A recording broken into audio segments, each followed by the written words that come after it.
Hello. How is everyone doing today? We should be live right about now. Yeah, it's working. Okay, that's all set up. God, you love to see it. Can get my chat as well. So, for the people that are watching... Oh my god.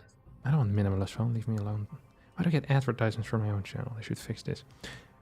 For the people that are here from the VOD, let me tell you what's going to happen. Okay? We're starting by warming up a little bit as a Terran player. Just a tiny bit. Couple of games.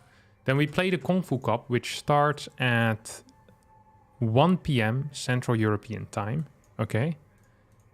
With fantastic players.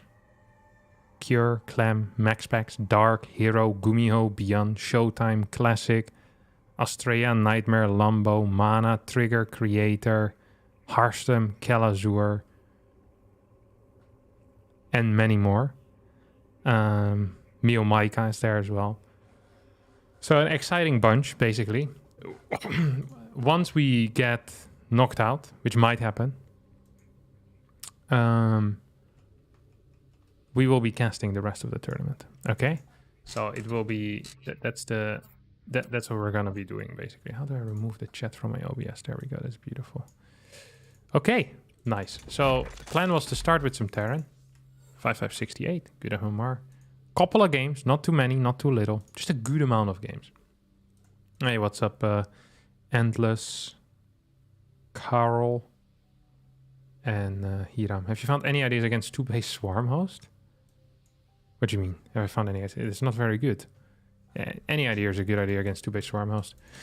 Yeah, what's up, Devin? I'm glad to hear you're a creature of the sea. A huge fan. Thank you, Noah.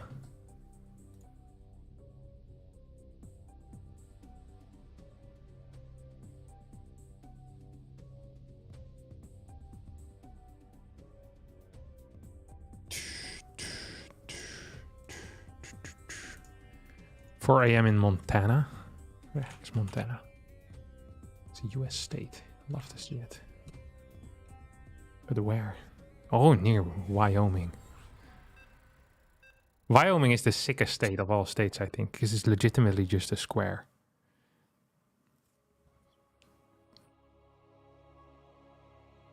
I think that's the most drawn state I've ever seen. It also has almost no people, if I recall correctly. Wyoming has like 500,000 or so, I think. Population, maybe a bit more. It's my favorite state as well. I used to do these tests where I would try to remember all the US states, where they are, you know. Like my app on my phone. I always thought it was important. And Wyoming was a free one because it's just a freaking square. So easy. Not enough minerals.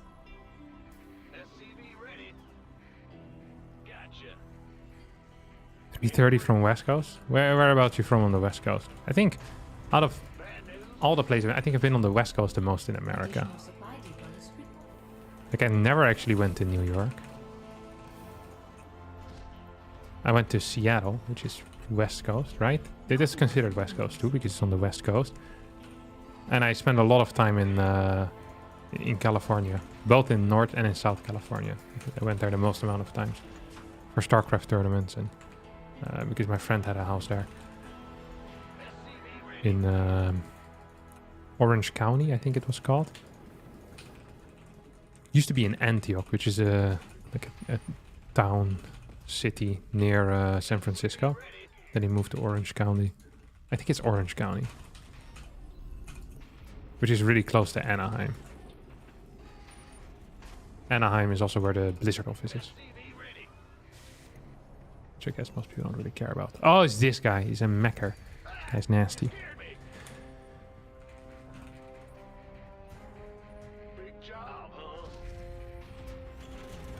There's a video showing you were heavily annoyed by Swarm host playing Terran.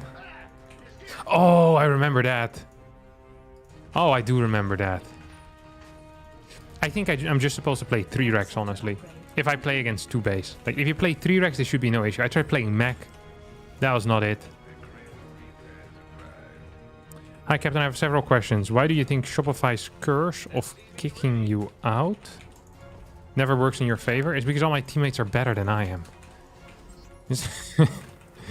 I think Scarlet, Lambo, and Beyond all are superior at the moment, and most likely in the near future as well.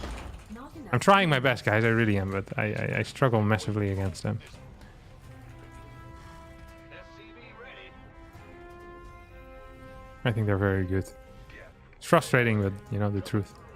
This is kind of scary because I don't quite know where my opponent is going to. This could have been worse for me.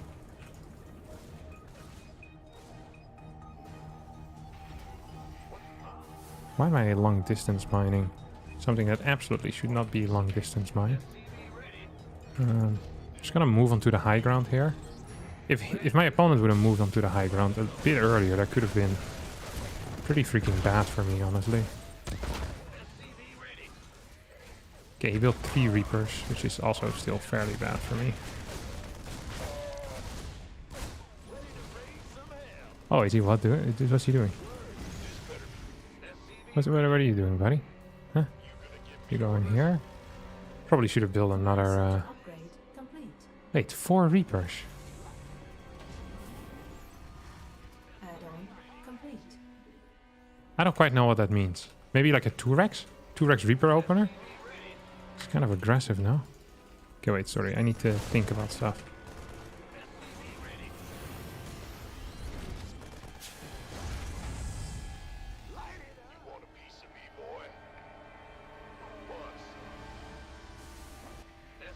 It just remains 4.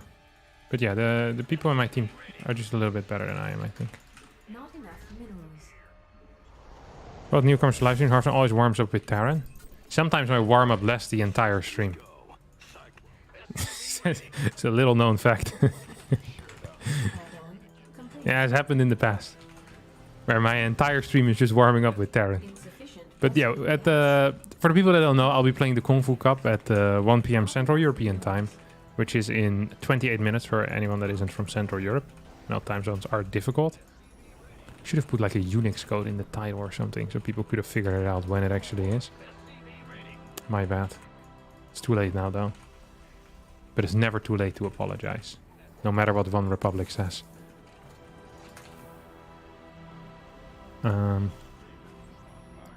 Double Raven, and we're gonna follow this up with I think just a really simple type of setup where we'll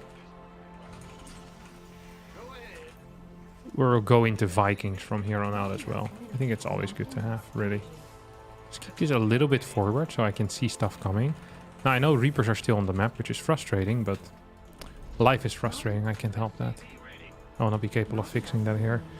Greetings from Brugge. Not enough Nice. minerals. Well, not nice that you're from Belgium, but for you specifically. But Brugge actually is the hometown of my favorite movie of all time, in Bruges. When I visited Bruges myself, I was fairly disappointed. There was no assassins walking around, or maybe there were, I just didn't see them. It wasn't quite as exciting as the movie portrayed it to be. Not enough minerals. It's just a bunch of old buildings. Not enough minerals. Not enough energy. Not enough minerals. SCV ready. Not enough minerals. Why warm up with Terran? I don't know. Why is a penguin black and white? Some things, you know, they just evolve that way. It is what it is. I like warming up with Terran. So if I warm up with Protoss, then I just get annoyed that my hands aren't working properly yet and I'm losing games with a race I actually care about. Well, with Terran, if I warm up with Terran and I lose, it's like, I don't care about that much, you know? It's annoying, but it's not the end of the world.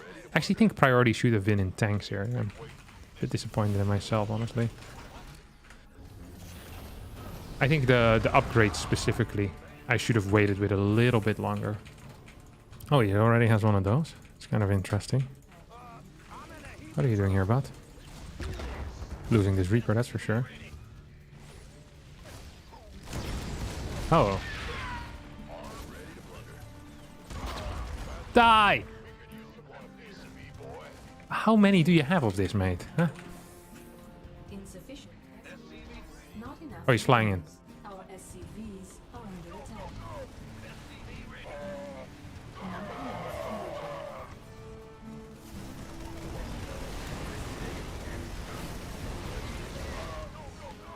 This did not go quite as well as he probably would have wanted, huh? Are under But this also didn't quite go as well for me as I would have wanted. So I want to kill that stupid thing ASAP.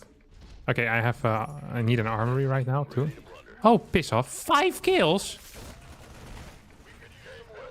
Not enough minerals. Hey, you did kill quite a bit. It's obvious that nerfing Protoss Skylanders was a bad idea and that pros are not competitive without serious buffs to ground army. They just died to Swarm or Bio in modern meta. Would you agree? No. We can get into it after I win this game in a decisive fashion, okay? I actually yesterday, no, 2 days, I can't remember if I did it 2 days ago or yesterday. I streamed on Twitch because I knew people were going to use the latest tournament results to talk about balance and say that Protoss is underpowered. And I checked all the replays of prominent Protoss players dying. And I think all games that they won were pretty much deserved, and all games that they lost were pretty much deserved. Like, I don't think there was any games where I felt like... I actually haven't seen Classic Serral yet. This is the one that I haven't seen, but everything else I felt like was, you know, was within expectation. Well within expectation as well. Basically, whatever happened in those games, I would expect to happen in a game that is balanced. That's what I'm saying here. Man, I'm owning this. What's your personal stance on current PvP? You don't have to keep donating, by the way, buddy. Like, I will respond to you already. You can also just ask questions in the chat. Don't feel obliged to donate. Ooh, this went less well than I thought it would. You don't have to donate for me to respond to your questions. If you have a good question, I will respond to it for free. So don't feel obliged. If you want to send me cash anyway, that's completely fine, but don't feel obliged. Like, I'm always happy with people sending me cash, but it's not a necessity for me to answer your question. I'll answer your questions already.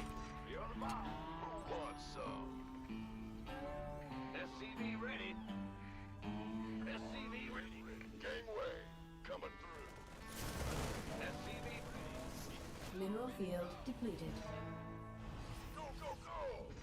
I feel like I killed a lot of workers though, didn't I?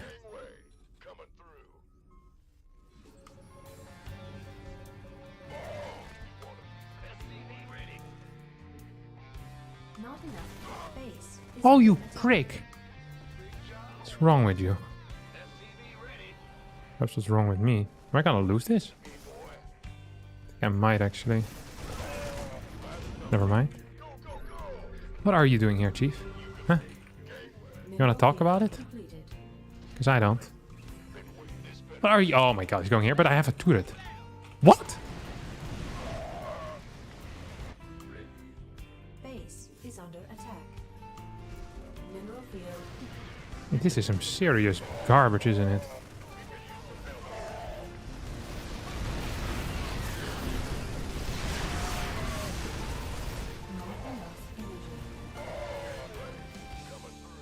Ah, no shot. He's gonna try to get in here, isn't he?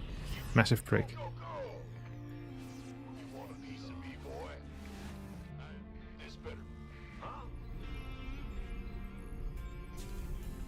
Upgrade complete. Base is under attack. Wait, why do I have so many freaking SCVs in this army? Wait, where did they come from? Does anyone know? Did I just have them running around, or what? Why are these still stuck in my... Oh my god, I lost my base. Why are all of these still stuck in my army? I freaking hate this game.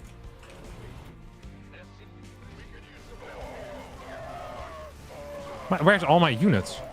Where are all my units? Oh, a bunch are over here. How did I get so many in my control? These went terrible. I'm kind of getting outplayed, honestly. Okay. At least I'm free now. Did I start my starport yet? Yeah, I did.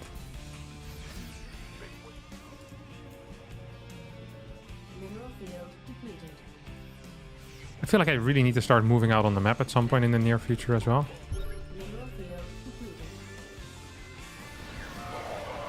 I have a lot of freaking tanks now. Seemed like a mistake. But maybe it's fine.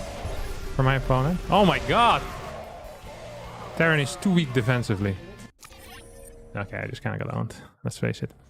Okay, let me read those questions again. Ba-ba. Where's question 1 out of 4? I just see 2 out of 4 and 3. Okay, I have several questions. Okay, I answered the first one already. Then the second one was, it's obvious that nerfing Protoss Sky units was a bad idea and that Protoss are not competitive without serious buffs to ground army. They just died to Swarm or Bio in modern meta. Would you agree? No. I think nerfing Protoss Sky unit was a very good idea. I might agree that Protoss needs some minor buffs in the early game of PvT. I don't think PvZ is an issue. I think most Protoss players agree on that.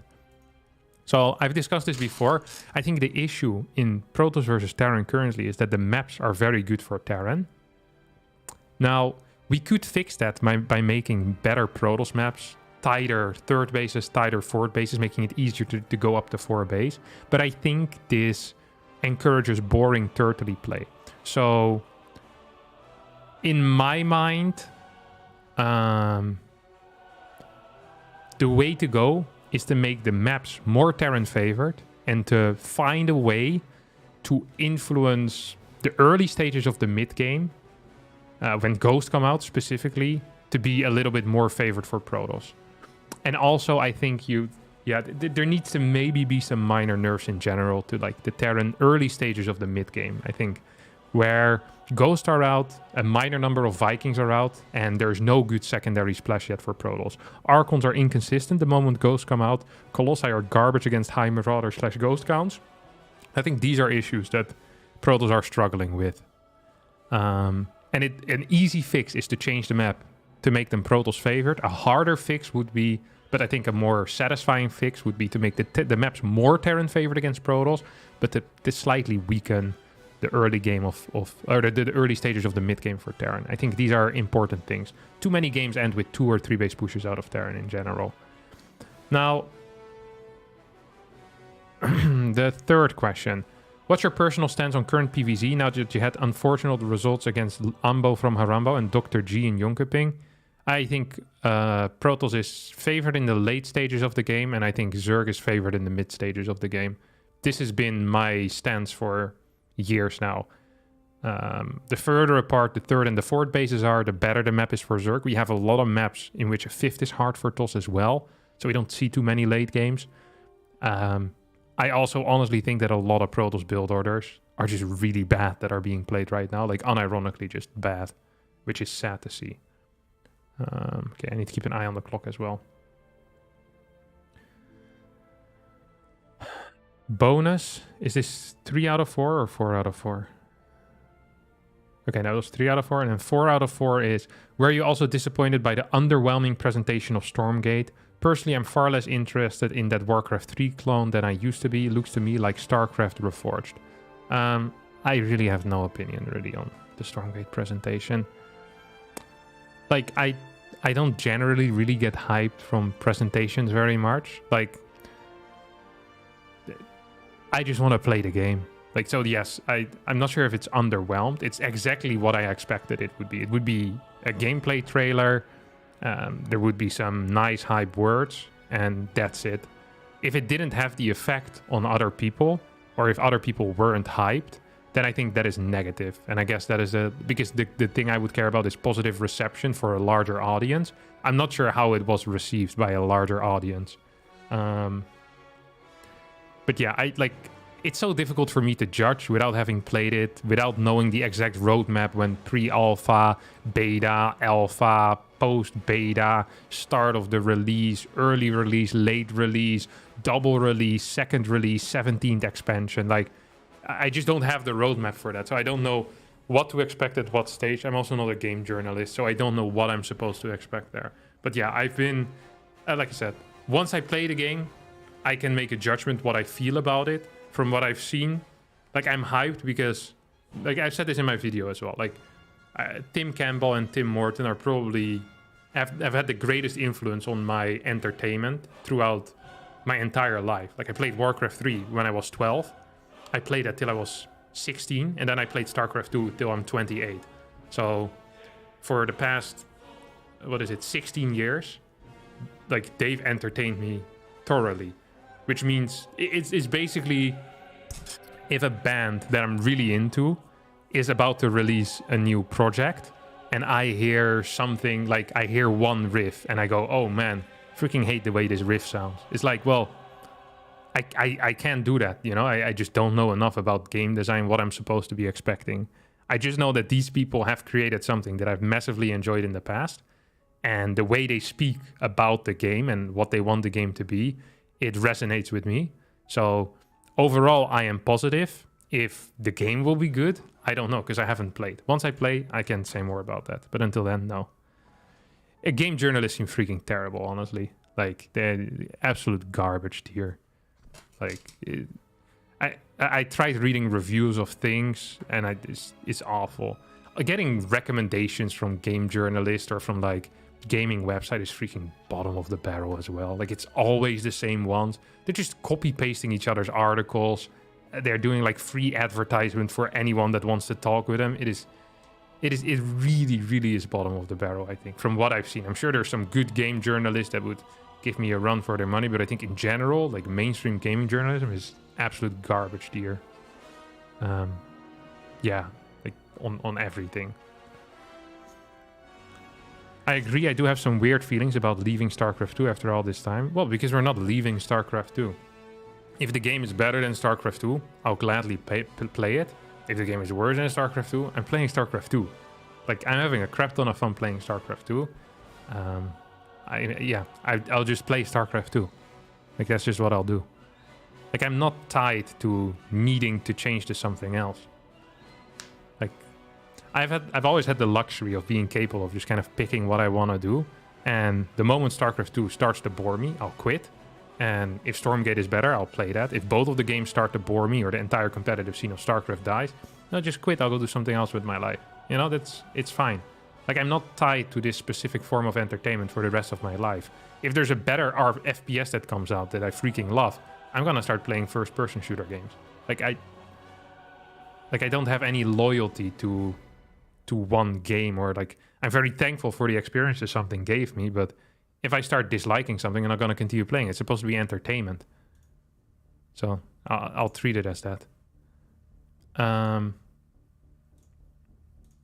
Yeah, let's play one more game. I think someone else donated as well during that. I'm sorry I missed that.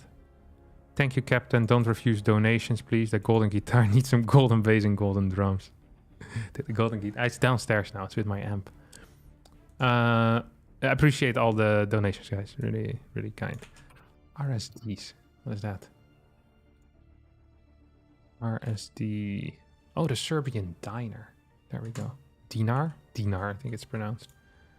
Not diner. Your Garmin watch recommendation was nice. Yeah, I'm glad. Yeah, you got the Venu 2, right? Because that's the one that I have. The Venu, I think, or the Venu 1. I can't remember now. I might have the Venu 1, actually. Yeah, it's freaking high tier. No, I got the Venu 1. Yeah. Super sick. Did you check in? I hope so. Yeah, signed up to change your name. I don't think we have to check in. I appreciate the reminder. Sure. Avoid me. I'll search. No.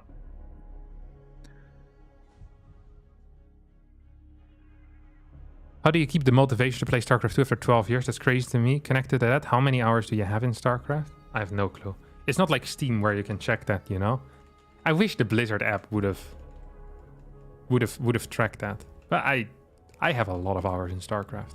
A lot of hours.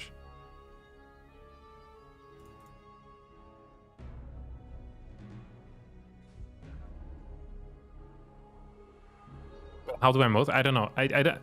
People often ask me, like, how do you motivate yourself to hit the ladder button? But this is what I wake up for, you know? At night I go to sleep. I think to myself, tomorrow I'm gonna break 5-6 with my Terran. And I'm gonna beat people that I lost to today with my Protoss. I don't know. It's just, I like doing it. So I don't really need motivation. It's like most people don't really need motivation to eat good food, you know?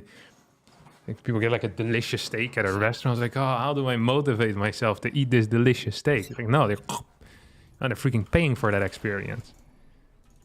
And it's the same for me with StarCraft. You know, I'm looking forward to hitting that ladder again every day. So, sure, sometimes, you know, sometimes the steak is a little bit burnt. Most of the days, I'm looking forward to eating it. Just click that third button. Just click it. Do you wish you had played and invested time in getting good at a game that was more lucrative, popular? No. Unless I could have enjoyed that game the same amount. Like, it's really just for enjoyment. Yeah, that's why I play video games. Additional supply Okay, and the competitive aspect is freaking huge to me as well. Like, I love it.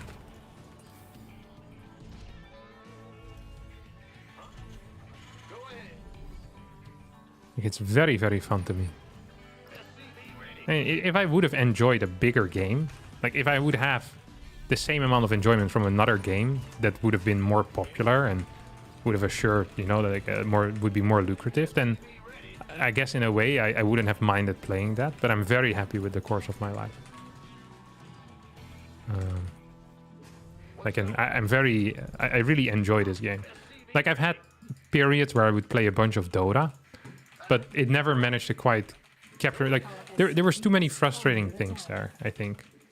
Like team play is very fun if you're playing with friends, but if you're not playing with friends or, you know, people that are willing to cooperate, this is the craziest thing to me. People that only play team games and have absolutely zero intention of cooperating with the team. It's just not as fun. Like with Dota, and the problem with Dota games is also it's too long, right? I would play a Dota game and then I'd have like 45 minutes invested into this game in which one guy has absolutely no intention of you know, making it fun.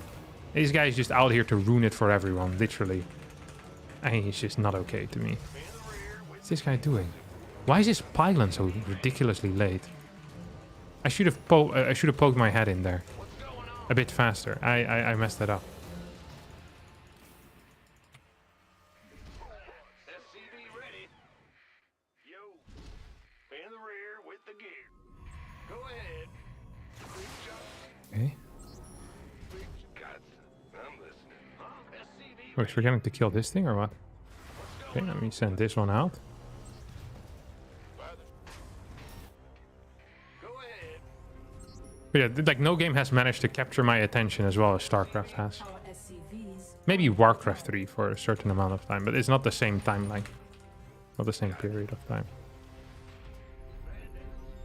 Warcraft 3 I only really played seriously for 5 years or so. Ah, come on, leave me alone, you massive prick. I wonder if I can get into this thing in time. I don't think I can actually.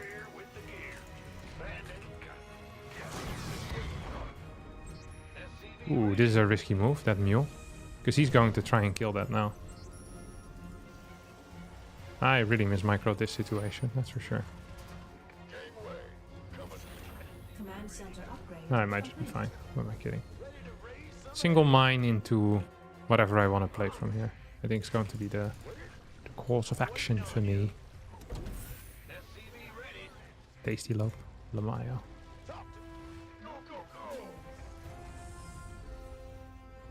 Not enough minerals. I want to get this.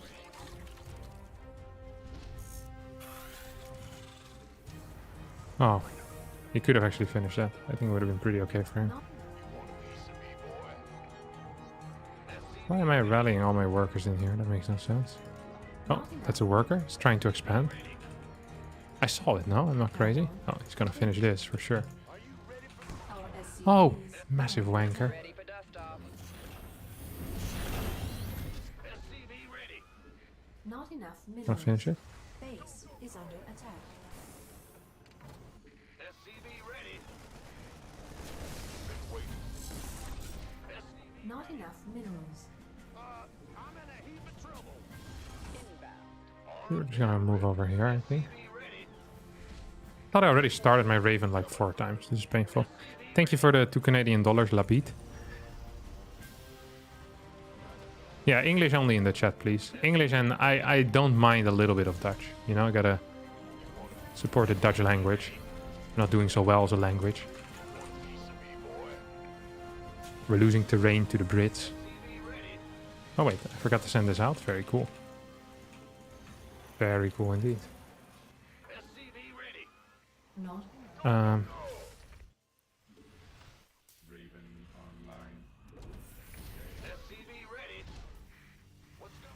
What were we talking about before all of this went completely haywire? Didn't remember. Yo, really? No shot. Like, legitimately no shot. He's gonna have a little dude flying around here. Not enough. These units that we call observers. We're gonna go ahead and kill it. That's the plan for now.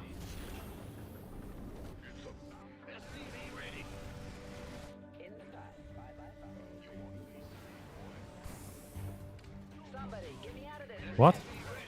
Who has stalkers ready? No, no, no, no, no. Not that thing. Add on. Who has freaking stalkers ready at this point? That is not okay. Do not appreciate that, buddy. Do not appreciate that at all. One more of these. Not enough energy. Also, for the people that are German and watching currently, don't forget that in a week and a half from now is the Home Story Cup in beautiful Krefeld. So, if you've never visited a Starcraft event, this is a good first one to go to. Lots of nice nerds. Only, exclusively nice nerds, actually. There's no mean nerds in Krefeld. Only nice nerds.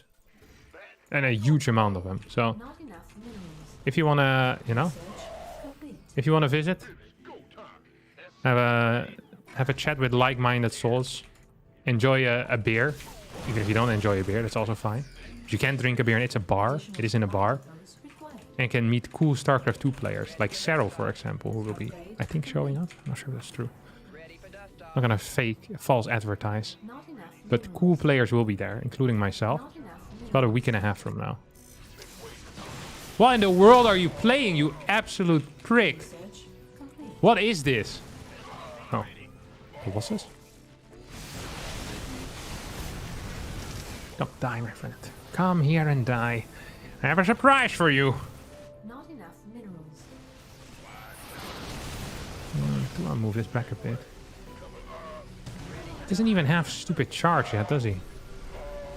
Research complete. This didn't go very well at all. I really thought I was owning this guy. Not enough minerals. So I killed 2 Colossus for free. How high MMR is this dude? Why am I being completely destroyed by this fool? You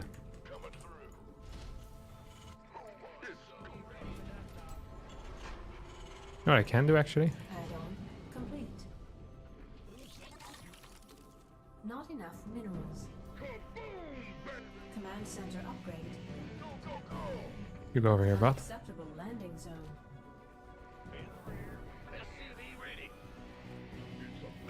Add on complete. Oh, no, no, no, no. I don't want to.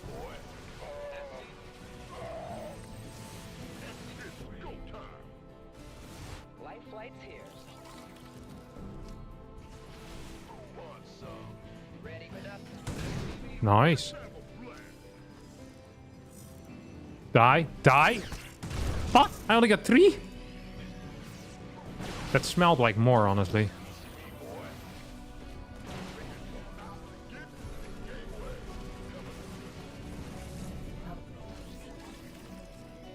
Not enough minerals.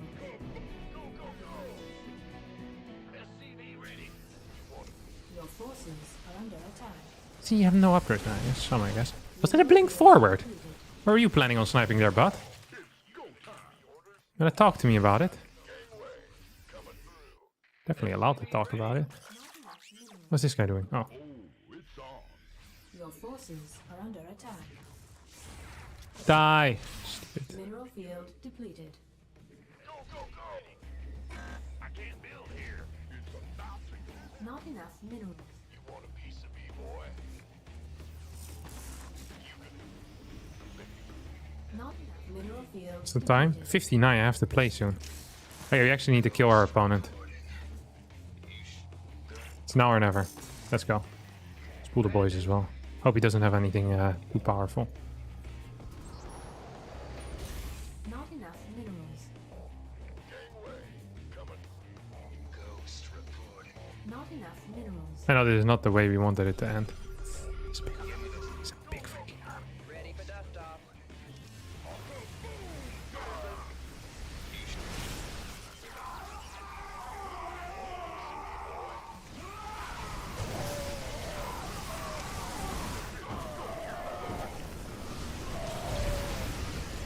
Feels so good, doesn't it? Not enough room. Really feel like we were winning in a pretty major way as well. Then we started fighting into a super battery.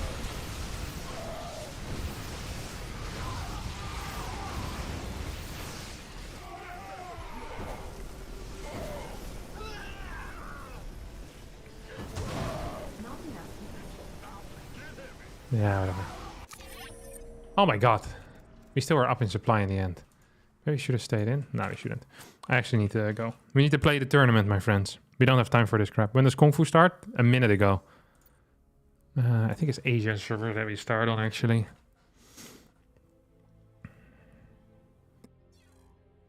Would you consider doing facial reconstructive surgery to look like a Terran mule for €1 million? What? No. Would you consider doing facial reconstructive surgery so you look less like a mule, the animal, if I'd give you a tenner? That's the real question that we want answered here, perhaps. Salads have really heartbreaking dying stream, also true.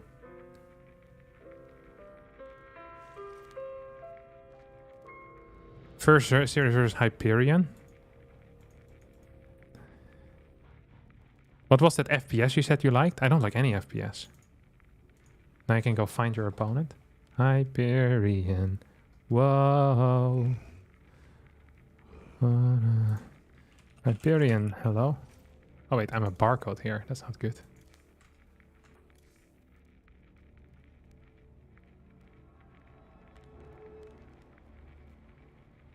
Oh, I liked Quake. I liked Quake Live. Yeah, that's true.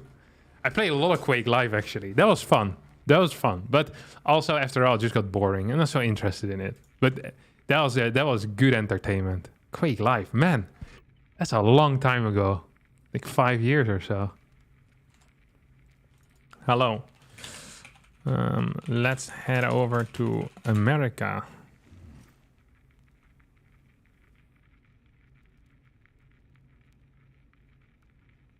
Anyone can link the bracket? I could, technically. I could even pin the bracket. Do we need to do that? Wait, I need to first make sure that the authentication goes through. If you tab out, it sometimes stops authenticating.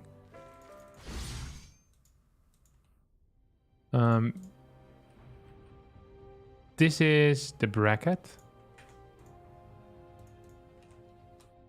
Did you learn English in school? Mainly from games, I think. And media. But yeah, a bit from school as well. Okay, message is pinned with the bracket. How bad is YouTube chat? I think so far it's been fantastic. Wait, I actually need to change the graphic settings as well. Low tier. Are we still playing or casting already? It just started 3 minutes ago. Come on, guys, a little bit of faith. Who starts? Vito? So, not many people know this, but Hyperion is the player that was responsible for the biggest upset ever in Starcraft 2. Hyperion beat Raynor, I think it was 2-0 or 2-1, which is the biggest upset ever. The largest difference in a League Lock rating. I think Hyperion was 1500 or so.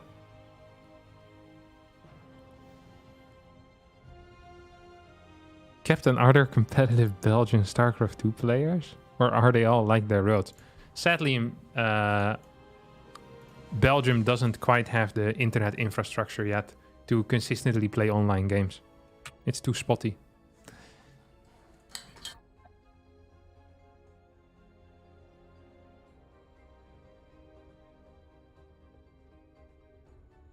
Fun fact, Taylor Swift yesterday announced her European and Asian tour.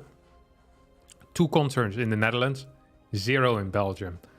I'm very happy to see some, you know, big artist finally recognizing that Belgium is a useless country to perform in. That warms my heart. Okay, right, I'll start. Alvido altitude.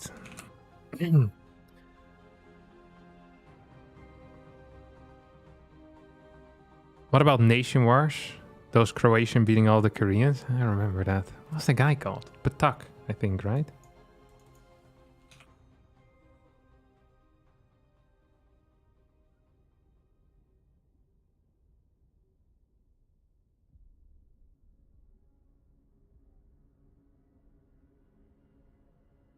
They will invite the party. He feels royal blood. What is he afraid of? I think he wants to link flood me, probably. Hyperion is definitely a link flooder. It's a massive... I'm also going to veto. Just stick with my regular vetoes. New humanity. You too. It is the greatest day of the week.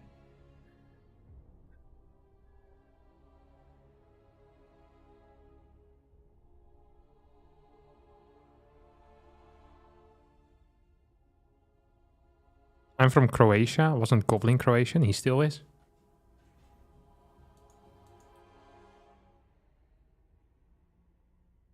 Minus dragon. What's this guy doing?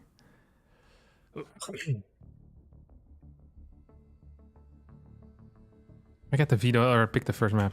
Why didn't he veto Ancient Cistern?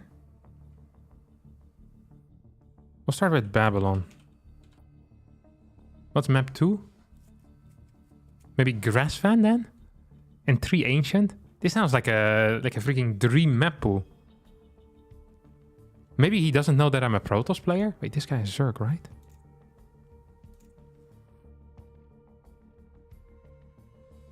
He's playing Terran in 2-on-2.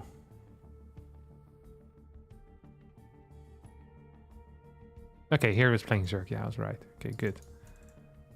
2 Grassvan, 3 Ancient. Not quite sure where this guy has learned how to do vetoes, but... this feels good for me. We'll do the WCS game hard. One of WTL upcoming. Should I do the... what is the Observer Plus? They like it when I do that. Oh, I don't know which one it is. Let's just do WCS. Create a lobby. On West. 156 MS. Not bad. Oh, he's inviting. Wardy is in here. Alright, I'll chuck my chat out. The moderators will continue monitoring it though. So if you think now is a time to be a dickwad, you're incorrect. Now it's not the time at all. They will ban you. Can you switch race mid-tournament? Yeah, you could, I guess.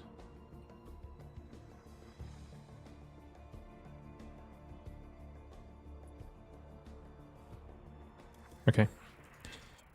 So, a fair warning is that during while I'm playing, I will have less commentary.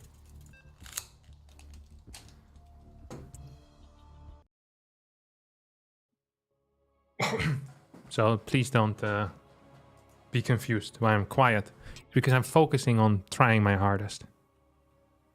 I will still give you general insights into the brain of a professional gamer.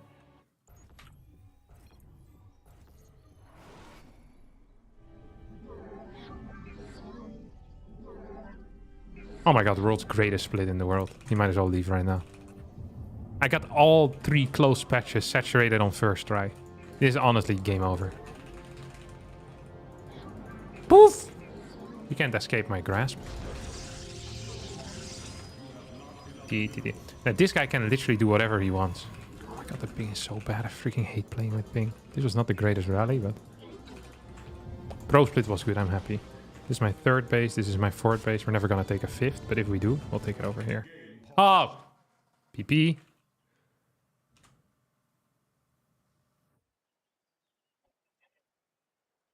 Now, as a professional Starcraft player, you need to be capable of dealing with unexpected things like this. So always make sure to have something to, you know, keep you happy. I have this ruler. Oh, wait.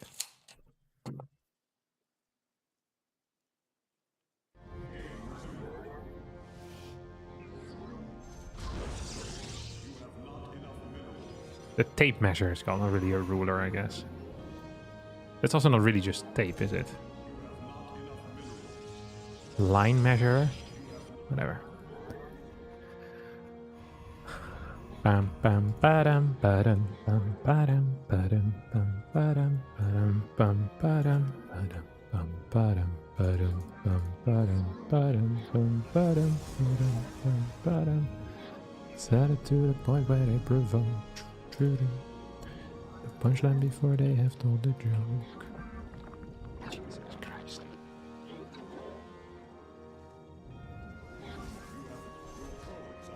Uh-oh. He almost got me there. Not quite. I think I'll be the fastest man in the West. So we're playing on US West. Hop! Hop! Oh, I didn't start my probe. I had to do with the ping. I swear I clicked it. Everything looks fairly standard so far. Rather than blocking, I went for a gate scout because I'm afraid of life. I'm mainly afraid of this guy link flooding me. Although I shouldn't be afraid on this particular map. Really shouldn't be.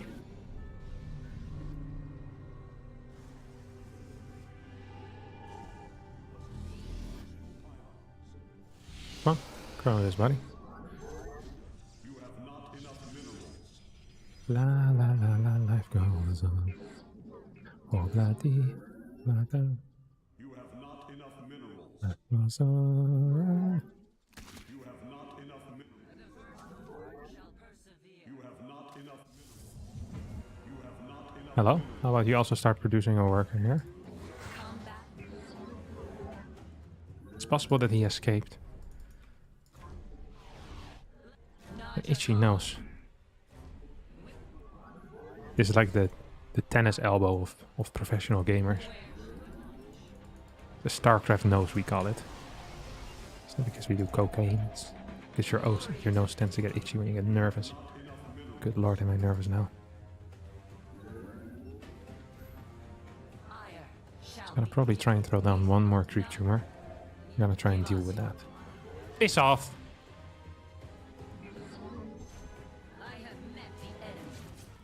Okay, here we go. Jump into the deep. Didn't work. Sometimes they shoot it at the last possible second. It's not what happened here, though. Oh, he has very fast. The firstborn shall persevere. How can I Give up, Very fast speed. not ire.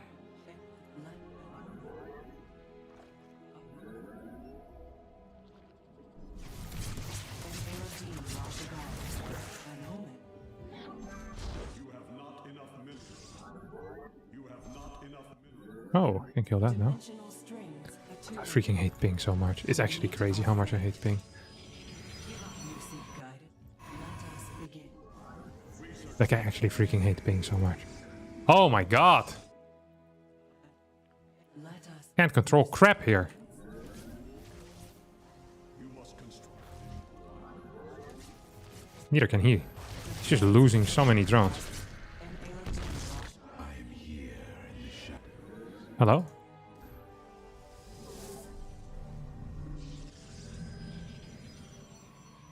You require. You have not enough minerals. You must construct additional pylons. let us begin. You have not enough minerals. One more, one more, one more. 3 more.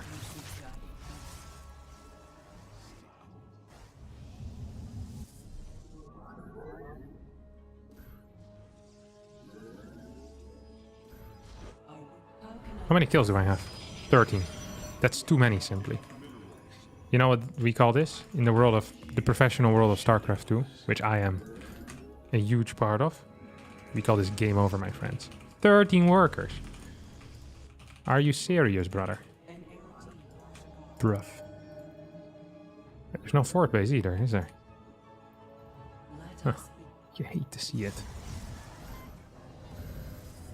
As a big fan of fort bases, not seeing a fort base here really shook me in me boots.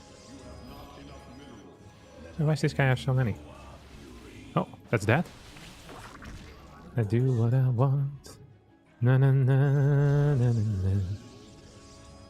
Na na na. Bada bada bada bada bada bada da. Da da da da da da da da da da da da da da da. Oh, you gave me the Midas touch. Oh, what did you expect? What are you doing? This isn't an all-in either. It's just it's a minor pressure, my friend. I feel like I'm being the one. I'm being all in over here. That I'm killing him with my minor pressure. Actually, can micro. Oh my god. I can micro. I'm a genius.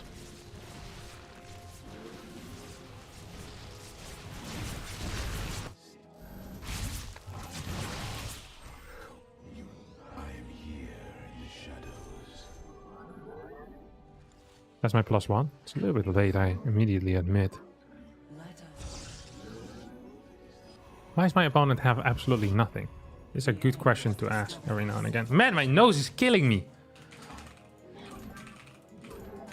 I'm supply block as well.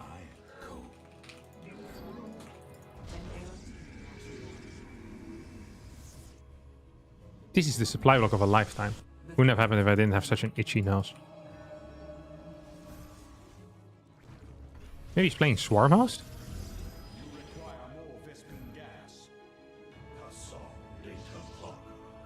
He's gonna get a 4th base. I know, probably not supposed to, but... I mean, I can. Oh, he is getting a 4th now?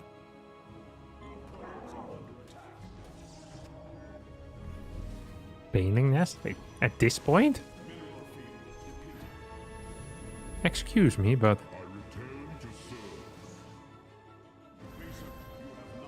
I think I can just win the game here if I march across the map, no? I have some random cannons here because I thought I was about to be all in. Freaking owning.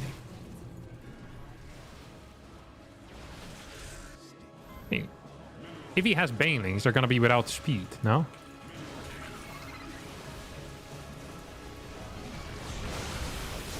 Oof.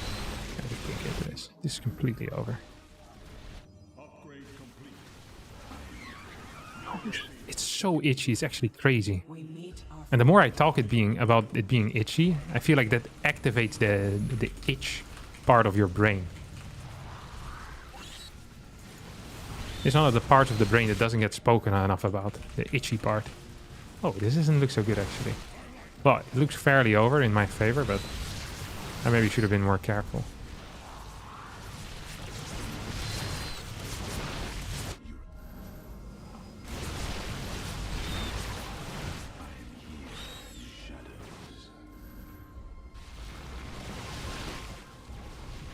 Oh, nice control.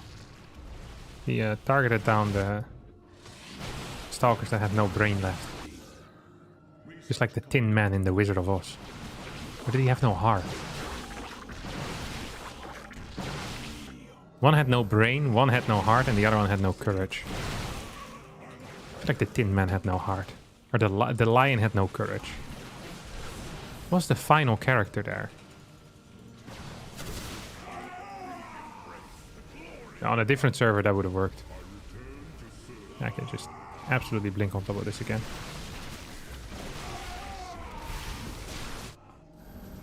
Okay, this one's fully healed.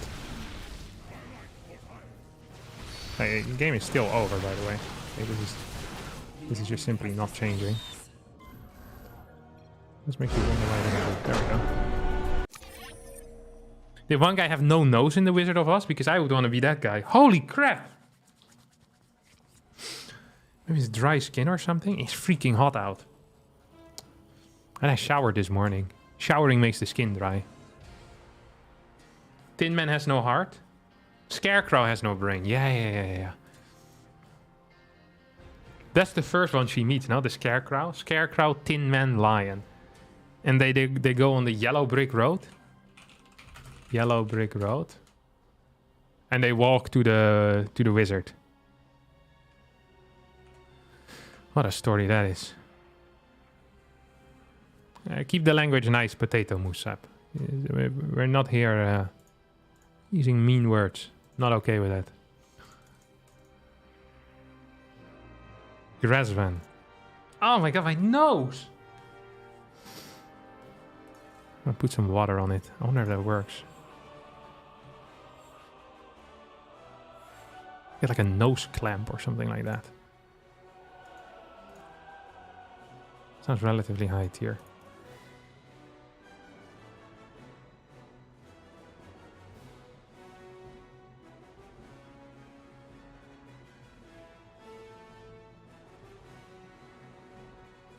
Okay, he's ready.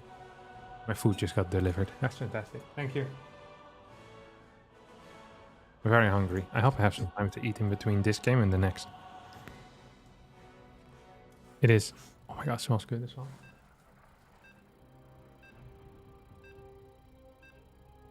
Oh, speaking hot.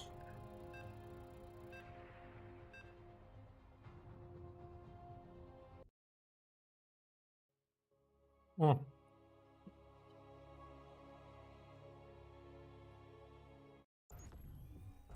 It was a Japanese curry with some pickled stuff in there as well on the side. Like the Korean yellow pickled crab. It's so good, man. Japanese curry.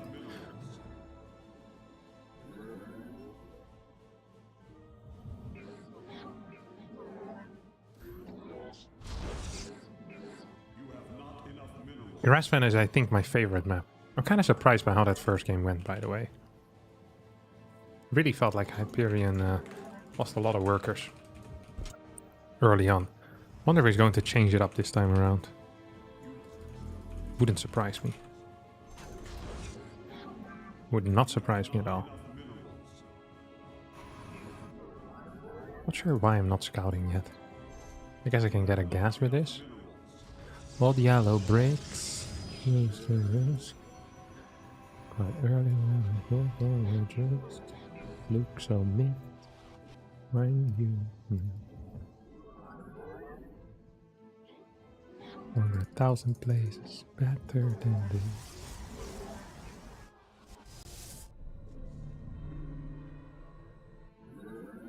This feels correct. I hope he's 12 boot. Actually, I don't hope he's 12 booting. I scouted too late. If I'm being 12 boot, I'm freaking dead. Also didn't get the block then at all. Oh, thank the Lord, now 12 boot. I did a Terran scout timing here. Very interesting. Like a PVT scout timing. It's obviously incorrect. It is what it is.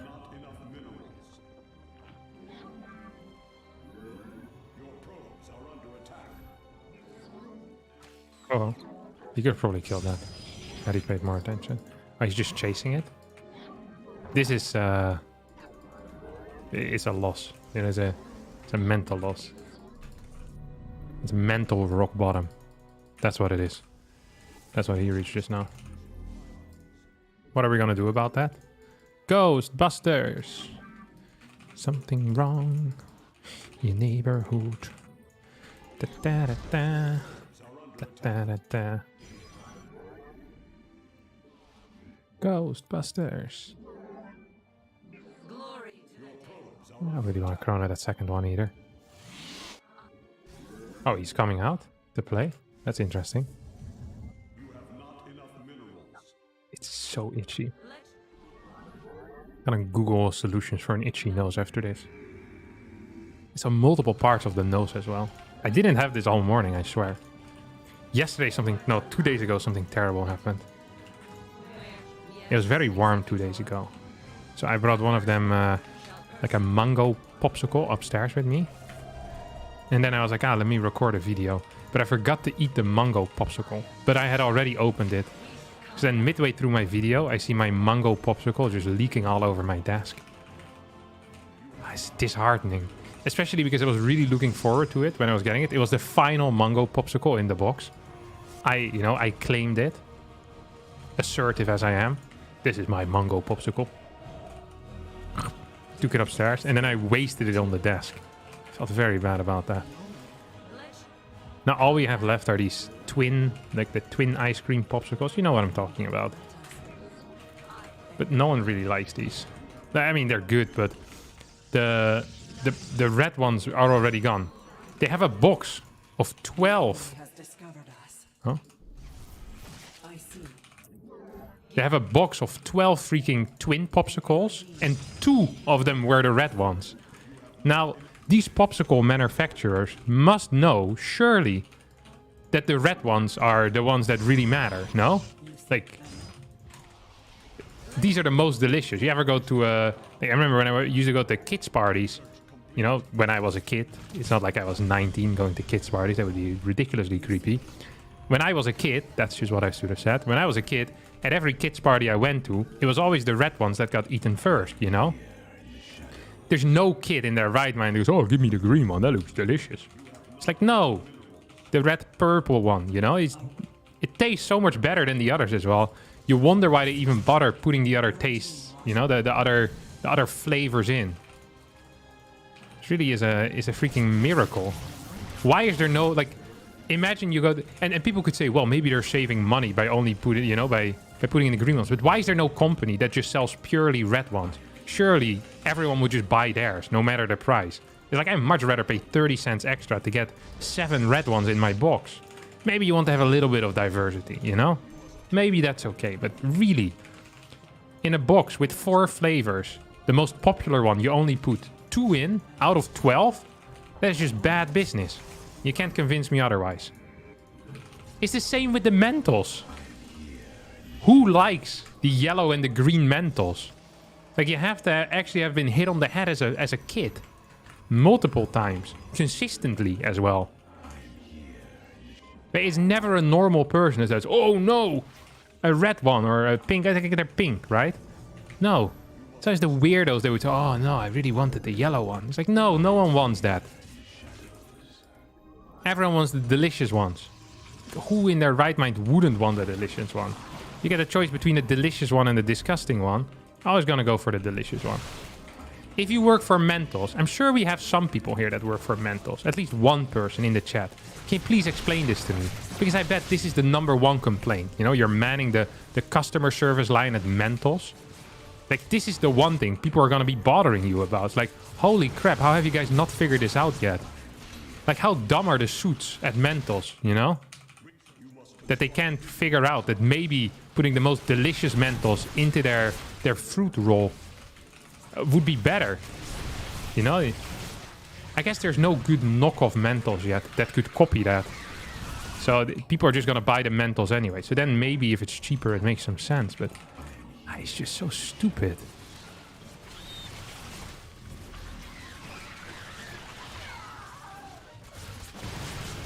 Like, I understand that you don't want people to burn out on the delicious flavor, so you put in some disgusting ones as well. But at least half of them should be good, no? You're being freaking gaslighted by Mentos.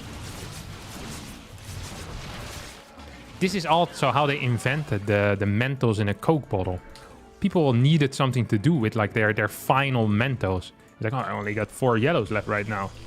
Like, yeah, again. These days it's even worse. I had a package of Mentos, whatever you call it.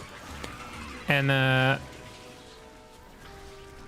there's like little like departments basically where you can see which flavor it's going to be. And there's 2 pink ones, and then you have like lime, and you have like 17 different colors. Like, I think there maybe 14 fit in an entire pack. So you have 7 different flavors, and all of them suck except for the pink one. It's insane. And they're both together as well, so you can't even spread out the taste. It's idiotic.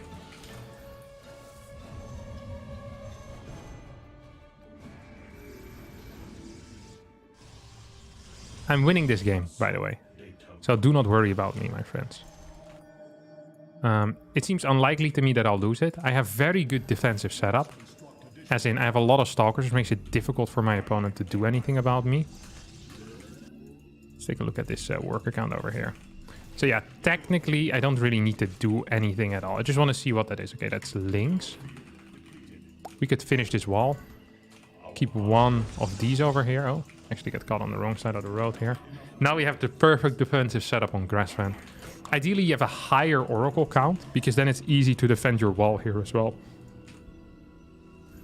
Can fit this in. But often with 2 Templar, you're fine anyway. Or they need to build way too many roaches, and roaches are garbage. We'll just get 1 more Oracle anyway, though. Because I'm a good man. Good person. My nose is killing me. I'm actually... I got surgery for my nose, I would do it. Just to make the itch go away. Holy crap. I didn't build a robo. It's an error by me. There's more food. Oh. Let me win this fight real fast. Then I'll explain to all of you what the new food consists of. Yeah, see, they always try this stuff. You just full wall, so there's no problem. Hey, what is this? This is not good. These guys are also coming in. No. Hop, blink in. Oh, it smells so good. I think this is a pancake, a chive pancake, with like some spicy sauce with it. High tier as well. This is a classic in my household. Like, this game is over. My opponent just hasn't realized it yet.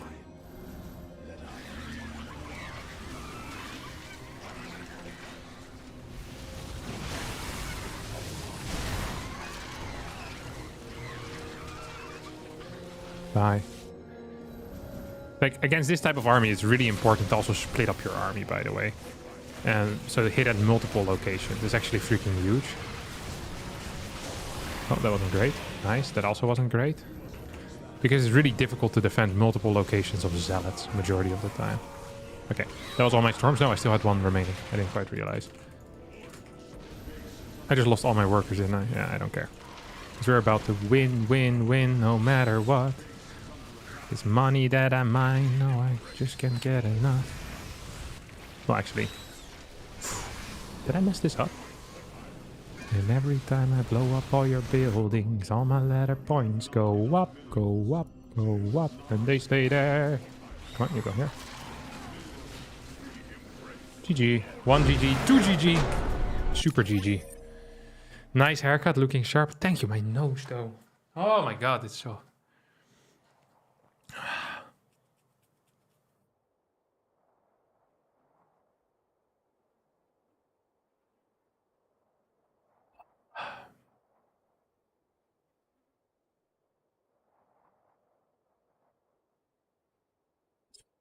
Our CEO Frank Mentos just likes the yellow ones.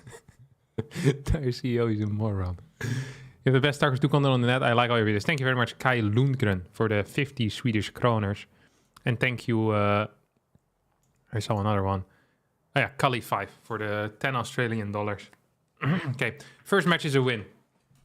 When are you getting a huge kick contract to move to that platform? Never. They're not gonna contract medium-sized streamers. It's bad business.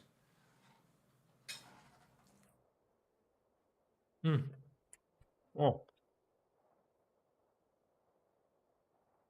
Did you know Mentos is a Dutch invention? Another thing we did correct.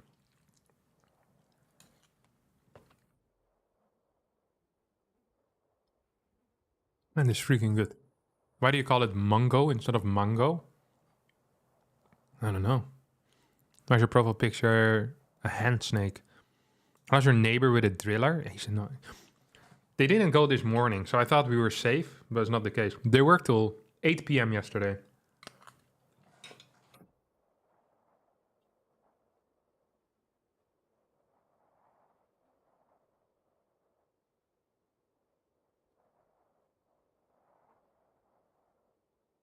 How's your running progression going? Good enough. I took a week off though, because of the tournament. Well, almost a week. I ran... Okay, I took 4 days off. Hyperion had 0 points. I had 2. Just have to report the score and then see who's up next. You? Sure.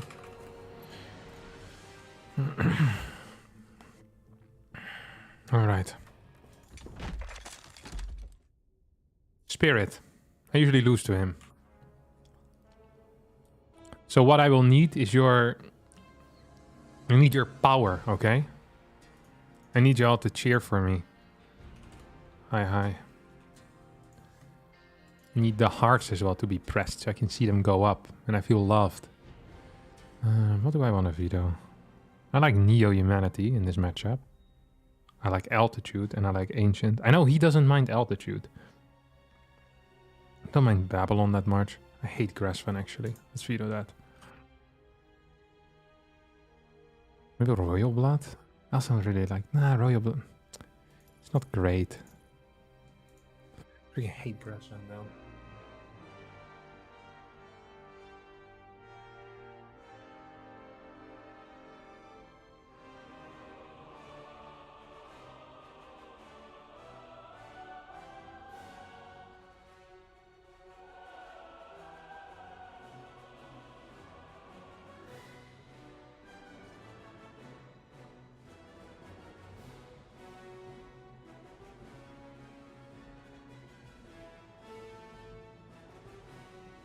I could also veto dragon skills.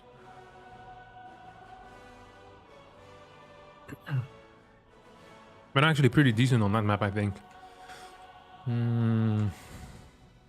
Let's just veto it. I think it plays out wank in the late game. Which is where I'm aiming. Late game player. Do some 2 base all in.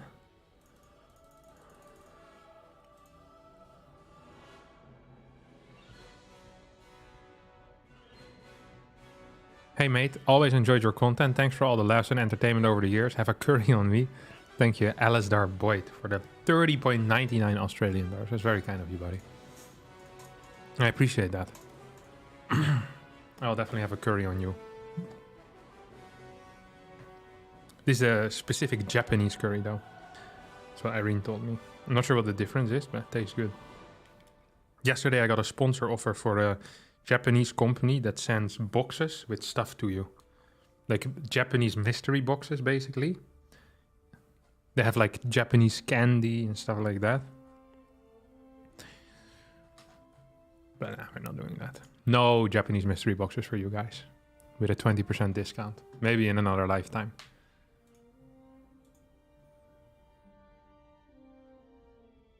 It was called something with an S. S-O maybe? S-U? Maybe it wasn't with an S. Yeah, Sakura Co. Sakura.co it was called. Japanese snacks and candy subscription boxes.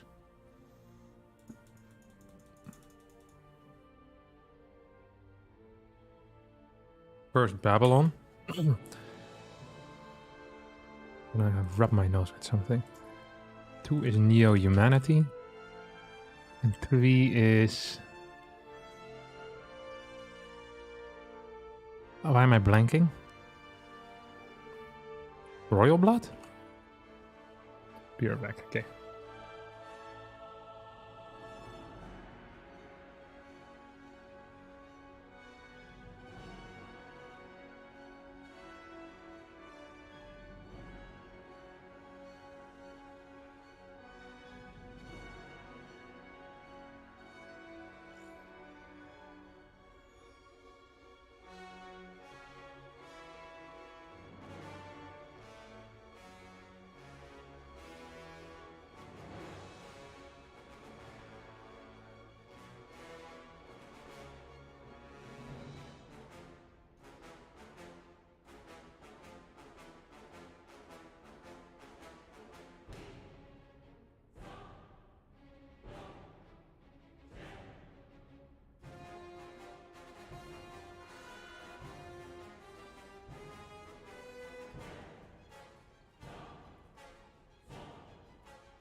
Alright, Spirit. What have you got for us, Mr. Spirit? For all the times that you've rained on my parade, and all the clubs you're getting used in my name. This looks bad for me, but only because I lost my entire army. I like my own quotes a lot of the time. Sometimes I watch back one of my own videos and I laugh at my own jokes. But also the bar for me being entertained is very low. So I'm not sure if I'm actually funny. You know, I find loads of things funny. The other day I watched a video where a guy, I think he was called the Playground Inspector, and he has like a doll, like a human-sized doll, and he's just bonking it into a playground structure. And he's doing that in 10 different shots, but it's exactly the same. And that was the funniest thing ever. I wanted to see it again and again. Until Irene cut me off. I said, this is enough, Kevin. You've been watching this same video for 5 hours straight now. What about our marriage? I said, that's right. Then we walked the dog together. Then I went back to watching for another 2 hours. The video was so good.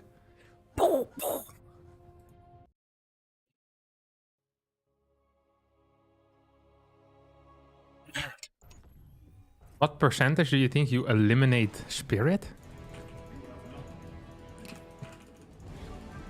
I believe I will win 100%. I'll turn off the light as well, actually makes me play better. But I always believe in myself 100%. Also, if I don't say 100%, I will get emails from people that are psychologists and will tell me to believe in myself.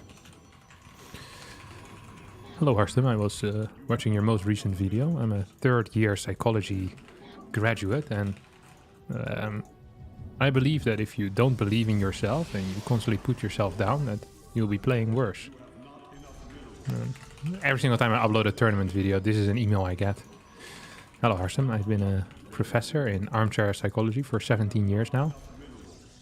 And I truly believe that if you follow the following method, where you just believe in yourself rather than putting yourself down, you will too become a champion.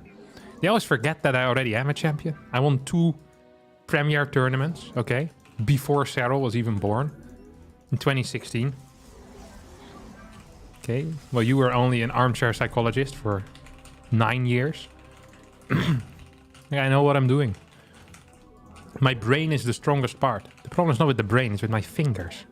Now, if you were a doctor that specialized in finger speed, if you're a guitar player or something, and say, hey, I have an interesting warm-up exercise that helped me be more consistent with my guitar playing. Yeah, I'd be like, well, that's interesting. And it's like, well, you can take it on the go as well. You don't need to have a guitar with you. I'm like, oh, that sounds good. You know, it's something I can do something with. But my brain is my most powerful tool. Some people have even said that it's so powerful that they're afraid of it. Or well, specifically what it produces in speech form. My high school teachers, for example. I remember one of my teachers telling me that the words that I produce on a consistent basis are not just the dumbest, but also the most dangerous thing she's ever heard. Because if other people copy these ideas, it might deplete their brain, just like it did to mine. I'm gonna chrono this as well. What is he doing, really? Is that... Piss off. You can't be serious, right? That one hit in. What am I doing? Actually, what in the world am I doing? I hit him though, didn't I? I did hit him. Come on. Go to work, buddy. Go to work. And he definitely is over here right now. Like, that's the one thing I do know. So we're gonna find him. We're gonna destroy him. Okay, he's not here anymore. That was frustrating. Give us your command. Where shall we? Hello, where are you?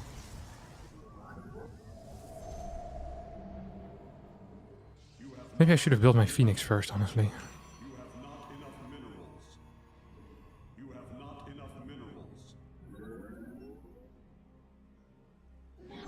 Let your will be heard. Where shall we march? Combat Naga. Where shall we march?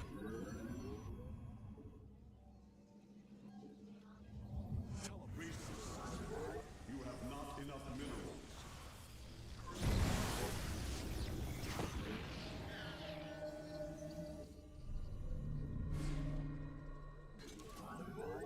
No, I don't want to die. I don't want to die. Forward. Yes. Ire.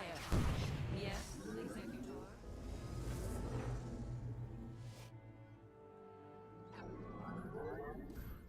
I don't think I needed that. No, I didn't. I got one Zealot out because I have no clue what's kicking off here. Teleport successful. So we have this one Immortal popping out soon. I wish I had faster scouting though. This doesn't quite feel right. This is... No shot. Is he on the map?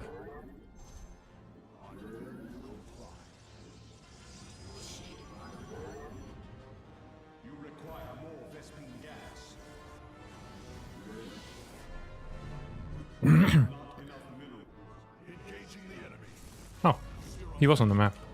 And I lost my Phoenix to it. Highly unfortunate for me.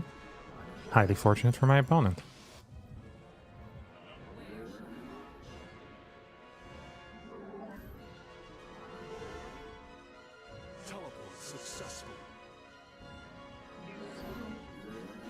I'm just gonna pump out these guys, like my life depends on it. Yeah. Let I need more.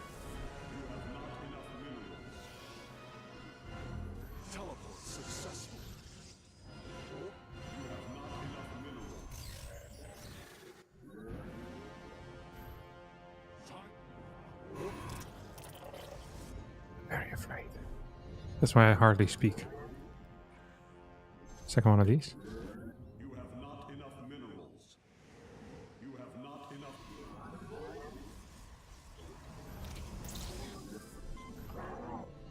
You have insane eco. Like legitimately insane eco.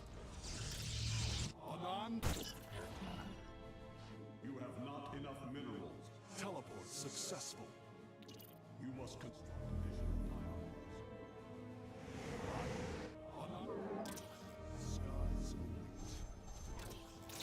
You have not enough minerals. Oh.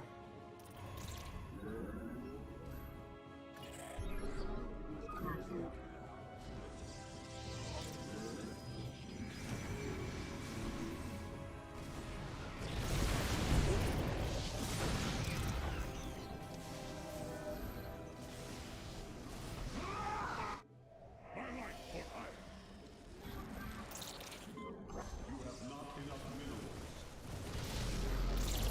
Teleport successful. Base is under attack.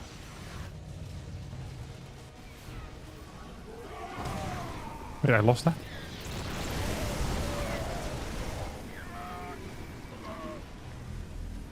Why do I play so freaking bad? Should have had a faster scout across the map, I think, with my first Phoenix. I send it home rather than that. Then I see these things, I can cancel my third Phoenix. And I go straight into Robo Bay. I have way faster second Colossus. So stupid. Really just dumb. Did not like that. Losing that Phoenix here also sucked. Honest to God. I think I'm in such a good spot, honestly. Needed to have a faster second battery here. This battery was useless. I'm really rich. Just need to be so careful. Did he just snipe it when I wasn't paying attention? I don't quite know what happened here. I think I moved too far back. Oh, he shot it with the tanks. I didn't realize tanks were in range there. That's actually really bad. That should never happen. Always fight before that. Because then you can keep stuff alive. As long as they only have 2 tanks. This was good, but not good enough. And then I moved in too hard. Third base was done now, but I'm up 14 workers. I mean, I'm just ahead. I just messed it up a bit. Ah! Upset by that.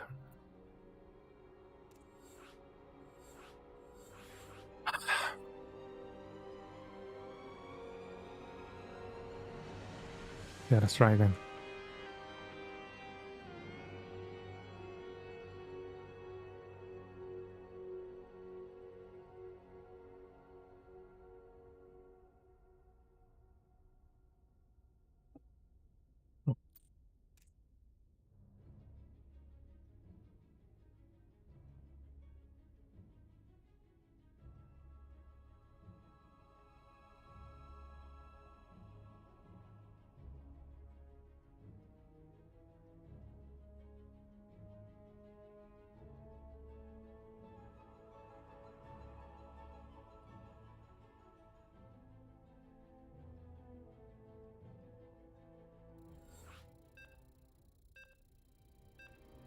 He pushed so early as well with his first push. I felt like I had no map control, no map vision. Maybe I need an observer at some point. In general, the rule is to cut more Phoenixes than I did here. But because my scout was so late, I couldn't do that. Which is, once again, just really my fault. Like, I mess it up and then I'm surprised that I lose. Like, I just need to cut that third Phoenix in this type of scenario. I mean, he gets no... Like, even if he gets a Raven there, I still want to cut that, at least temporarily, so I can get a quicker Robo Bay. It makes absolutely no sense for me to completely skip out on the Robo Bay for, like, another 100 gas. because it's a low gas build. I just don't think there's any point in getting a third Phoenix. Unless it's like a 3 mine drop, or if it's like Hellion attack or something. But that seems fairly unlikely. Actually, fairly unlikely. Let's have a look. It's possible that he decides to proxy something here. Would be over here, probably. Maybe on the left side. Or on the right side, it's also possible.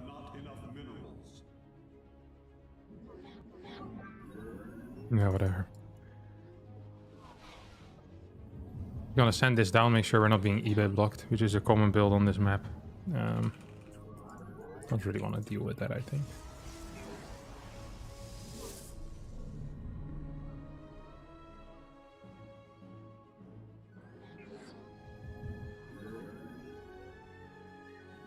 Okay, he's here. Safe and solid. Keep this off. 127, that finishes. Standard timing, really. Nothing weird about that. Gonna make sure that I can block this for a little bit. 134, 135. I might have messed it up. No, I'm perfect. As always. 141, 143, 144. Ah! I knew it. Okay. Why, he's 150. That is freaking late. That is almost into bunker territory here, I think. And I got 158 to start my adept, so that's 2 seconds early. My probe micro was very good. His CC is delayed by about, what was it, 10, 11 seconds. And my adept is 2 seconds faster than it usually would be. So, yeah, we'll see. I'm almost tempted to start a Stalker here and chrono it out. Actually, that's what we're gonna do.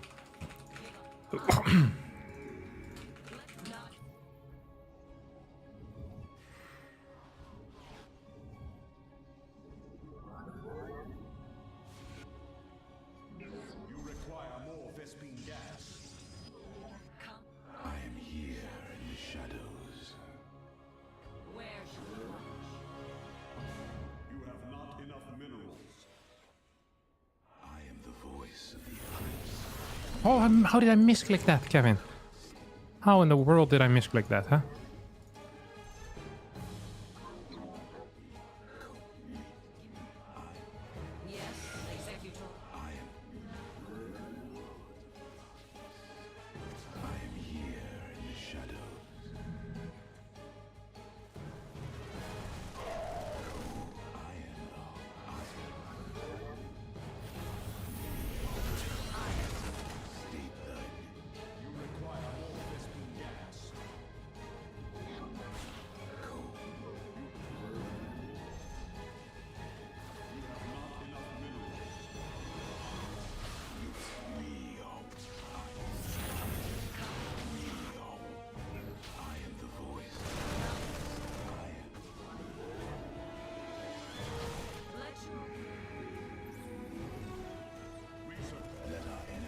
Please tell me I can recall back home. Yes, sir. Yeah, that one didn't quite make it. But now he has a completely useless unit there, which is great. I know it's not going to be a mine drop either, which is also freaking fantastic. But what is it going to be is the question then, I guess.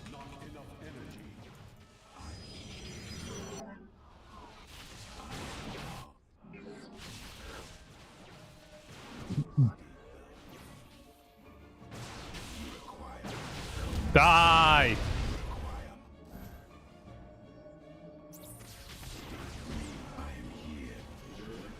I see him moving out. He knows, right? Maybe he doesn't. I'm slightly supply blocked, which bothers the ever-living crap out of me. I know he's here.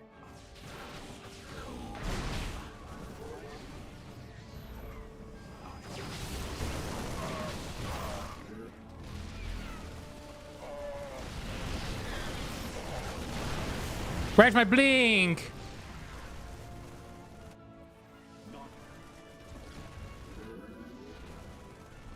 Two more.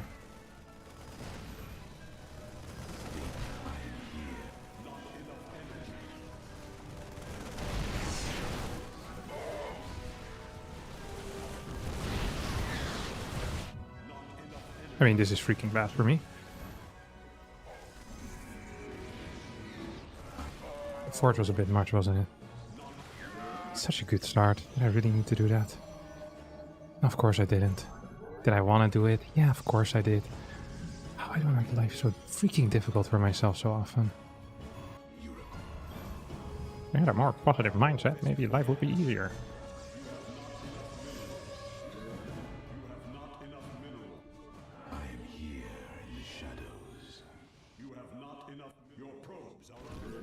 Ah, I skipped. I skipped detection, and that bit me in the bum. A little bit greedy, I guess. Well, a little bit. Very greedy. I should have known. I just make bad reads in the moment. Like, the read of the Stalker was good, I think. I like that. I think that was genuinely a good call. Because it's unlikely that they... If they get a bunker and they play factory before barracks, it's good for me. Or they usually don't play a bunker when they play marine into reactor. But then here, I don't see a single unit popping out at 341 yet. So no mine, no Hellion, no nothing. So there's two options here. One, it's going to be Cyclone into tank or tank into whatever. It is like a tech lab unit because usually a factory unit is supposed to pop at 318, right? Or it is 3 racks. If it's 3 racks, my build order is fantastic, so I'm not worried. If it's factory, I'm supposed to leave at about 340 and piss off. So I can try to get information with my adept because he's constantly standing on this thing, right? That could have been big. Instead, I'm forced to use this recall as well. That actually kind of sucked. And yeah, killing the Cyclone was good, I think. Maybe I just should have left it here and tried kiting this. Probably would have been bigger. If this forge would have been another gateway, that also would have been huge. If I had a battery that would have started at some point, that would have been freaking massive. And if none of that happens, and I know that there's a tank in here, guess what I can do? I can just piss off. Like, I can wait 2 more warp-ins. Like, this warp-in was good. I clear 1 or 2 more marines. And then I just wait till I have blink. I get 1 more zealot, 1 more stalker. Because with 6 stalkers, I can 2-shot. Now, because I took such a terrible fight here, I couldn't even 2-shot the tank anymore later on, which made my pro pool so much worse. I mean, this base can take a lot of damage. He has almost no DPS. It's just really bad errors, I think. I still would have been in some trouble against the Banshee, because I had no detection. But maybe I would have thought of it then. I mean, I was building a robo. Maybe I get, like, blind batteries, because I see no follow-up starport unit. But maybe I would have thought it's a Raven. I don't know. I feel like my opening theory is very good. I'm just not executing it properly in-game. Like, maybe just not enough practice. Ah, another week, another loss. It is what it is.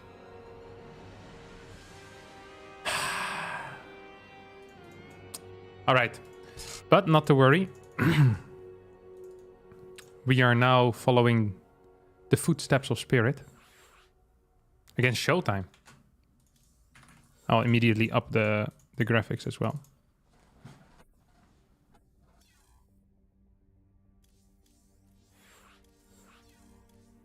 Yeah, this all looks good. So as always, whenever I die, we go into the caster mode. We got our first game.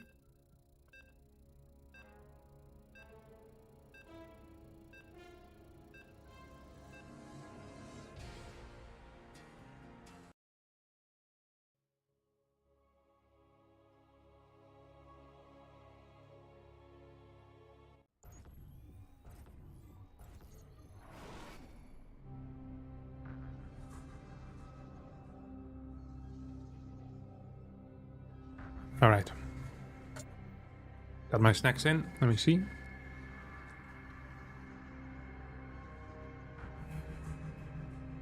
This is all set up correctly. I'm not blocking anything important. Don't worry about that. All right. Let's go. Spirit version. I have the chat open as well. You guys can give me your expert input while we see Showtime most likely destroy Spirit. I really do rate Showtime highly.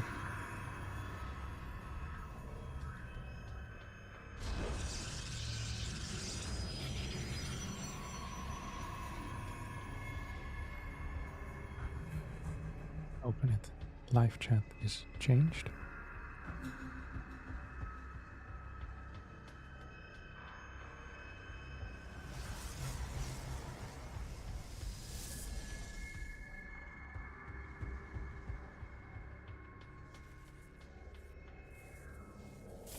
Okay, eBay block. Didn't I mention it last game as well, that this is a really popular build on this map? I don't entirely know why, but a lot of Terrans love the eBay block on this particular map. Response from Showtime is fabulous though. I probably scouted on with the 18th worker that finishes. Exactly how I did it. It's so good. Hardly delays your Nexus, maybe by like 3-4 seconds, and it massively delays the Terran. And also because they often follow this up with Marine Factory, I think focusing a lot on gas mining tends to be good. Because then you can follow it up with a quick Stargate, which is really nice against this particular build order. Showtime's also moving towards the far right side here, in which he's going to see this watchtower. And that allows him to spot if there's any like SCVs looking to build a starport on his side of the map. You scout with 18 and then pull 4 probes, right? Yeah, that's what you do. So you scout then downstairs at 18 and then pull 14 probes if it's there. And you're in an absolutely great spot. Like it's the best case scenario against eBay block, in my opinion. Yeah, it's going to be Stargate.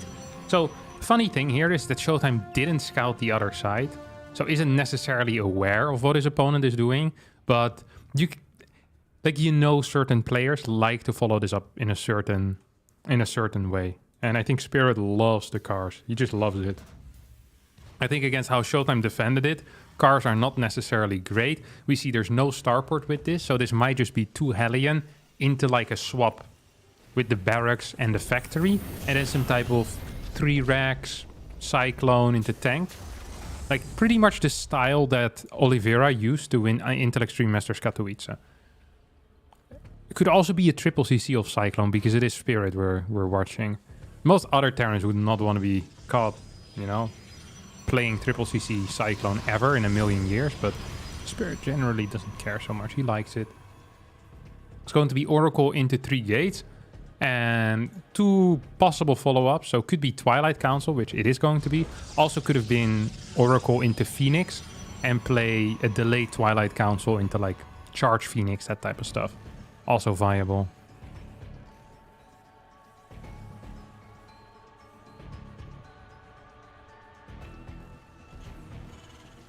Barracks. Yeah, okay. So it's going to be that type of Oliveira style. At least that's what I expect. The second gas does surprise me a little bit. Not sure if it's usually this early. Cyclone to Hellion moves out. There's a bunch of units with this, actually. A bunch of Marines. Gateways are not quite done yet. This looks dangerous, but I don't think it actually is. I think there's simply too little damage output on the side of Spirit. The Warp Gate isn't done yet. This needs to be a Cyber Core, not a Gateway. It might just be fine. Anyway, Oracle gets taken out here. The Hellions start working, and they start working hard. The reason why I say this has to be a Cyber Core is because a Cyber Core gets more HP quicker, and it's the exact same price and the same sizing as well. Warping the Stalkers in front of that Cyclone might have been a mistake, but it's not quite going to cost him. I think main target fire here should be on the Marines. As Blink is still a little bit away, but I think Showtime here is completely safe. Will not be capable of gathering any more information though. Does not know what the follow-up is, and it's going to be a 3rd CC. That would have been so valuable to figure out. There's a battery going down in the main base as well. I'm not entirely sure why. We have a major probe cut coming out of Showtime, as he wants to start moving into a 3rd base here. But what started as a great start now quickly turned around in favor of Spirit, in my mind at least, in which Spirit has superior info, superior eco, and he's completely safe, so he should not be taking any damage whatsoever against these Stalkers. First tank is out already, second tank is out, well, is practically out. 3rd barracks is now on the way, 1st eBay is done. Blink Stalkers are very good, and they can often achieve things that Terran players, well, wish they couldn't. But I'm not so sure if that's going to be the case quite here, because tanks are already in position. It's a tiny main base as well, which makes it easier for tanks to cover it.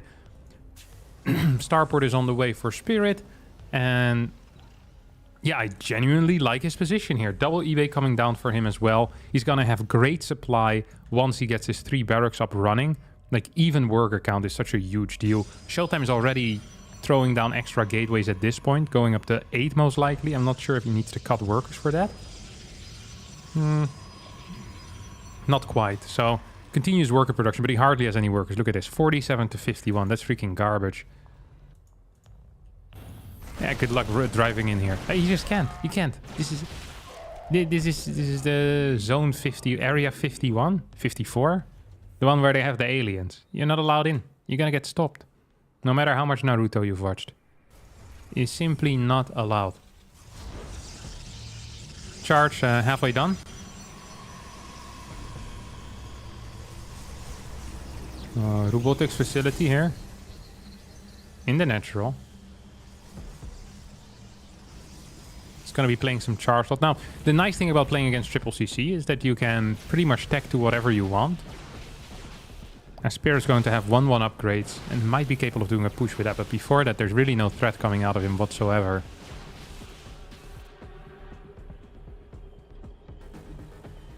This tank is sieging up as well. Just going to get pushed back here. Or push back this Stalker count. Oh, no, no, no, no, no, no, no, no, no, no, no, no, no, no, no. This is so dangerous.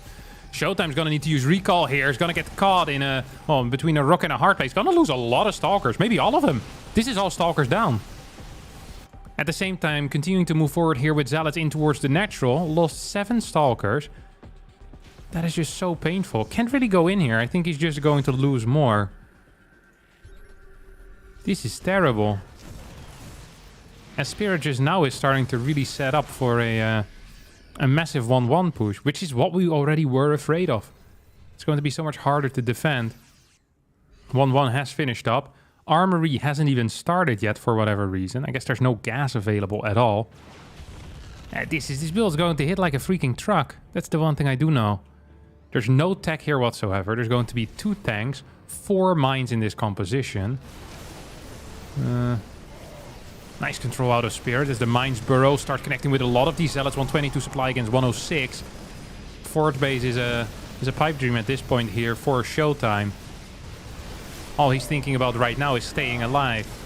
And I'm not talking about the Bee Gees song.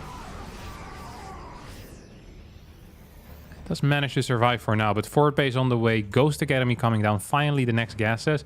Armory is really delayed for no apparent reason. Huge blunder out of Spirit, who had a really nice upgrade lead. Could have probably continued that until infinity.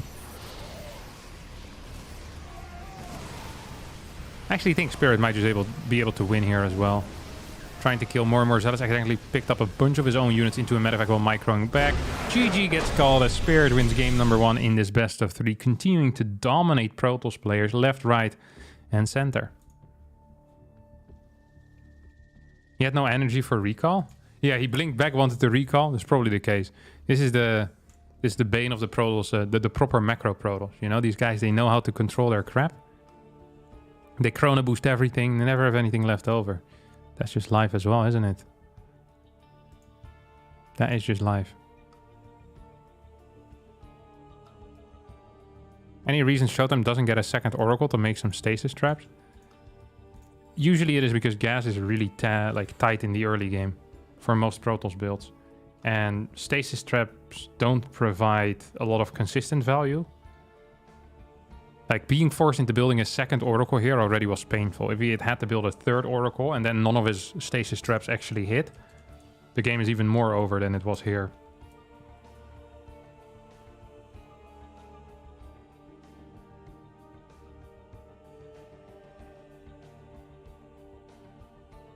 How are you supposed to hold the push Spirit did? Not losing 7 Stalkers is a good start. Generally. I would recommend that. Yeah, he could have bought some more time maybe with some force fields. Coming in from 2 angles is really good against tank mine compositions. What's your prediction for Lambo versus Dark? Last time they played, which is about 4 days ago, Dark beat Lambo 3-0. So I'm saying that Lambo is going to win this one 2-0. No problem. Easy peasy. Dark fans on copium as Lambo takes his points away. That's what's going to happen. If you play the best of 11 Phoenix War versus Rotti, what do you expect the outcome to be? At least a single suicide. There's no shot I'm playing a best of 11 in Phoenix Wars. That really takes away the will to live for me.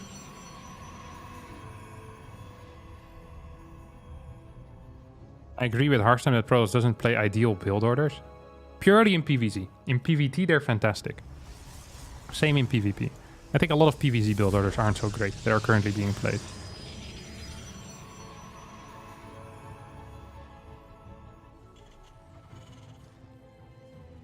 Barracks into refinery. What defense would you have used in that matchup? Wait, what do you mean? I mean, you're not supposed to lose 7 Stalkers for free. Like, that is Showtime's main mistake there.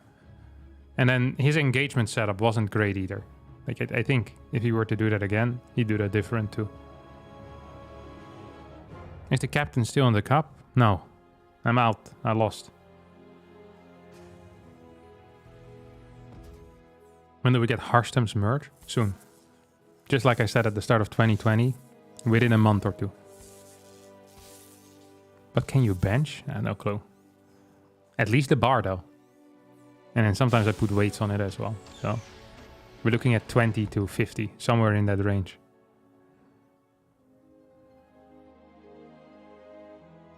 Oh, update the score. Good call.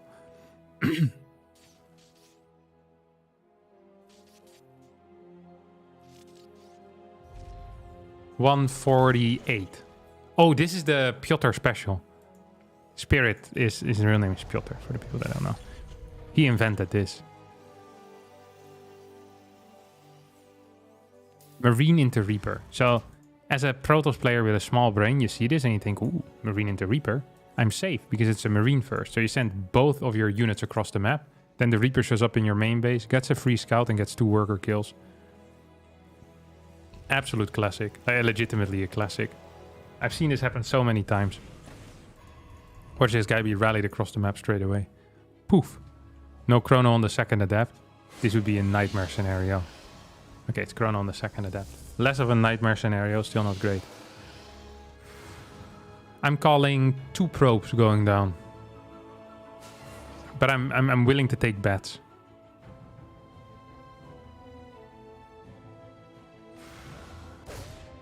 Two.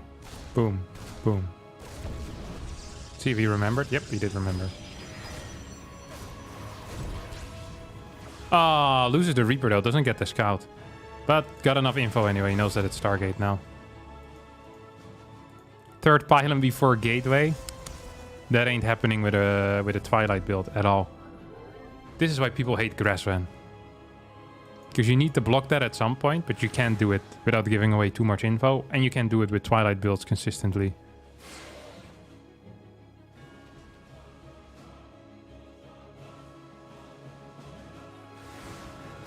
Split the shots. He didn't split the shots. Split the shots.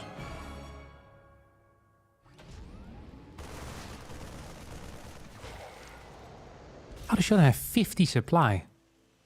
This guy is freaking balling in cash over here. Absolute gangster. First Oracle popping out. Second Oracle soon to pop out.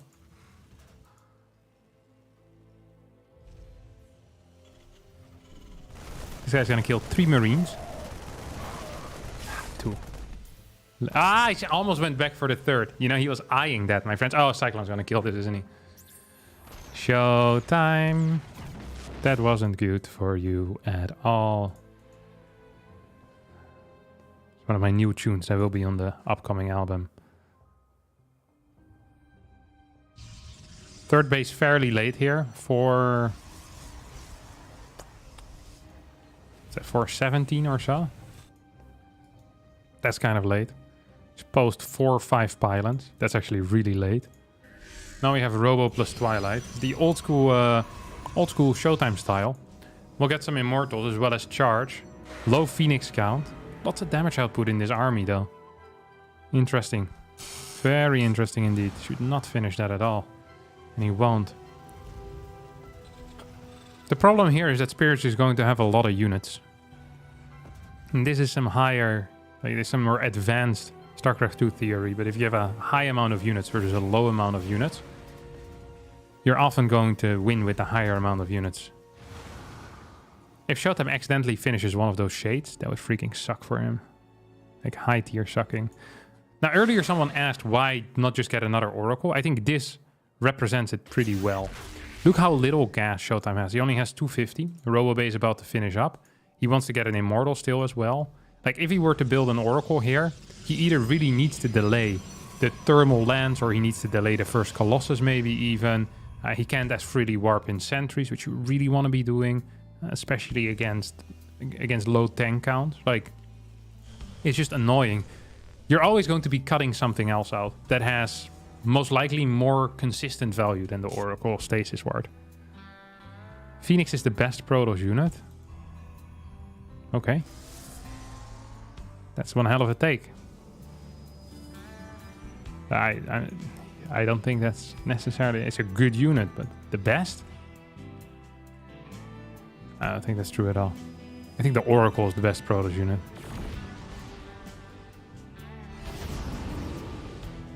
Look at this guy. Poof. Only a single Phoenix. That's not enough, is it?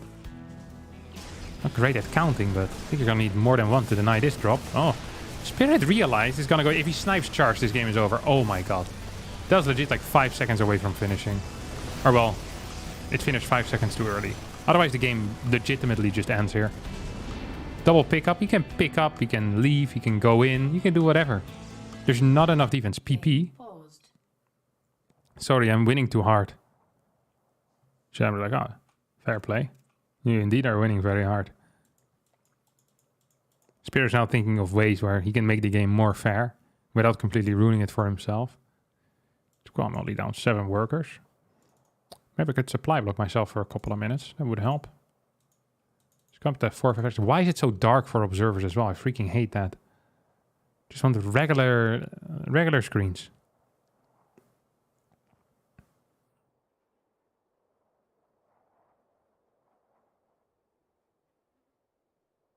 Spirit about to make another drop in the bottom. If Spirit goes for another drop on the bottom, I'd be surprised. The surprise is gone, you know? And you know there's at least 2 Phoenixes now. And then maybe a third joins, you could lose Medivacs, which really sucks for Terran.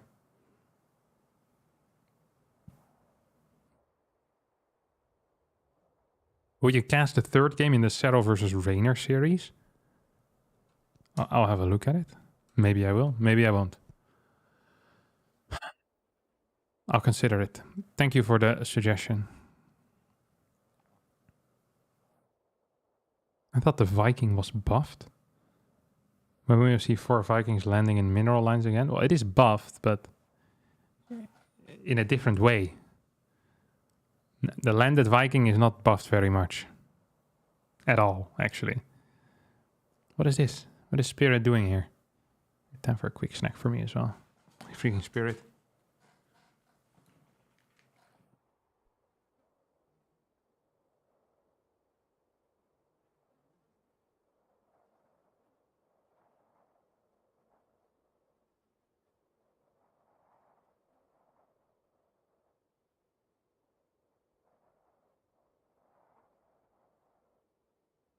Stock market just opened in New York. He's not happy with how it's looking right now. He's getting rid of 40% of his entire portfolio as we speak. And this is the pause of a freaking lifetime. Game resumed.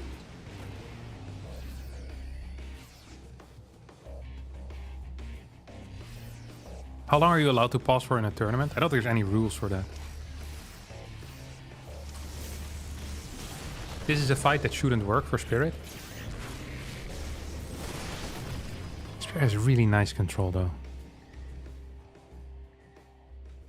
Whoop. Showtime supply is crazy. New Twilight Council. Is that a second forge or that's a first forge? Showtime had no forges all this time. It's gonna take some serious damage from this drop though. Some serious damage. Poof! Oh, beautiful redrop as well. Phoenix is still in the correct spot. Uh-oh, uh-oh, uh-oh, Spirit in a world of trouble. That could have ended really poorly if Showtime had paid closer attention. This drop did not deal the damage that I thought it would. great little sequence though that Spirit was planning, pulling the Phoenixes to this location, then trying to drop in the main as the Phoenixes are out of position, but that didn't quite work out as the Phoenixes did not move. Showtime saw through the facade. Facade.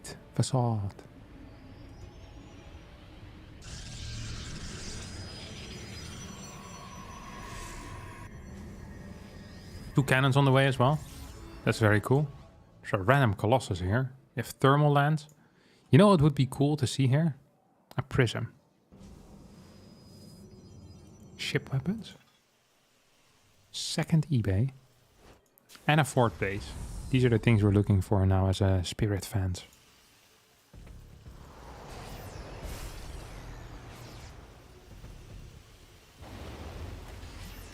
I really like this position for Showtime, I think. High Phoenix count, making it easy to deal with side drops. Not in immediate danger. While the gateway count's a little low. If this was 10 gate, I would really like it. Upgrades also suck balls, actually. Supply is just really good.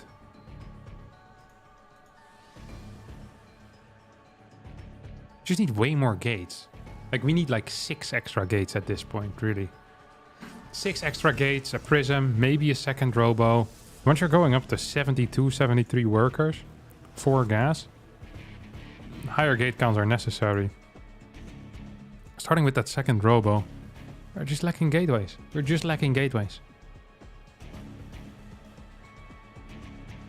It's an interesting push out. There's not a single run by that's being set up here for Showtime.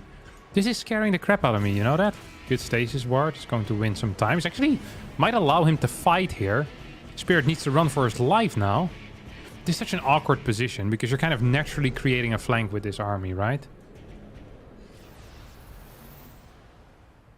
So you're pushing it away, then you turn around. Oh, this army's gonna die. Spirit gives it up. Does it hit? Misses the timing, but still gets the kill, so it's not the end of the world. I'm okay with this. We all miss timing sometimes.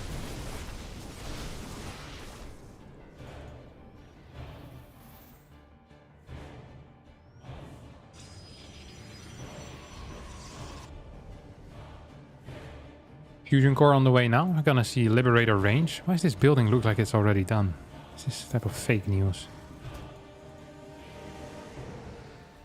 Infantry weapons level 2 coming in as well. This is a risky fight here for Showtime, as he's poorly upgraded. And there's enough Vikings in the air as well. Planetary does get taken out. If Spirit can get an angle to engage in, I mean, the disruptor count is so low. Yeah, the recall is really the only viable solution here. One Colossus does get taken out. Good retreat out of Showtime, but needs to be so careful still. This is a very scary incoming push. Disruptor count did not quite reach critical mass. There's no Prism, no Zealot counterattack. These are real issues that he's dealing with. Like, if there was a Zealot at, like, 10 Zealots moving into the natural right now, I would love this spot here for Showtime. But now, Spirit can kind of play this out slow. He can EMP, you can move back and forth. I think killing those rocks would not be a mistake. Get such a nice angle at that fort base. Good micro with the Vikings here. Disruptor shot is going to chase this away as the Blink Stalkers move forward. 2 more Disruptors are on the way. Force fields are good. Zealots just hardly have any value in this army.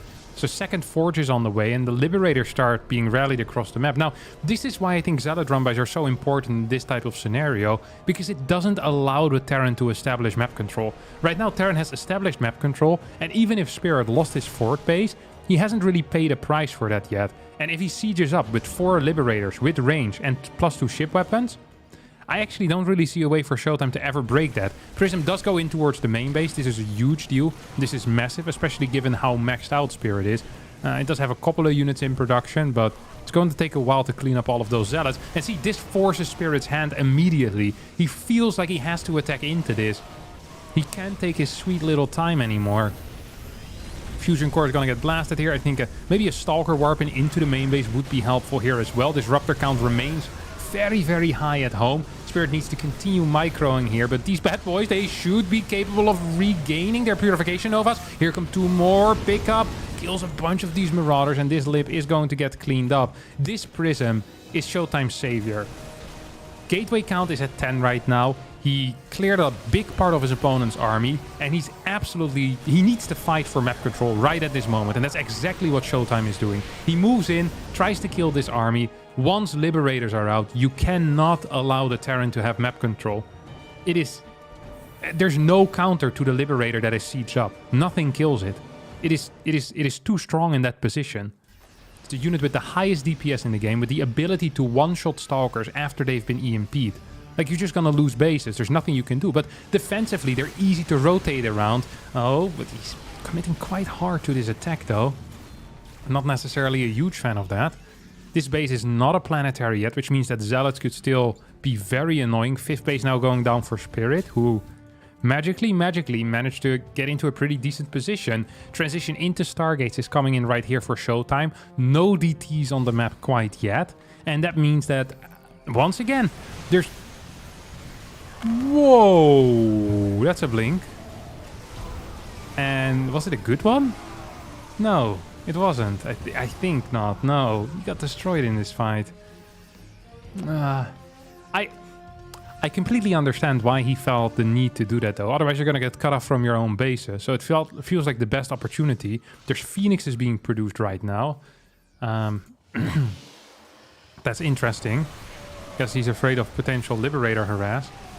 This Lib has been taken out. Purification Nova gets sent out on the map. Oracle with Revelation. But yeah, this is an issue you're going to be dealing with, right? Once the Terran has map control, you need to attack into these positions. And the more Liberators show up, the harder this is going to be to break. So you need to break it early, but you can't. Because you can't attack into Lib spots. It is impossible. You need Tempest. You need something. You need a counter-attack. The only way to beat Liberators sieged up is by not engaging with them. Liberators are fairly similar to internet trolls. The moment you start engaging with them, you've already lost. You just go around them and stab them in the back. Not in the literal sense, but when against Liberators, don't do that to internet trolls. That is a criminal act. Please don't do that. 3 Tempest here. Coming in as well. Revelation. Going down. I like how calm Showtime approached this, but he needs a Prism. He needs a counterattack. He absolutely needs a counterattack. Liberator count hasn't grown very much. Ghost Academy is being rebuilt now. Wait, there's no Ghost Academy? That's a big deal. There's 2 ghosts. Only one of them has an EMP soon.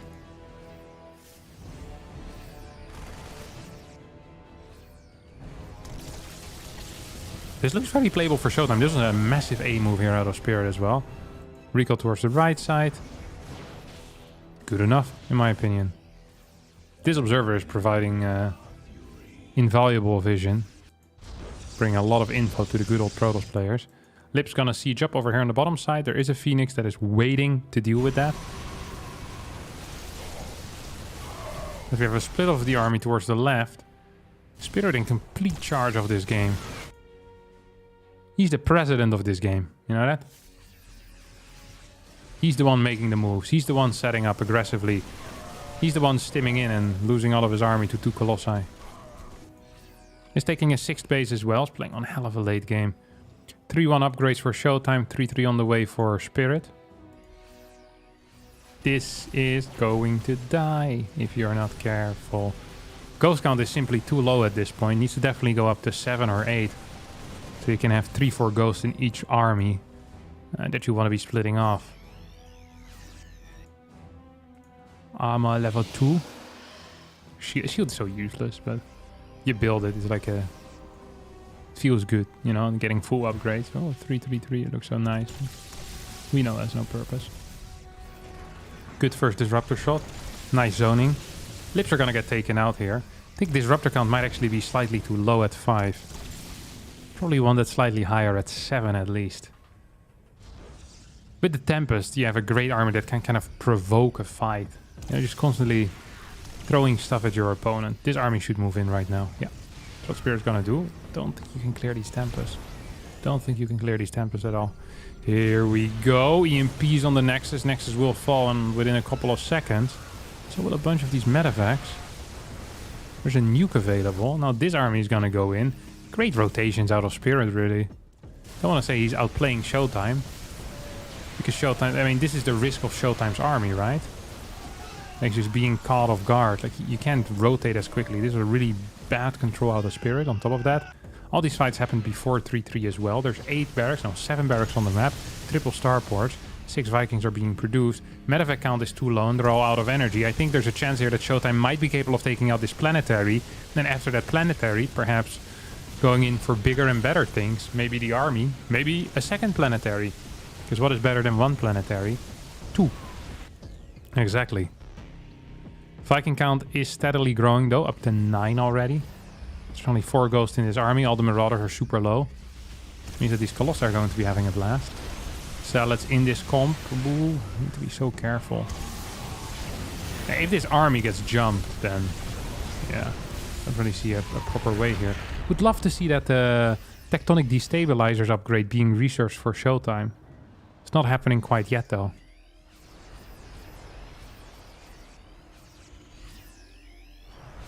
Is this 5 lips? 5 Liberators. God. That's a lot of Liberators. Here's a planetary. I really think Tectonic Destabilizers would be huge against all these planetaries. Uh-oh. This is a jump on top of the army. Blinkstalkers need to move in here. Showtime. There we go. Blinkstalkers need to zone. They still need to zone. Disruptors in combination with Stalkers here is the way to keep these Vikings at bay. Disruptors to zone away the bio while the Stalkers target down the air units. This was sloppy play, losing him a lot of Tempest at an absolutely essential moment while the Liberator count is growing again. 6 Liberators versus 2 Tempests, that is painful. Still no DT squad on the map. Do we even have a Dark Shrine? We do. Do we have... No, we don't have Shadow Stride yet. This base is probably going to be toasty. Nah. It's warm, but it's not quite toast yet.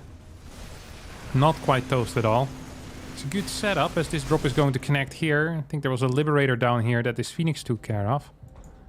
There's a Zealot down here that is eyeing that sensor tower. If you didn't have your planetary behind you, you wouldn't feel so freaking powerful, would you now? Vikings are going to be taking out some Colossi as the Lib count is back down to 2. Medevacs not doing a good job healing because they're out of energy. There's still 3 medevacs at home. Showtime wins another fight. This has been a freaking close game though. Very entertaining.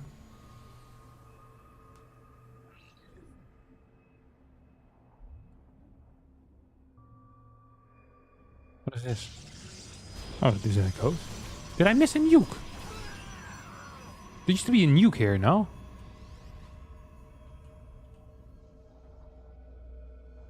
Not anymore. Oh, my apologies. I can't believe I missed a nuke. Maybe if the Ghost Academy gets killed, the nuke also disappears? Is that what happens? I think so, right? Because the nuke is tied to the particular Ghost Academy. It's also completely possible I missed it. In that case, my apologies. Oh. EMP is going to connect with that observer. There's no momentum here at all for Spirit. No momentum here for Spirit. He is nothing. He's just sitting back and taking hits from these Tempests. And that's what Tempests are great at, you know? If you can't reach him, they're the most powerful unit in the world. The moment you can attack him, they're not quite as strong anymore. What's the Viking count? It's at 0 right now. That's a very low number. It's going to be 6 soon. 6 versus 2 Tempests, 6 Lips. I mean, there's potential for a single good fight for Spirit. It's not like Showtime has a bank of 6k, 6k, you know? We're still, like, it's still going to be one big game-deciding fight, most likely. I just don't see a world in which that game-deciding fight is going to go in the direction of Spirit. Because he's sitting there without any momentum. Continuous expansion as well. Like, this is a great move. This is exactly what you want to be doing. It's perfect, even, is what I would call it. Because you need something. Ooh. Stalkers here, though, set up already. Can't do anything. Can't do anything. Showtime with the perfect setup. You know what I don't mind here? What I wouldn't mind? Oh, hold that thought. Our next fight is gonna start. That Zealot is happy as the sensor tower finally goes down. It's kind of a natural flank here set up from the back. There's no Colossus in this army, which means that... Oh wait, there's one. Walking in between the Tempest. The Marines could be good. Okay, this is a very scary fight. The backup Marines are not joining in though. I'm not quite sure why that isn't happening. This was such a huge opportunity, but there's about 16 supply up top here. A bit more maybe even. That wasn't participating in this fight, which felt like it really could have been good. Spirit completely forgetting about that. That is huge. That is absolutely huge. Now tries to go and kill this Nexus, but as a result most likely is going to lose both of these medevacs, as well as all of the units that were in it. There's not a lot of cash in the bank for Spirit. Still going to try and get a decent fight here. Liberators are going to once again siege up, but Stalkers can one-shot at this point, as the Zealots are doing a great job. These Stalkers are taking absolutely everything out. Showtime does need to be careful. Will throw down a zoning disruptor shot. There's still 4 disruptors remaining. 1, 2, 3, 4. And 3 new ones that are roaming around somewhere. I don't quite... Okay, here they go. Colossi being produced 3 at a time right now. Tectonic Destabilizers about to finish up as well. It's going to allow these bad boys to do way more damage to these planetaries. Look at that. Puff! Up. SCV's getting taken out as well. A couple more zoning shots to make sure that the army stays away. Ooh! Showtime actually kind of getting caught off guard here.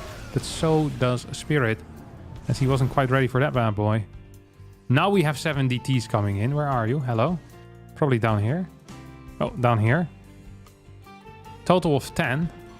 It's gonna probably jump on top of this planetary. DTs are best when they're not expected. And DTs are very good at coming in unexpected. Whoa, he saw that? Oh, this turret provided vision. That's actually pretty crazy.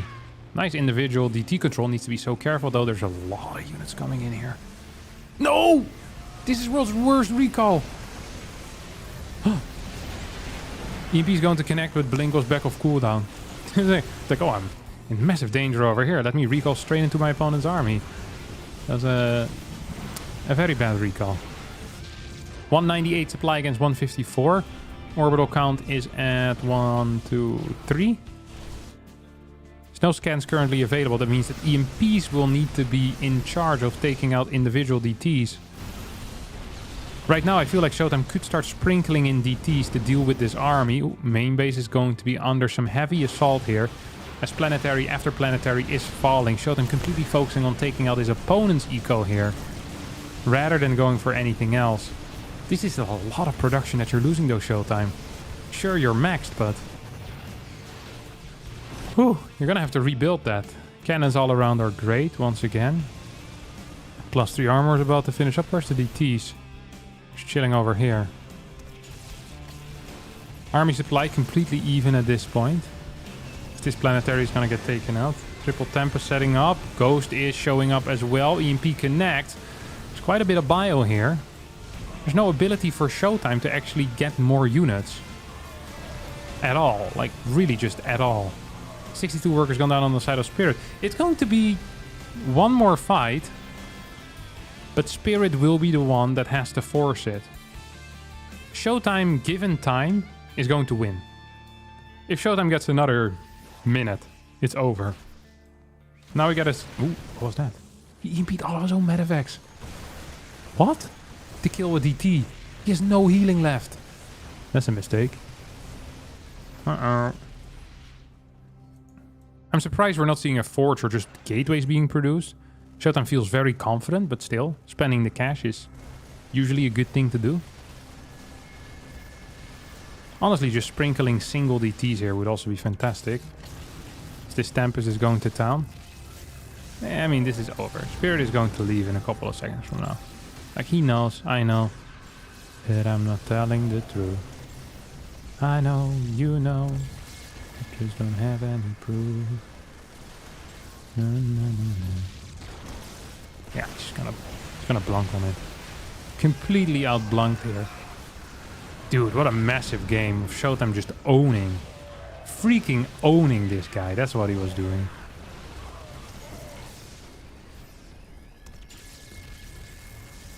Gangster. Buff! Out of the game.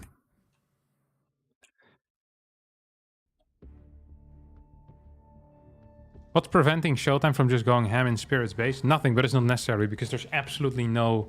there was no threat anymore for Showtime. Showtime killed all the eco, and he was still mining, so why would he be attacking? You just go defend your bases with cannons, batteries, and your main army. Then you're good.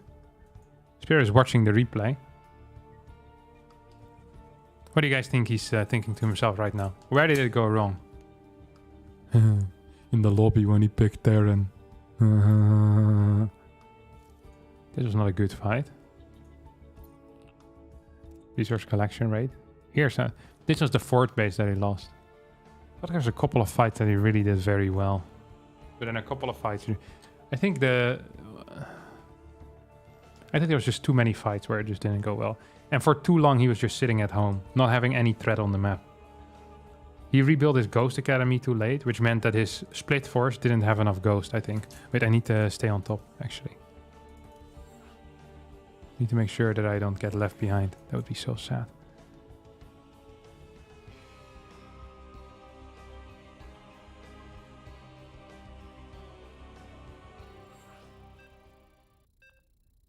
Spirit needed to trade his army, then go tanks instead of lips? No, that's not true. Tanks are completely useless in late games. They have no value at all.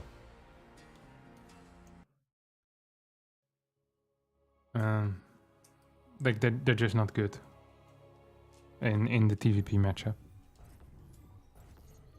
Like liberators are absolutely key in winning this. The way that Maru plays late game is Ghost, Viking, Liberator, turret walls.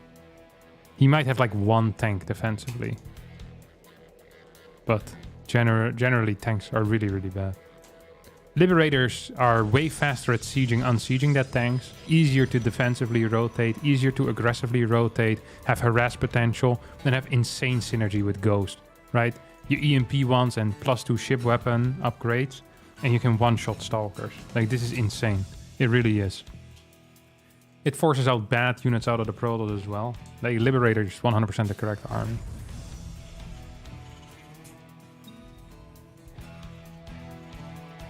Doesn't Maru often play tanks against Skytos?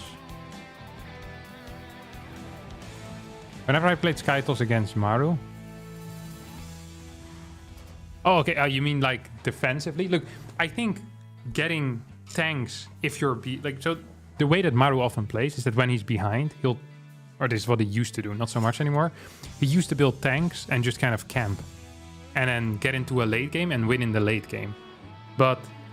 I think if you're in a position where there's momentum on your side and you're in a late game already with Ghost, Viking, Lib, replacing the Liberators for tanks I think is really bad.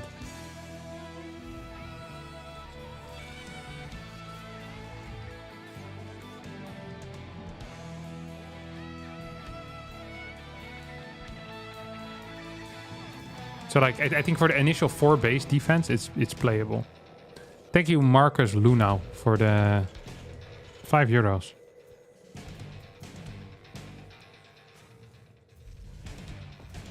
Greetings from Mainz, Germany. Very cool. I love Germany.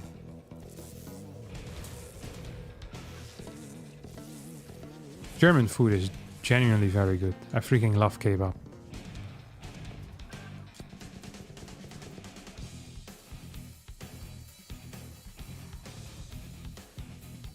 It seems like Libs vs Stalkers. No, Libs vs Stalkers works well. 100% works well. Like it's the... I think it had more to do with rotations there.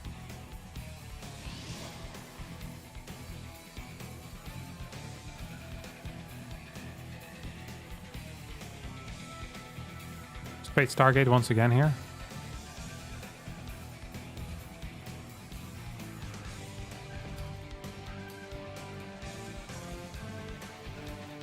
Seen people instruct me to play Marine Tank versus Skytos. Tanks to deny Disruptors, HD Colossi, Marines to shoot down air units. Literally never works. There are situations in which it's playable. But it's not a late game composition. It is for a mid game timing push. Tank Marine. You can get turrets with it and slow push across the map. But if TOS has a good counter army, you're always going to lose. Because Marines are balls. I think this is the build Spirit played against me earlier. Freaking owned me with it. tank into medevac. So powerful, man. Was this reactor first? I think it was. Yeah, this was reactor first. Look at this crap. No. This is a skill test. Skill check. Skill check. That's what it is. Ooh, skill check succeeded. Glory to the day. Does Shotem have the balls to move across the map and kill his opponent with his oracle? I would not have the balls for that. But it would be the correct call. Second oracle and a battery. This build is freaking powerful, let me tell you that. Dimensional strings. Holy cow.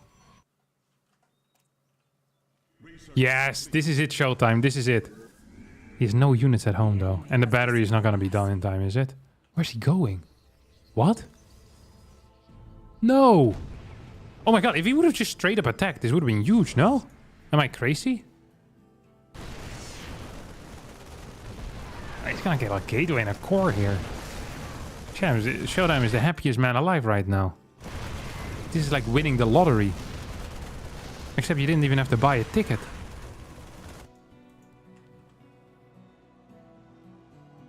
This is also one of my suggestions. Is we get rid of our royals, abolish the monarchy, and then the money we invest in the monarchy, we put in a national lottery. And every year, someone gets the same amount of money that a king used to get on a yearly basis. So everyone can be the king. That'd be really sick. Anyway, oracles here being taken out. Poof, poof, poof. Now, an amateur might look at this game and see Showtime completely destroying this push. And will think to himself, well, that looked really good for the Protoss, but that couldn't be further from the truth. It's never good for Protoss. You're always losing against Terran. Okay? This is something you just need to put in a tiny little brain of yours. This was a success, a huge success even. The greatest success. He forgot his eBay, and he forgot the macro behind it. He's building 4 barracks at the same time as well as an eBay. And he's also not building anything from these buildings, but he's queuing up SCVs. This is not a good look here, Spirit. This, however, is a very good look. I love this drop. Now there's a Liberator. No, double Cyclone coming in. Where's that Lib? I know there's a Lib somewhere. Did it die already? Yeah, it did. Sad. Very sad. Cyclone's pushing in. Tried killing something. I'm not sure what. Something started vibrating on my desk. It was my watch. Looked at my phone. It wasn't it. I got scared for a second. 2 Cyclones once again making their way across the map. That's 1 probe. That's 2 probes. Cyclones are useless anyway. Just get rid of him. 3rd CC? Why is he not building anything? He's just floating so much cash. Holy crap. Forgot about stim and combat. Forgot about unit production behind this. Did kill 12 workers though. If he would have actually macroed behind this, he would be up freaking 15, 16, 17, 18, 20 supply. That's not the case right now. It's kind of falling apart macro-wise, honestly. He's just doing random things, it feels like. He's gonna follow us up with tanks. More tanks. I mean, he has 3 already. I wouldn't mind more. As the Marines come back in. Charge has finished at this point. A couple of workers will end up falling. Make that 3. Make that 4. And make that... That's about it. Brrr. Freaking Vikings. Too powerful in my opinion. There's 2 Disruptors out. I'd love to see a Colossus.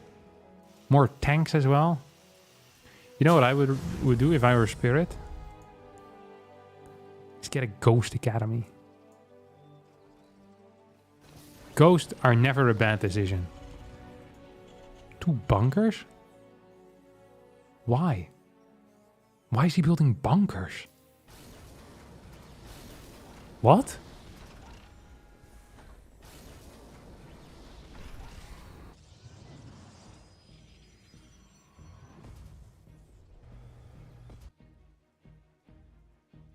Add this to the long list of things I don't understand. Just below rocket science. And physics 101. Well, in the... Are these bunkers because he thinks he's so far behind that he will die? Or are these bunkers because he thinks he's so far ahead that he thinks his opponent is desperate to kill him? There's a Ghost Academy coming in. You could be building a fort base right now as well. With the money from the bunkers. Maybe he waits for max, then pushes out. Gets a fort base at that point. You know, there's one thing that I really want to criticize out of Showtime.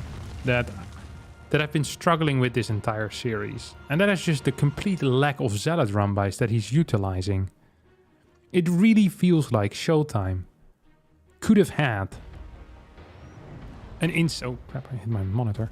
Could have had an insane amount of damage with Zealot run-bys or a pre-set up Prism, you know, flying in the moment something like this moves out. It's one of the main strengths that Protoss has in this matchup. On top of... Well, he has Phoenix. Where did these guys come from? Has a Colossus. You know, if I was Showtime, what I would do here... Send like 8 Zealots into this base. Maybe even 12 Zealots.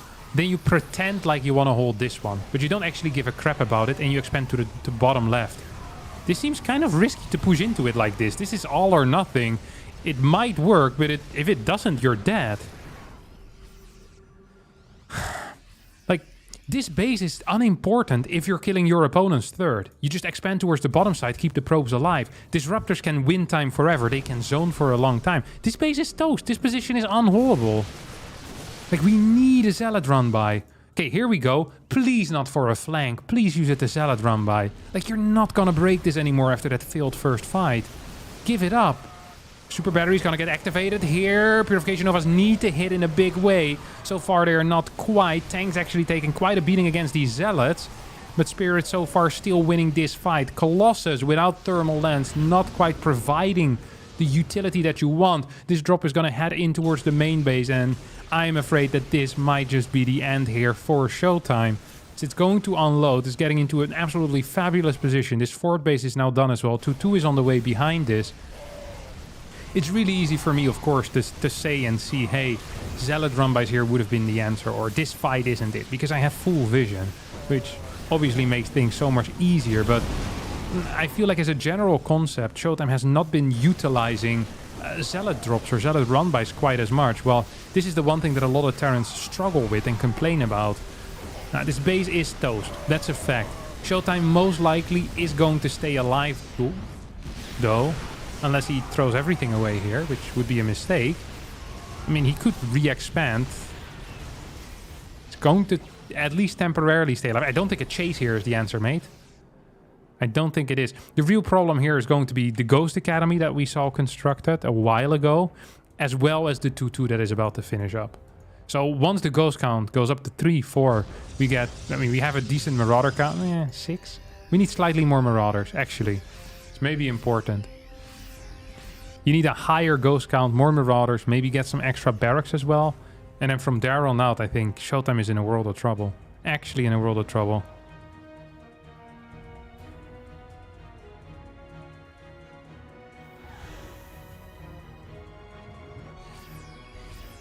Matter of fact count isn't high enough though. 6. Where's the other 2? Okay, they're still coming in. Ah, it's gonna boost them back to repair. This is nice. You don't see a lot of Terrans do that. Spirit's taking his sweet time with it. I like it. A lot of Terrans would be very keen to hit this 2-2 timing. Now this Prism, freaking beautiful. Actually beautiful. Like, this is a game-changing Prism, potentially. It could also do absolutely nothing, but it will force Spirit to do something. Look, look, look, look, look, look. Here we go. Boom, boom, boom. Prism causing distraction, causing chaos. Disruptor shots go in. Don't kill a whole lot, but kill at least a little bit, which is better, once again, than nothing. Observer providing a crap ton of utility here. As one tank gets taken out, Prism is going to fall. Instantly rebuild a new one. Send all the Zealots in your army currently across the map. Come on. You're not gonna get... Like, you're not gonna lose here. It's not possible. You have 3 Colossi. Your opponent's army consists of mainly Marines. There's just one tank to push forward. You have so much time. These zealots are still going ham. Just pre-set up a run by in this general area. I think it would be fantastic. Showtime is doing this great though, by the way. He's actually playing some good Starcraft. Look how patient he is. Does not want to engage into this like a moron. I would have A-moved this army 5 times already and lost everything twice. Up, here we go. Nice little setup. No Guardian Shield. That's an expensive mistake. -2 armor on all of those units for no real reason. We can still use it. Use it. Beautiful force fields. No Guardian Shield, but force fields to save. Still, this fight wasn't entirely it seems like. Disruptor count is growing. Supplies very, very close. 5th base on the way for Showtime. 5th base done for Spirit, who's now adding more barracks as well, as mentioned before, as something that he coulda, woulda, shoulda done. Observer moving towards the very top side. Phoenix is still in position defensively. As the broken record that I am, I feel like a prism. Yep, there we go. Would be fantastic.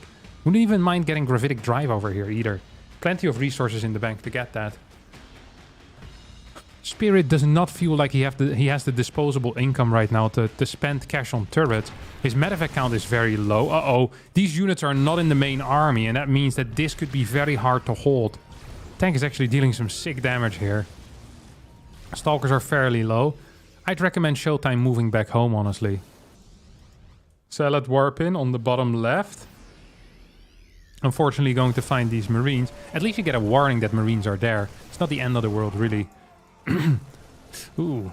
It's gonna lose a majority of them. It's gonna recall this army. Look at this. Yeah. Very nice. Very solid take. On how to defend this. I love that. Needs to be so careful now, though. Spirit knows there was an observer here at some point, because he kept getting purified by these Novas. Which is frustrating. Not good control out of Showtime, I think. Vikings dealing way too much damage there. Zealot attack coming in. Where's the prism? I know it's here somewhere. Wait, where are you? Where are you? Why can't I see it? Oh, here. Defensive position. You see how dynamic this game becomes once you start using multiple run-by groups as a Protoss? It becomes so much harder for the Terran to play. Almost immediately lose all that momentum. I freaking would love to have a Zealot drop in the main here as well. This is just a good attack though. This is just a good attack. Viking count is very low. Colossus count is high. Stalker count is high. Disruptor count is high. If you're fighting on your opponent's side of the map, this is a dream scenario. These Vikings should die. They should have died. At least 2 more should have died. Slight miscontrol there out of Showtime. Purification is going to try and chase. This is brilliant. Spirit playing a fantastic game here. Understanding when to split off units, where to split off units. He's going to force portion of his opponent's army back, but recall is still on cooldown. This base is toast, and this is going to force Showtime into a position where he doesn't really want to be. Showtime now might feel desperate to go for an attack. I hope Showtime can keep his patience. I really hope so, because it's so darn important. Phoenixes have just died. Stalkers are being warped in the main base. Should not blink forward here. Oh no, they shoot. Absolutely shoot. Brilliant call. I thought these units were going to unload, but they didn't in time. Showtime bought some more time for himself as he's setting up a base on the bottom side, and he rotates very aggressively. Spirit here is going to initiate the base trade. This could be a mistake. This could be brilliant. It could be anything. I don't know what it is yet. It is a very, very weird situation in which many things can happen. Disruptor defensively, always good to have. EMP's trying to help out. Ooh, I think Spirit could have kind of committed to that position. Dealt a lot of damage. These units are gonna die. There's no medevacs with it. Good pick off here for Showtime. Showtime has less money in the bank. Struggling to take out these bases as well. Planetary takes out a disruptor there, bringing the total of these disruptors to 6. There's one more that could get targeted down. Showtime not paying attention, but neither is Spirit, so that is completely fine. Tank still moving on. Base after base being taken out. Woo! Look how close that army supply is. There's still a base over here. This orbital should be evacuated straight to the main base right away, because this base is going to fall. This bottom base is probably going to be toast. Yeah. Right now, Showtime, I think, is forced to fight because his eco is gone. So what does Spirit need to do? Spirit, he needs to get in a position where his opponent can't attack into him and somehow needs to get his reinforcements in there as well. He wants to go in towards the main base, knows he can't quite make it. EMPs are hitting ahead of time. Very nice play. Spirit apparently making the correct call with that base trade earlier. Definitely increasing his chances of winning this game. The secondary army of Spirit is not quite here. EMP kites back. I think this is going to be it, actually. Spirit is absolutely winning here. Lost the fight, but winning the war. And that is the only thing that matters. There's a crap ton of units here. Still needs to escape somehow, some way with these medevacts. And preferably with some of the units in it. There's no siege tanks at home. There's no Vikings. And there is a crap ton of Marines, which might make these Colossi a bit too strong. 2 medevacts faking going towards the top side. Well, this is, of course, the real deal. Planetary here is being set up on the fort. Third base still mining over here. Uh-oh. World's unluckiest recall for Showtime, as Spirit is not only going to take out the mediocre Dutch Protoss player Harstem, but is taking out the German mastermind, the king of Protoss in Europe, if you don't count Max Pax and perhaps Skilles. Mr. Mauer, Showtime, the defensive beast. It's not over yet, but it's looking freaking bad right now. 7 ghosts out on the map. There's a tank here. There's a lot of Marauders. Marauders are powerful. And this is it. It's now or never. Spirit is going to continue mining. No Zealots in this comp. EMP hits. Second EMP misses. Tank gets destroyed by the Disruptors. Nice micro. Very nice. It's gonna drop on top of this. Yeah, Spirit is so comfortable in this situation. Knows the value of his army. Showtime forced to tap out here. As the Polish Terran force. Oi, oi, oi, oi, oi. Complete destruction here. What a beast. An absolute machine.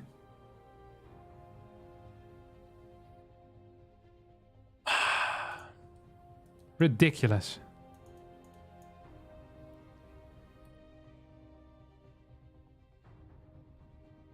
Oh, that's 2-1 in that series.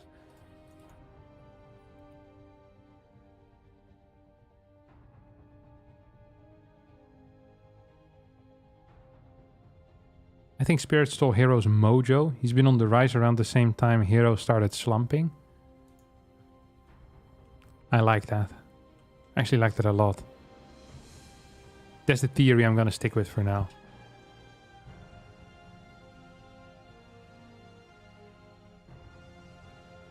Oh, bless me. Jesus. Sorry. NA?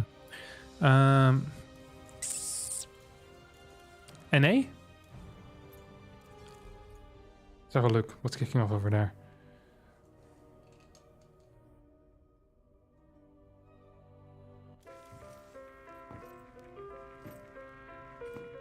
Mana trigger. I have Beyond as my friend. See 2023, nothing here. Let's move to Asia, see if there's anything there.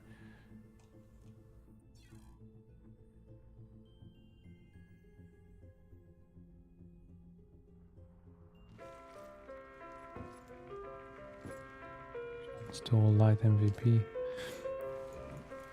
I want to show a bit of PvP magic over here, by the way. Can I do that? Yeah, of course I can. This is the most PvP a tournament is gonna get. Okay, look at this. So this is the bracket for the tournament. Now, Hero. I don't know who Awu is, but I'm gonna assume this is a Protoss player as well. Awu took a map of Skilles. Skilles 2-1s Hero. Mana 2-0s Skilles. And now it's Mana versus Creator. Now, I don't want to predict it because it is a PvP. But I think that Creator might 2-0 Mana. So then Hero will have lost to the guy, that will have lost to the guy, that will have lost to the guy, that will have lost to the guy. Beautiful. PvP, my friends. This is the greatest matchup in existence. We need to find a game, which is difficult. Let me see. I thought that is a Dark versus Beyond. Dark versus Beyond. That's what we're casting. Please invite versus Beyond. I'm Harstem. Your friend.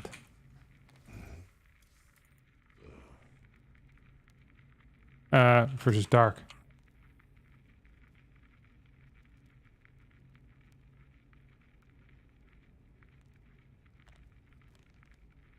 Dark versus Beyond is actually high tier map. We're more than friends, really. We're brothers. Okay. Poof. Maddox with the invite. Coming in clean. Poof. Gonna have a quick bite.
The food was a Japanese curry.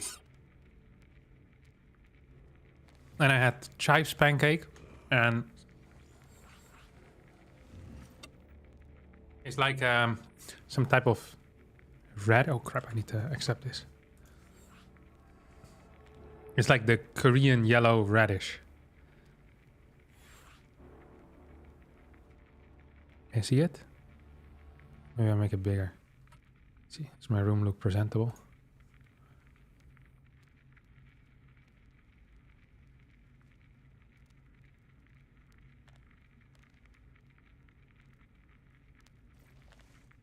These are delicious.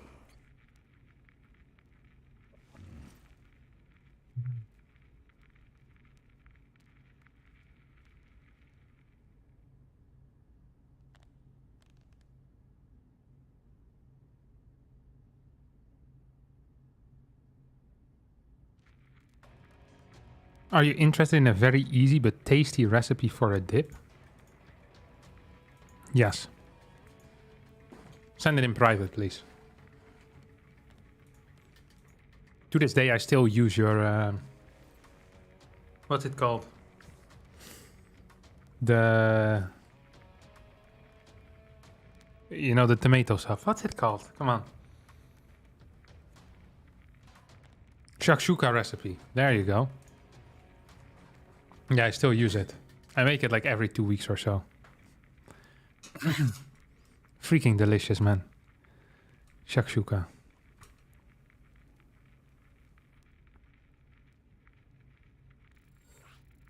Opinions on the 2023 tea harvest? I tried the dragon tea yesterday. The green tea. I liked it. Irene said, it tastes like I'm drinking water from a fish tank. Which I think was a negative review. But I could be wrong about that. What's it called? Dragon scale? No, it's something with dragon in there, I think.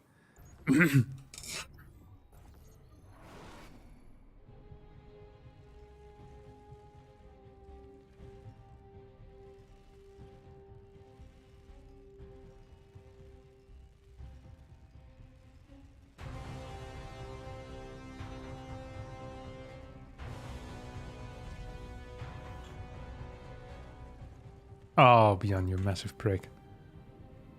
What are you doing over here, buddy? No player intro?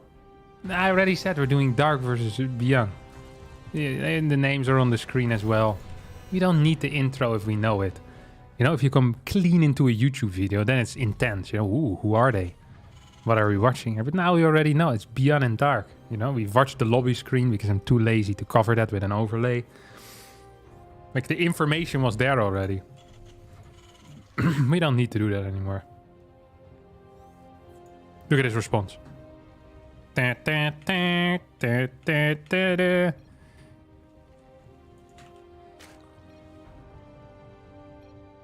He said, lol. Zerg overlords are broken. You massive prick. No, he's typing to everyone. No, Maddox. Not to everyone. No.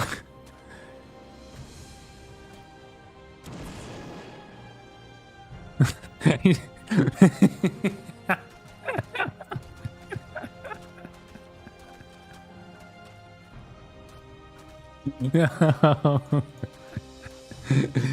So for the people that don't know, it's really common for people that speak Korean.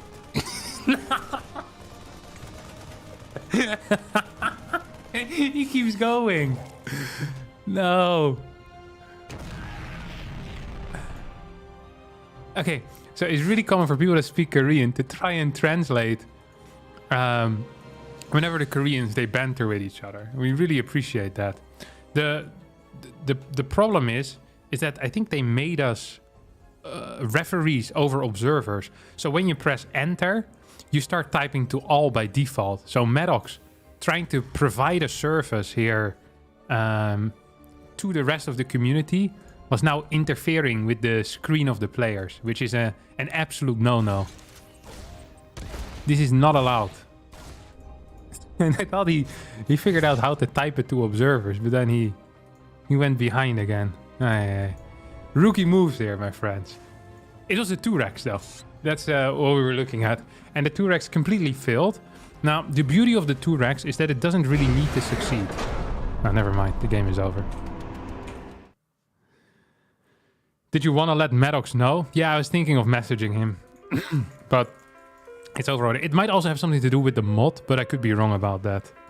What are they saying?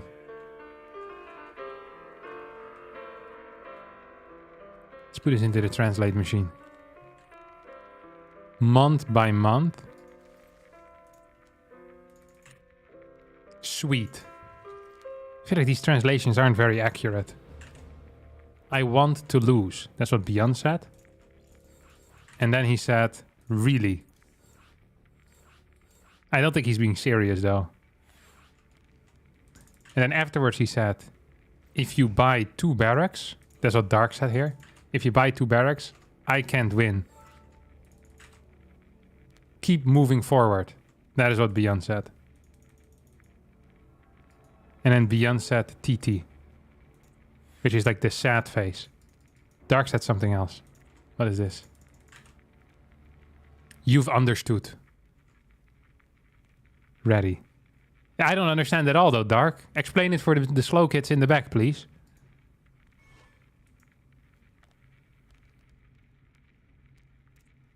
What are we supposed to understand here? Oh god, they keep going. If not qualifying, how comfortable are you? Beyond started laughing. Kekeke. Try out. Not doing. It's my first time. 10 people fall. Who will be? Google Translate is completely useless. What is this garbage? I don't understand anything they're saying.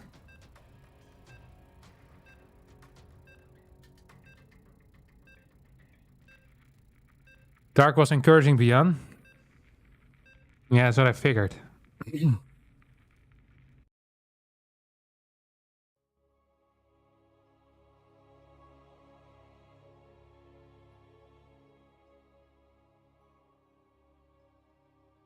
I did not see the games Harstem played. How did it go? I'd hard recommend watching the first series. The second series, I'd put a soft recommendation on that. Okay, Dark is 1-0. No, Beyond. The agile beast. Oh, okay, never mind. He's gonna go for Reapers. Oh, he's playing the Grassvan build. He played this particular build against E-Laser at the DreamHack. So he's going to proxy a barracks over here.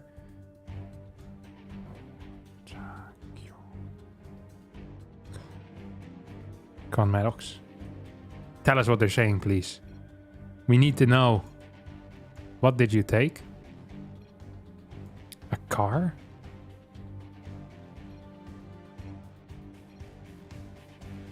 What do you mean, what did you take? What was your parking fee? 5 green ones. Yeah, 40 bucks maybe.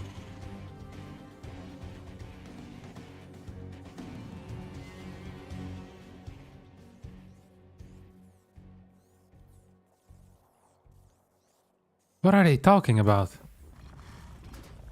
Cheaper than I thought.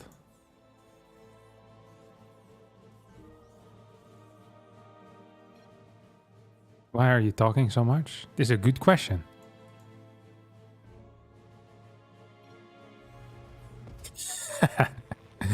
Freaking spotted. This is laughing. The ke. Not many people know this. That's why you're the champion. No, no, no, please, Beyond. Get it done. Very nice. Poof. Stays alive as well. So 2 Rex Reaper here. Is going to go 4 Reapers. Then follow it up with really anything that he wants to.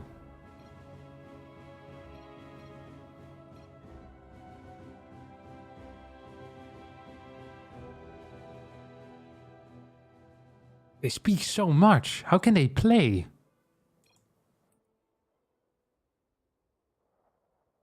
This is a conversation of a lifetime as well. Surely it would be faster to just call before the game and just speak this over. Is the optimal play to kill the 3rd base here? I don't know what that is. I feel like Beyond would know the ultimate play with Reapers. He's a true Reaper king.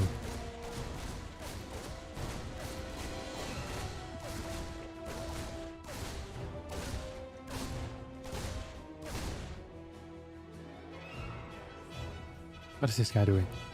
He's gonna scout the main and then hide himself into this corner. I like that. Genuinely do. This barracks is gonna fly in and scout. He always does this.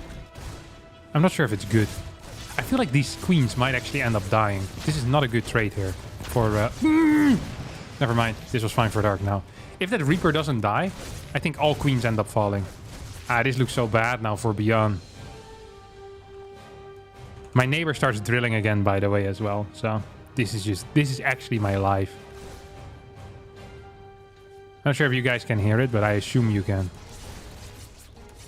Oh, there he goes.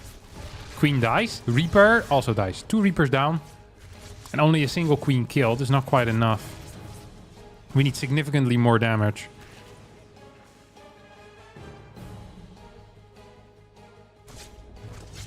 What is this crap? Still flying around.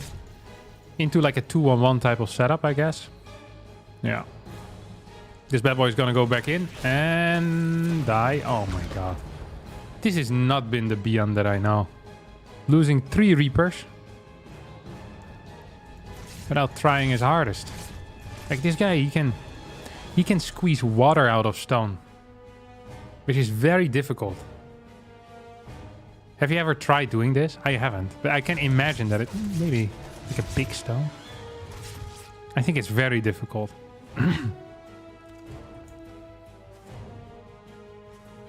But I haven't tried it, so I'll try it this afternoon. If I get any water out, then from now on we'll have to use a different expression. I mean, Dark is gonna have 95 workers by the time that Beyond moves across the map with a fake +2 push. Or a fake stim push. Oh, is this armory? Is this going to be a Hellbat all in? Build the armory. Oh, he's building roaches. If he gets any amount of roaches out before this hits, Dark straight up wins. However, if there's no roaches out, I think it might be the other way around. Look at this. He's legit going up to 63 workers. Before building anything. I think this game is actually over. Fort base as well coming down. 5 overlords, 6 overlords. And Dark's never gonna get supply blocked. Has very little queen. No, he has a lot of queens as well. He literally has everything. He's the man who has it all.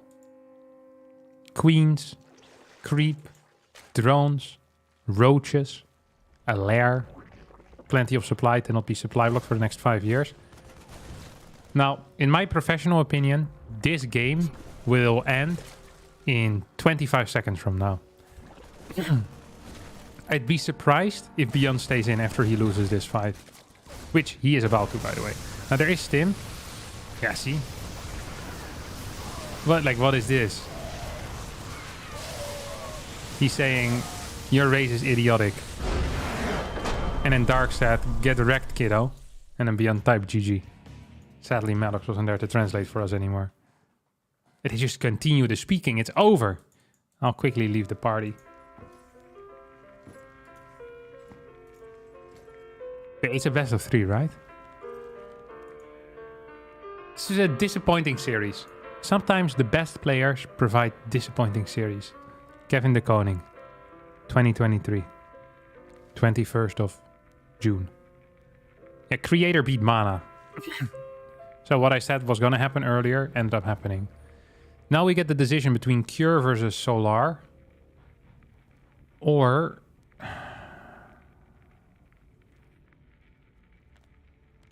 Spirit versus Clam.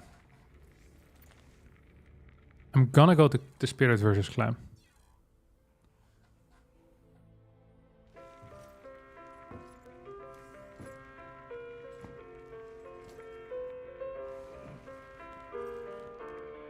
Okay, they just ended their game as well. I need to be fast.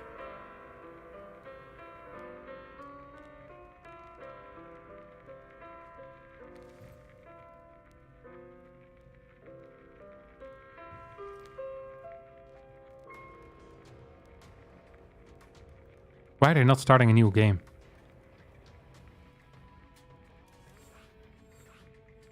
Insta.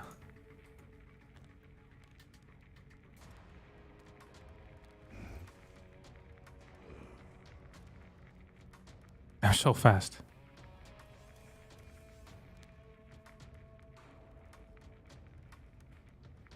Liquid Clemens joined the lobby twice. Do you have a favorite? I'll ask the score. I don't like asking score because someone is behind. Okay, Clem is up. I'll message him.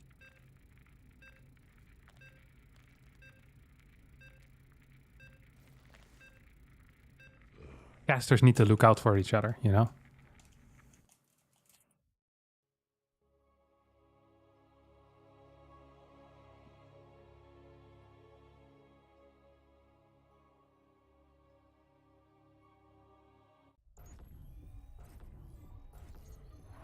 Gonna be 2-0 for Clem. How sure are you about this? 100%? This is...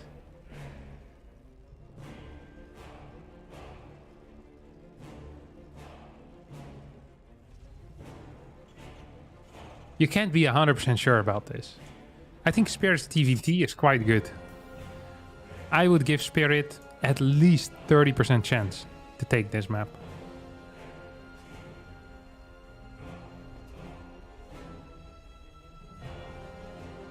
When do you think Blizzard will hire you to cast big tournaments? You do such an amazing job every time. Blizzard doesn't hire anyone. Blizzard doesn't produce their own events. ESL/DreamHack produces most of the events. And so far, every time I've been available for hire, I have been hired. So that's real nice. For example, I got hired in 2021 to cast the Intellect Stream Masters Katowice, also known as the World Championships. Analysis and casting, desk work as well, it's no problem. I'm a diverse character, I can do many things. I wear many different hats. Mediocre European pro gamer by day, content creator by night. I've been thinking of starting a professional dog walking service. It just seems like a high tier job.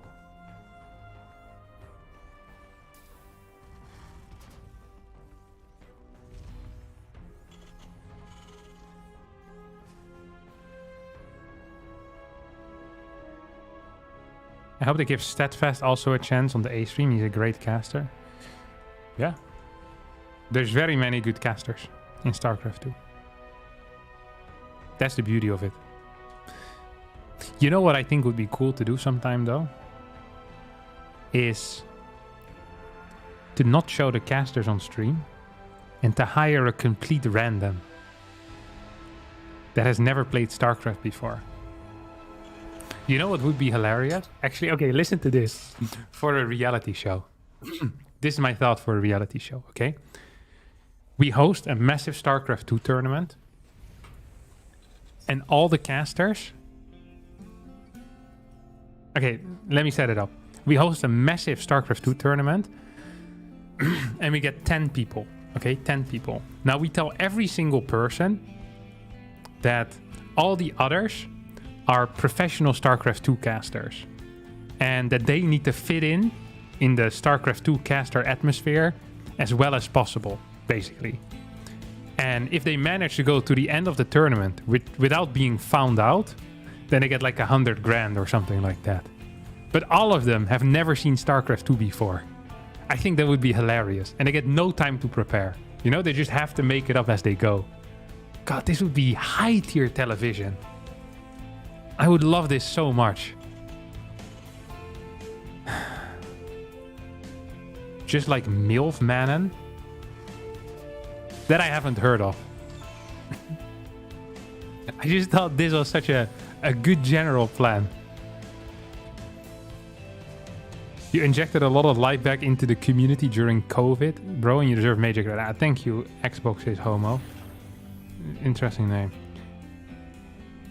Isn't that what Home Story Cup is? No, because you need absolute amateurs. Maybe just with a basic understanding of StarCraft, like a gold player or someone. Well, I don't have 100 grand to give away, do I?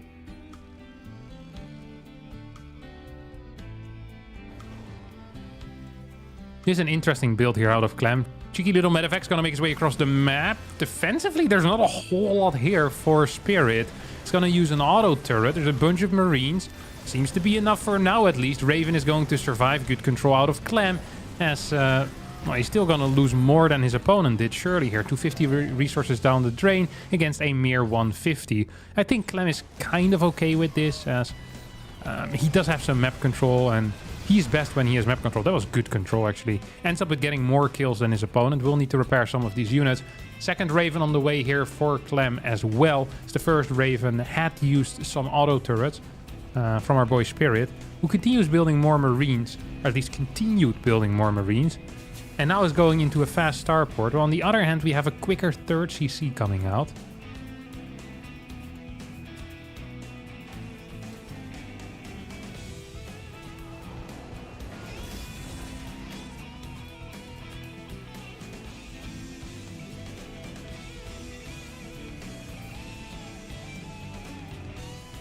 This feels like it's going to be a very kind of dedicated push out of Spirit, you know? Usually the third CC would have started a while ago, but Spirit is completely keen on not starting it quite yet. They're missing each other here in the middle of the map as Clem goes for another attack with 2 tanks. This is an aggressive push out. Spirit, however, hasn't stopped producing either. I think Spirit is very favored in these exchanges now. Reaper's moving in towards the main. There's nothing to defend. I think Spirit is winning this game. Clem will be forced into moving rapidly up here into the main base. Siege is on the low ground. That is in range of the third base, which will get taken out. Will be forced to cancel. Main base of Clem has been secured now with 2 Vikings popping out as well as a tank. Hellion in the natural. Not quite getting the damage that I would like to have it seen deal, but perhaps good enough. Marine count favorable for no one. Viking count definitely in favor of Spirit, and I think energy levels on these Ravens are fairly similar, so maybe this is actually completely okay for Clem with just a faster third command center, quicker stim, and a similar Viking count as long as he's working defensively. For now though, 4 versus 6, but if they don't fight in the middle of the map, then the defender's advantage of Clem I think is just going to be enough. Definitely going to be enough here. Don't forget 6 Vikings, one-shot other Vikings. Such a huge... Oh my god, you can't be serious. Oh no, this is so unfortunate here for Clem. Oh, who's gonna lose his base first? It will be forced to retreat. Definitely forced to retreat. Do you siege this up or no? I think you do. Interference. There we go. Siege is up. All the turrets being thrown down at every single angle. 3 tanks get interference here. No, accidentally hit a Raven that was flying on top of this. As Spirit gets a massive dub over here. And the guy that said that Clem was going to win 2-0 100% is so glad that no one offered him a big bet on those odds. Because holy crap. This is looking bad for Clem right now. It's going to be down in workers by a significant amount. There is a bunker on the high ground. Spirit perhaps preparing for the worst case scenario. Now there is a minor air lead here for Clem. 2 E-base going down. I mean, it's now or never, right? Clem needs to win within the next minute and a half or he dies. Like, that's it. That's the take, you know? And that take is 100% correct. Stim is out. Combat is on the way. We have single marine production out of these barracks because Spirit is freaking afraid of doing anything else. Needs to saturate his third base pretty soon, though. I think this is a Spirit scan. Sees just the Hellion and the Cyclone. I think it's good to move out for now. Liberator is going to siege up at a very fortunate time. This is still fairly all-in out of Clem as well, don't forget. It's hardly mining from his natural. Has no E-base, while Spirit is getting 1-1 already. On the other side, maybe Spirit is so afraid of dying that he's gonna die. And you know, just by being too safe. Hasn't produced reactors yet on these extra barracks. Liberator is gonna move in the moment he sees his opponent's army across the map, which is going to be in 3, 2, 1 now. Okay, here goes the Viking War. All the turrets get thrown down. This was a great trade for Clem. Kills 3 Vikings and a Raven and loses nothing. That's another trade. That is a disaster. Liberator is going to siege up in the natural. Here come the tanks. Clem not paying attention yet. That's a 1, that's a 2, and a 1, 2, 3. SCVs being taken out. Lip on sieges. Clem somehow, some way getting himself back into this game. Very impressive stuff. Worker count still in favor of Spirit, but after losing all of his air units for free, the guy that said that Clem was going to win 2-0 100% is pretty happy right now. He might have been right all along. 4CC already on the way for our red Terran player here, who's also throwing down an armory and most likely will be wanting to head into those 2-2 upgrades. Losing position on his own third base is an absolute disaster as Clem will be shoving himself in here. And there's nothing Spirit can do about it. We'll manage to evacuate the SCVs. Base trade once again, just like in Spirit versus Showtime. No, Spirit decides to go back home, but this is a disaster. Clem is going to be winning this series 2-0 indeed. I just don't see a way for Spirit to come back into this. Air lead here. I mean, there's a minor upgrade lead at this point, but it's not going to be good enough.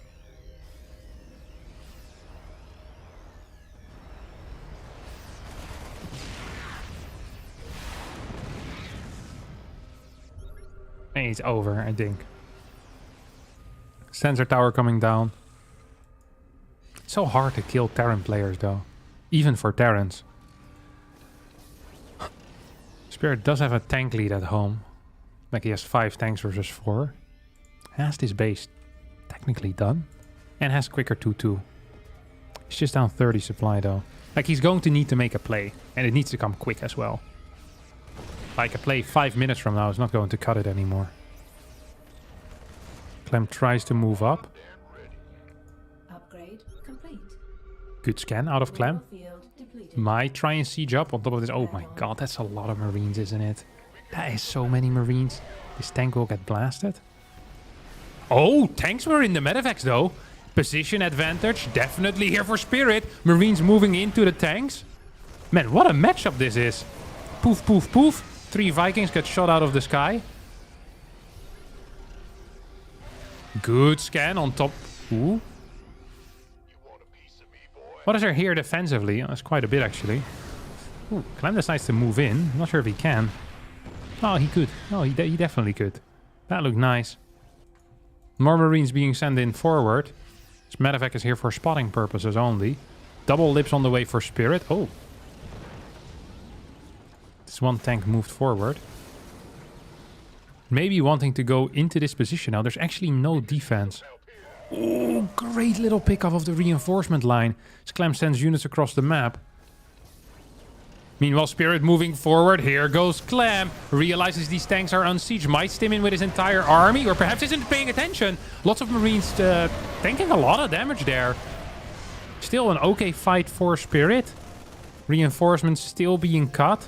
I think Clem is coming in with an attack from 3 sides. And that's going to be all she wrote. Look how many tanks he has. He has 8 tanks. And he has a crap ton of Marines. Here we go. Loads of Marines in the main as well, as Spirit, without 2-2, is going to get completely blasted out of this world. And that should be all she wrote. But Spirit stays in. As the gaming continues. Ah, freaking thirsty. This game makes no sense. Absolutely no sense.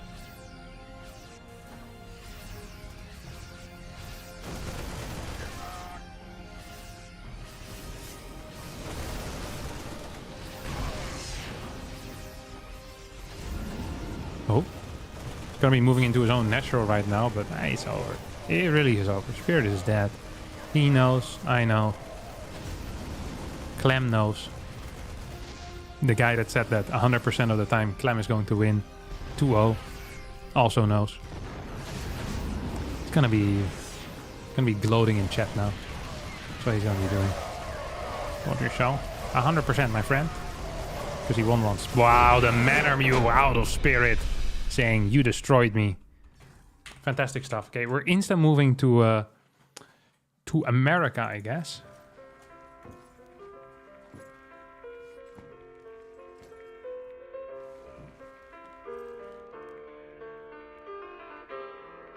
NA go.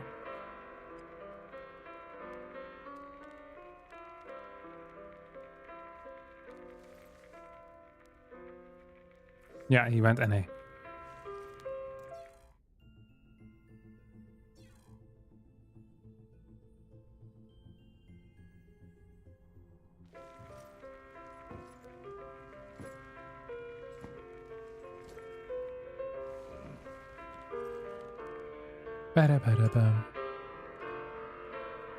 Yeah, Clem won.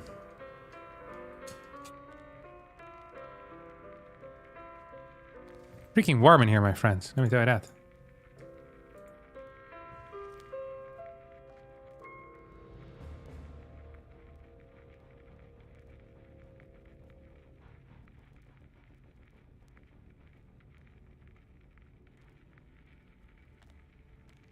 Harstem said he needs to play to be able to judge it, that it's difficult for him to judge based on footage. Facts. This is correct. You have to stop forgetting to update scores. Okay, I'm sorry. It will not happen again.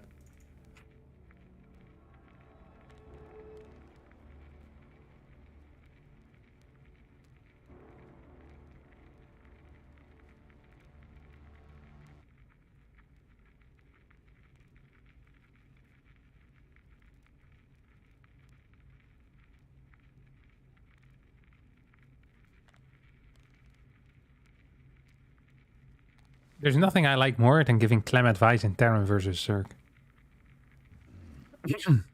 Wait, semis are played one at a time? Oh, that is bad news, isn't it? Did I miss the other semis? It's gonna be Solar versus Creator. That's on Korea. I think Clem is ignoring me after this message. This is good, right? Game 1 just ended. Asia. Let's go.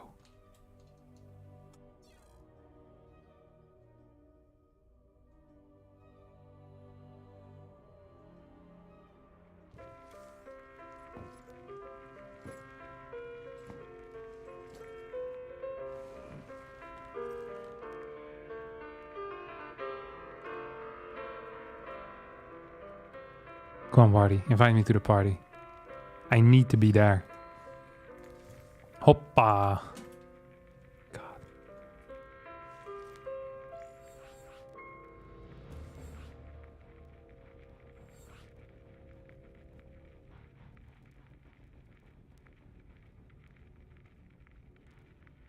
Who won the first game, actually? I'm kind of interested. Ah.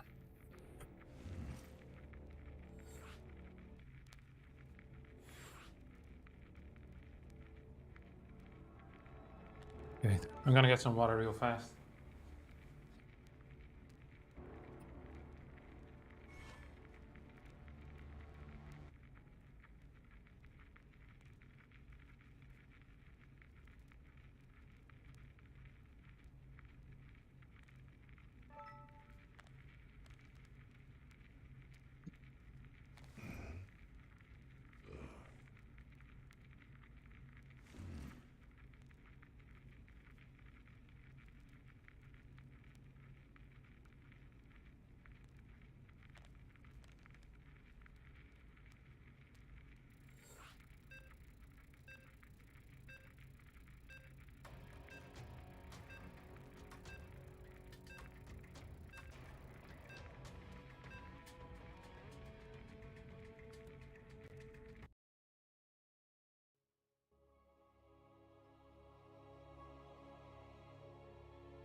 Wait, who won game number 1? Can I trust you guys or no? Of course I can't. 1-0 Solar? Okay, I'll trust you. I'm actually kind of curious how Creator plays this matchup. You know what Creator is? He's quite smart. People... Wait, what's this?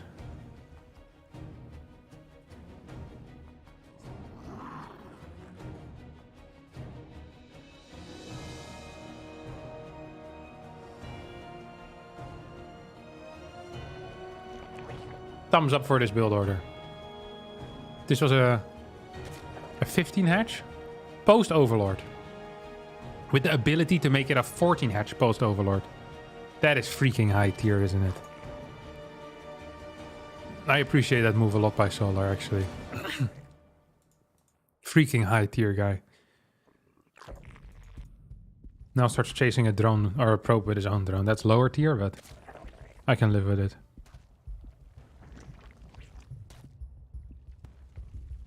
I'm not sure what Protoss units make late game PvZ favor Protoss.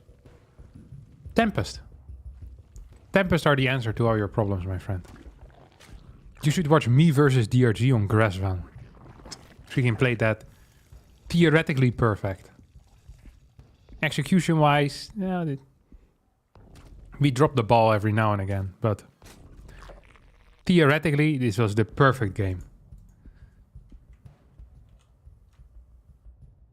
Tempest are trash at low tier though, very hard to micro. Yeah, but if you're very bad, then you build carriers. And carriers are easier to micro than the Zerg army. So, if you're bad, you build carriers. If you're good, you build Tempest.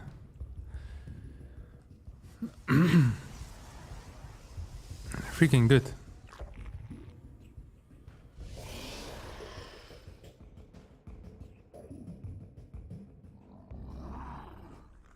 You hate siege tanks? Well, doesn't matter. PvZ. Let's have a look at this crap, huh?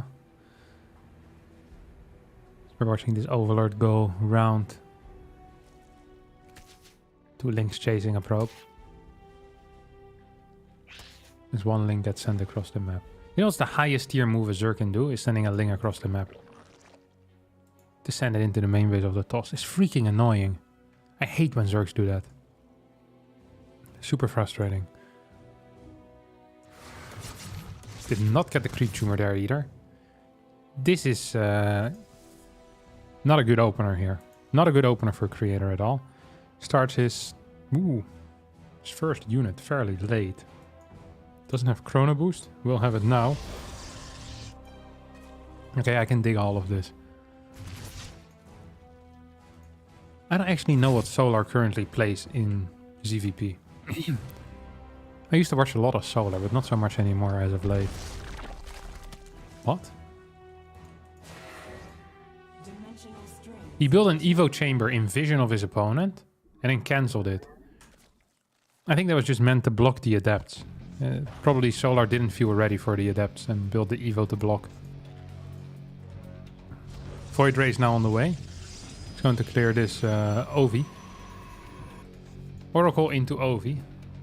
Not enough queens, or well, there's enough queens, but not quite in position. It's going to be at least 2 drones. Should be 3 though. Oh, beautiful save there with that Spore. Very keen play. Oh, you're going to lose that Oracle if you're not careful. Even if you are careful, you might just end up losing it. This guy is stuck. Hello? Hello? Use the queens. Poof. Poof. Come on. There we go. Oracle gets taken out. This is a disaster here for Creator, who's building his 3rd Stargate unit. This is pure chaos. If I was Creator right now, I'm not sure what I would actually do. But I would be very upset.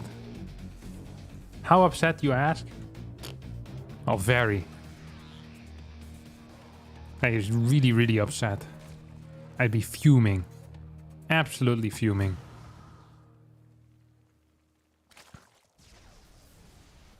I thought you said he was smart. Well, he is smart. He just lost an Oracle. If every player that loses an Oracle isn't smart, then Protoss players worldwide have a problem. If everyone loses Oracles. Void Ray almost died as well. This is painful as a start here. Into Forge. Into a 3rd Oracle. Into a Robo.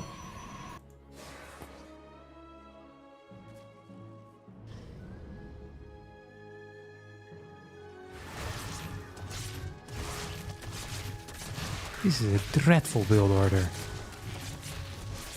4 worker kills though with 2 adapts. That's kind of nice. This is Void Ray once again. It's moving across the map. Adapts in the top side location. I guess that's what the Void Ray is good for. You do clear a lot of vision on the map. It's kind of nice. Nice. I do like that. Oracle pops in, takes out 1, takes out 2, and as in the world of Starcraft we like to call it, pisses off at a high speed. Charge on the way, +1 on the way, Templar Archives on the way. I love this follow-up here. I freaking love this follow-up. Now the only problem I have with it is, oh, Solar going for Infestation Pit. I was gonna say is that Solar is a Spire player often. Against Spire I wouldn't like this quite as much, but Infestation Pit could be Hive for like a lurker rush, but could also be for some weird 4-base swarm host. Creep spread is fabulous here. TA finishes up. Oh, he's been infected.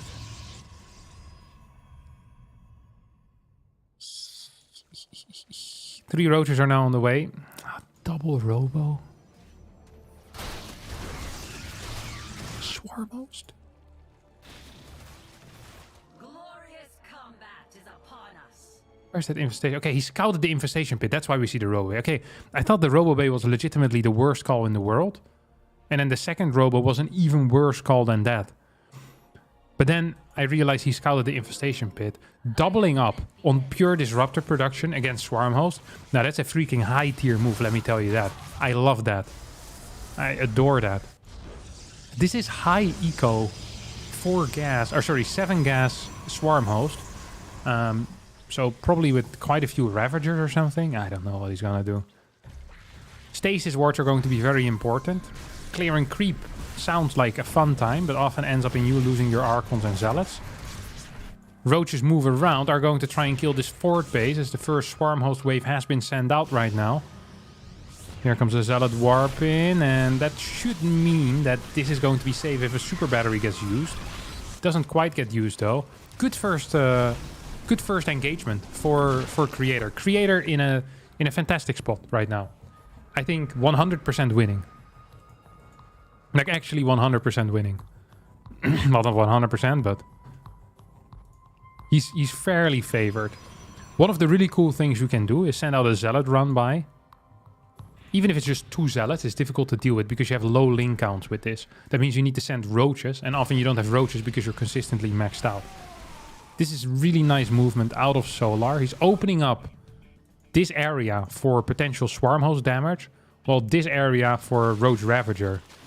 Technically, Creator could give up this base and be completely fine. Oh! Almost hit himself with a Disruptor Purification over there, but didn't. Stasis Ward takes care of the rest. 2 Oracles are still around, but are not being used to deal with the Ravagers. Like, this is usually the reason why these types of pushes are not so popular. It's because you can deal with the Ravagers by having Oracles there. So the Ravagers often need to stay on creep. Oh, that's a big Disruptor shot. It's not quite going to connect with everything that I would have wanted or hoped for. Super Battery is still available as more and more Purification Novas are coming in. There's still a Stasis Ward and a half as well available in these Oracles. Actually, there's 3 Stasis Wards available, but they're not being used right now. 1 Disruptor does get 1 shot there. Zealot's dying. Good control out of Solar, who is actually taking out a lot of units here. Some expensive units as well. Good splits against the Disruptors. Only a couple of these Roaches are going down. Complete move command there with the Roach Ravager. Ends up losing about 8 to 10 more supply for no reason whatsoever. And will lose a little bit of momentum because of that as well. Very sloppy play. 2 Colossi are already built behind it as the Lurker transitioning is now kicking off.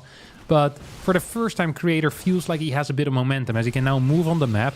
He had been even in supply the entire time. He kept a lot of his workers alive from his fort base. Losing the fort base is annoying, but it's really not the end of the world. It's just kind of annoying. Lurkers are already pre-countered by having Disruptors out and having the ability to build more Disruptors. That means that 5-6 Lurkers aren't necessarily a safety. They don't bring the safety that they usually would for the Zerg player. You need Vipers with it. And higher amounts of Vipers, because Disruptors can be produced 2 at a time. Now, Nidus Network is being researched here, and the thing that is most important right now for Creator is to create some space for his own move out. And whether he does that by straight up engaging with the army, which seems to be his choice, or by going for a run by or perhaps a prism attack. I definitely do think he wants to have a prism with this army, but I also wouldn't mind if he sends some Zealot around here. How did that Bile hit? How big is the hitbox of the freaking Observer? Holy crap. Ridiculous stuff. This is what I worry about. Now, Swarmhost Wave will take out this fort base, I think, unless Solar decides to move command into a pylon. No, it's not going to do that. We'll take out the cannon, we'll take out the Nexus, but this is a maxed out Protoss army. Vipers are ready, I hope. Where are they? Okay, they're in the main with Abducts available. All you really need here is 2-3 Abducts to completely take the sting out of this push. Fort base should be rebuilt behind you, Link.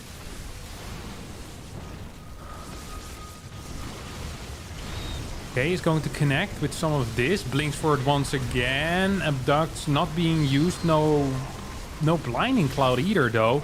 There's literally no Lurkers alive anymore. Swarmos need to be used defensively, which is not really... well, something that you'd usually use them for. Locust even being pulled back now. I think this is looking fairly good here for our Protoss player, who stayed patient, had honestly the theoretical perfect response, and now is losing some Colossi. Don't quite think that's the end of the world. Still needs to be somewhat careful, as the new Locust Wave might be up and running in... Oh no, that's still a long time away. GG gets called. Creator ties up the series 1-1. That means we'll be going into the rubber match here, which is always exciting.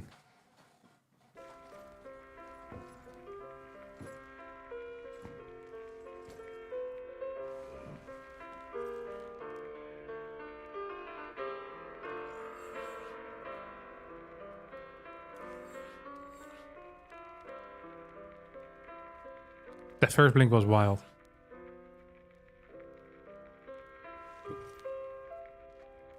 Dragon is map 3. There we go. I was thinking already, who did the Creator pay to get these 3 maps in his map rotation? That's really crazy.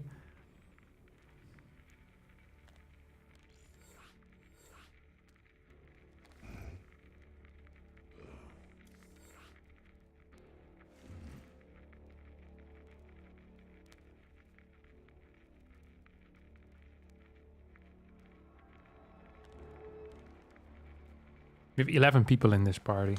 If one person doesn't accept, the lobby dies. That's low tier. You know what is high tier? Is that we're going to be playing some football at Home Story Cup. I'm thinking of recording it. At least parts of it. That would be ridiculously high tier. Pro gamer football is very high level.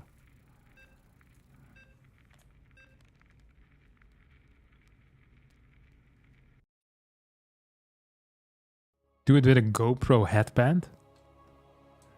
Kind of like that.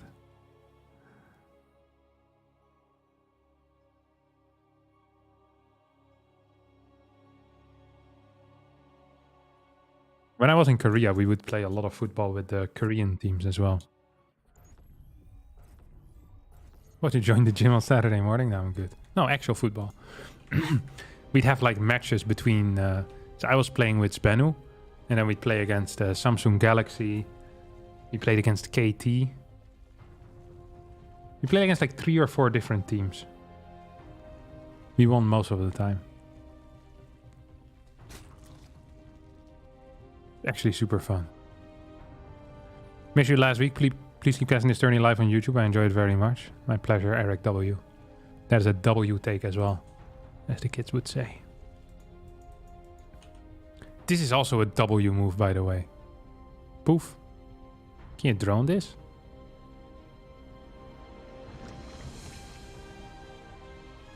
What a cool move, huh? High tier solar over here. Thanks for the $10, by the way, Eric.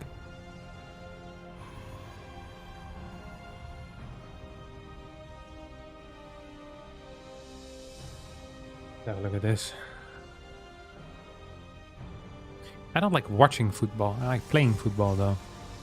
I didn't even watch the Nations League. Despite it being somewhat attractive teams. But like, because Netherlands played. Croatia. I always like watching Croatia, but... How can people donate? I actually have no clue how that works. There's this thing called Super Chat, and they send cash. I don't know how it works. At the end of the month, it appears in my bank. But the logistics of it, I don't know. You'd have to send a message to Mr. YouTube.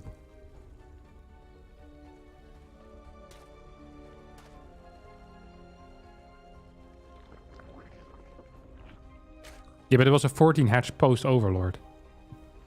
That's actually quite high tier.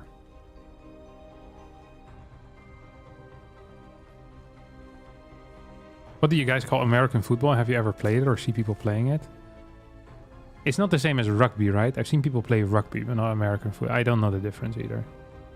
The sport doesn't interest me so much. It seems too violent for me.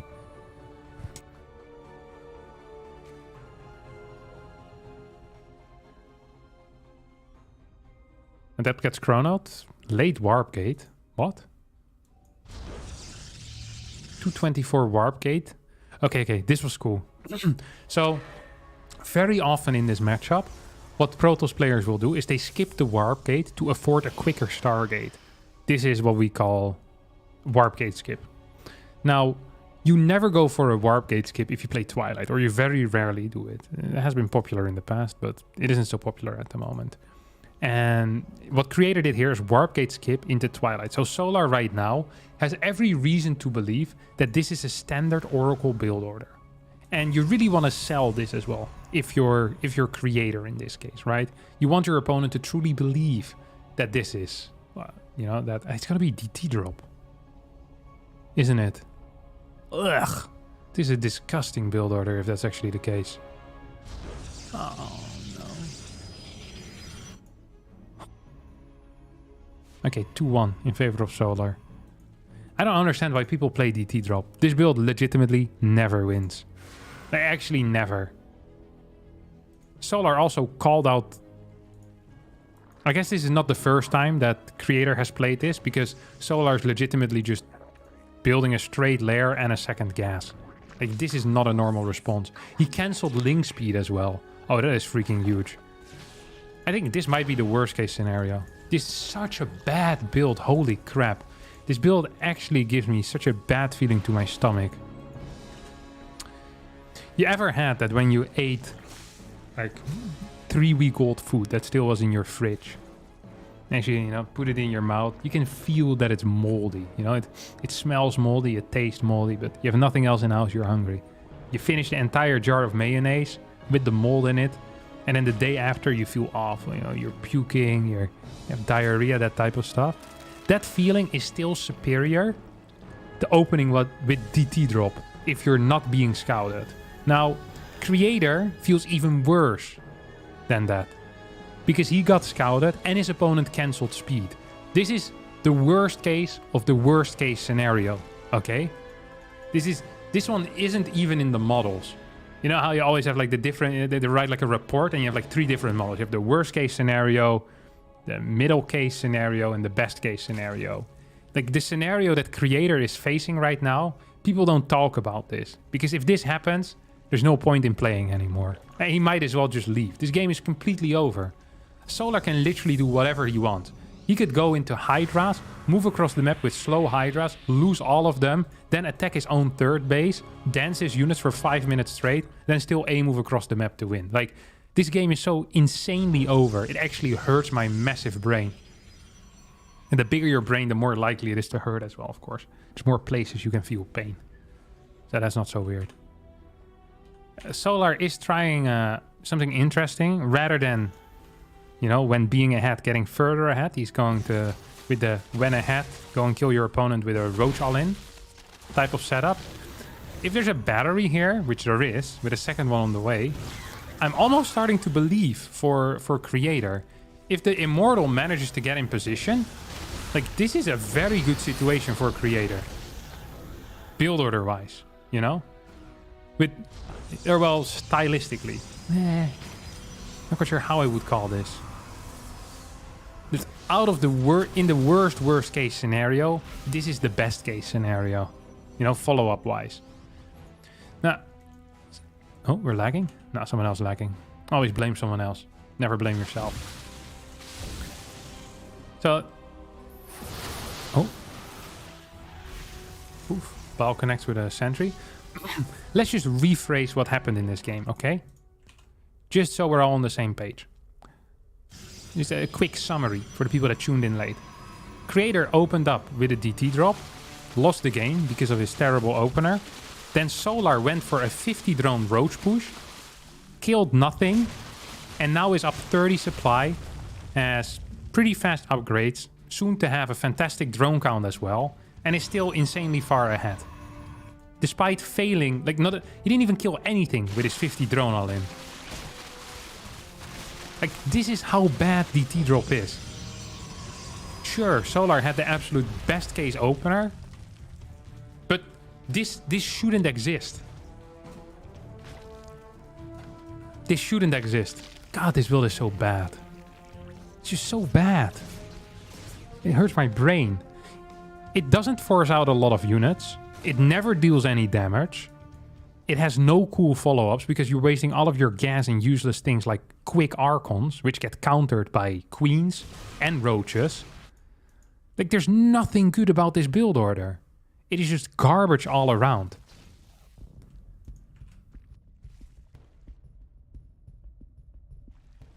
Like, so, how is it possible that he's up freaking 45 supply?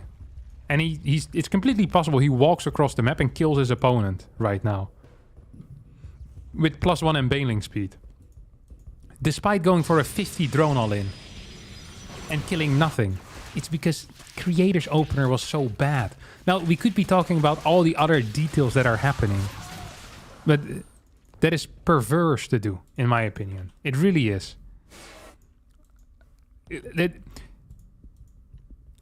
Like, nothing else will have as much of an impact as the opener did in this game.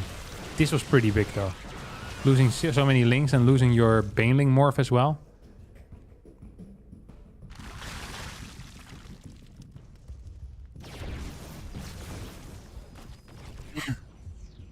People that play a DT opener also they lose the, you know, their balance whining allowance.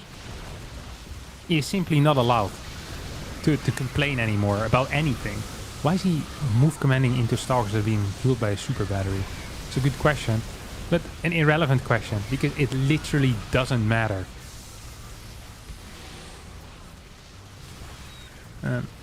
Solar does need to be a little bit careful that he doesn't lose absolutely everything here.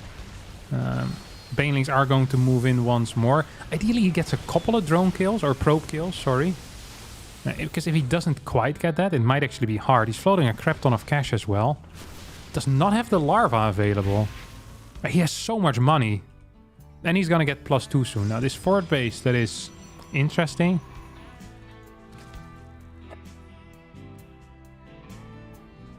$1,200 minerals and 500 gas in the bank.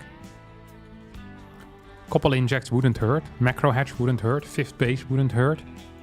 1,500 minerals now in the bank. Hey, this is uncanny. Oh, he could basically be maxed out here. These rocks are being taken out. These Banes are moving towards the far left. We'll need a Stalker here. Stalker 3 shots Banes. Puff, puff, puff.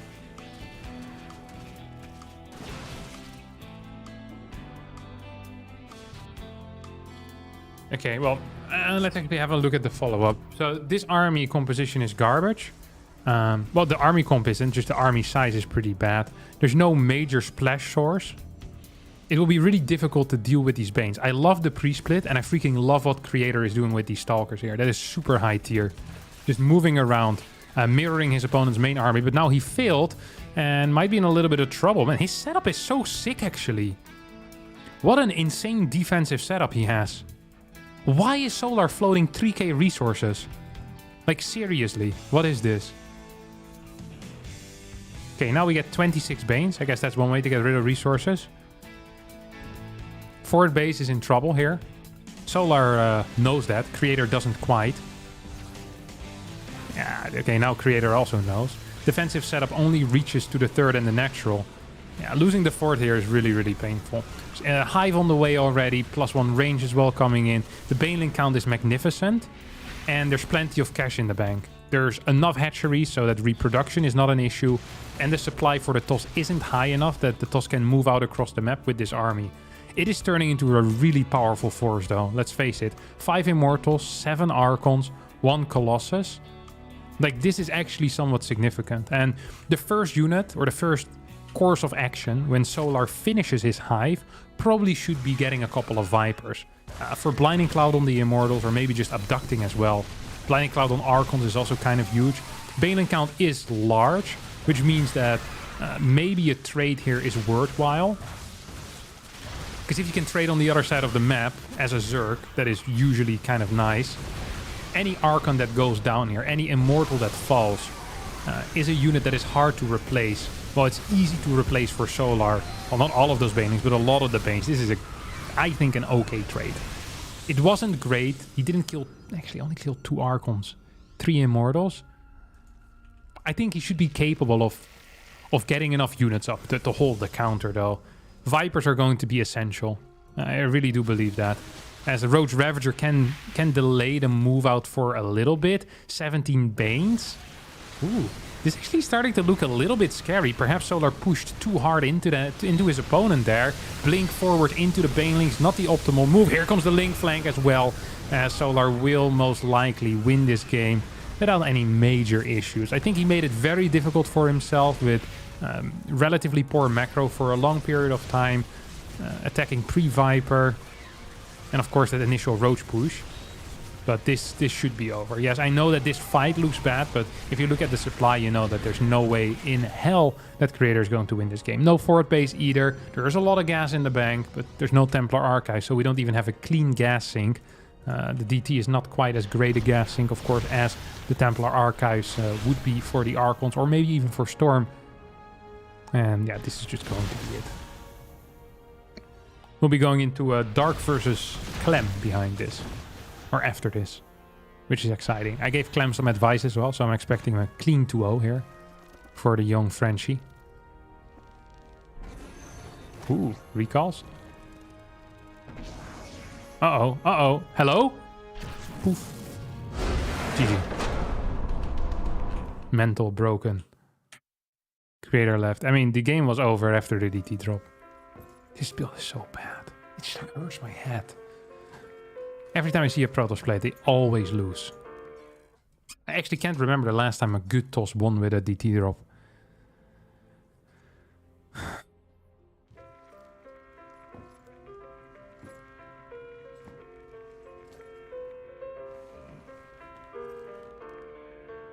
Da da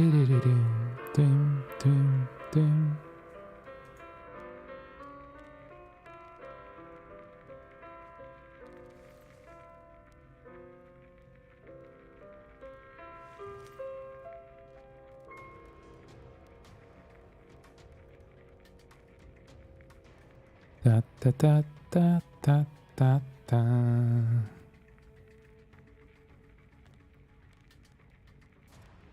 Zerg Imba? Yes, that was the issue in that last game. What is up with Mangsk having a cigar-sized thumb? Is it too big, his thumb? It's pretty fat, isn't it, his thumb?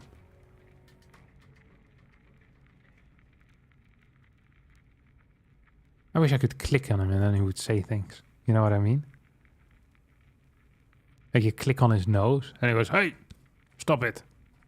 You click on his hand and he tries to push you like you're a fly or something. Press his eyebrows a lot and they fall off. More interactive background, I think, would be high tier.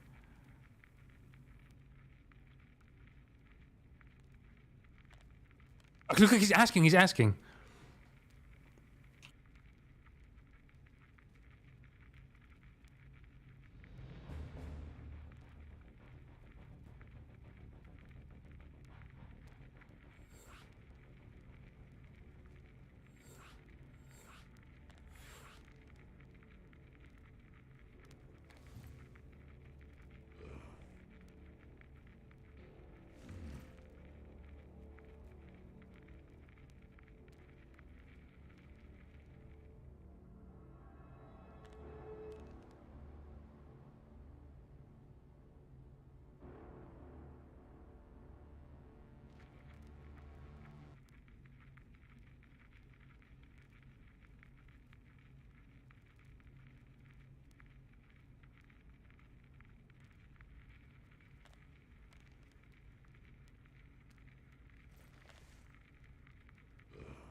There's no way.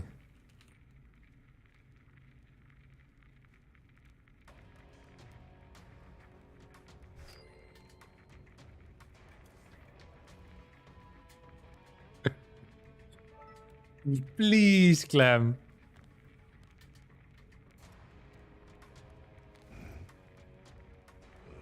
Please.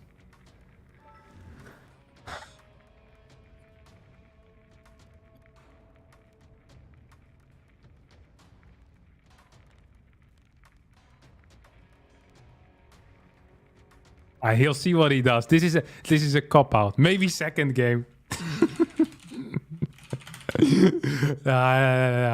He's capping. 100% capping over here.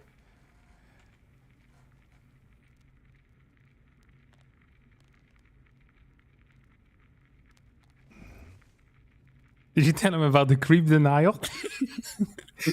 Bro, did you know how good the Raven is?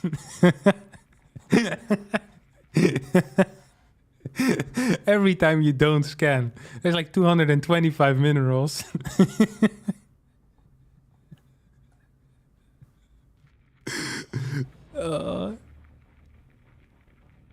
Dude, I'm so excited for game 2 now.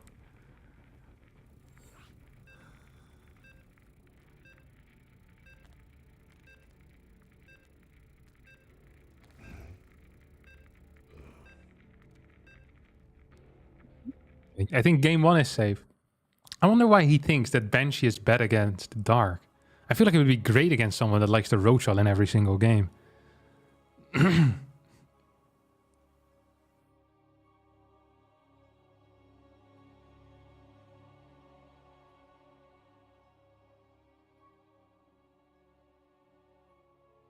Being sweaty as well.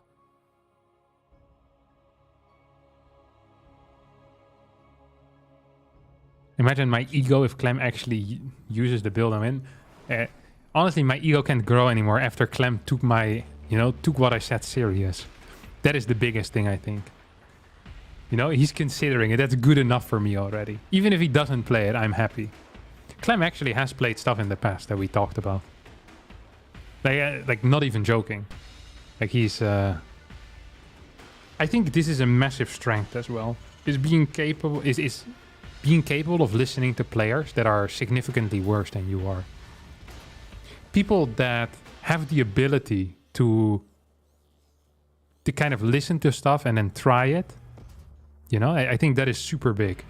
Rather than the people that need to have the pros do it. You know, the best. Like, if it didn't win X, then it can be good. There's like, hero doesn't do it and does it must suck. It's like, no. Like, there's a lot of strategies that are just undiscovered that are probably very worthwhile. And I think 2 Banshee into Raven, into Banshee style mech, is definitely one of those things. If you don't believe so, you can suck it.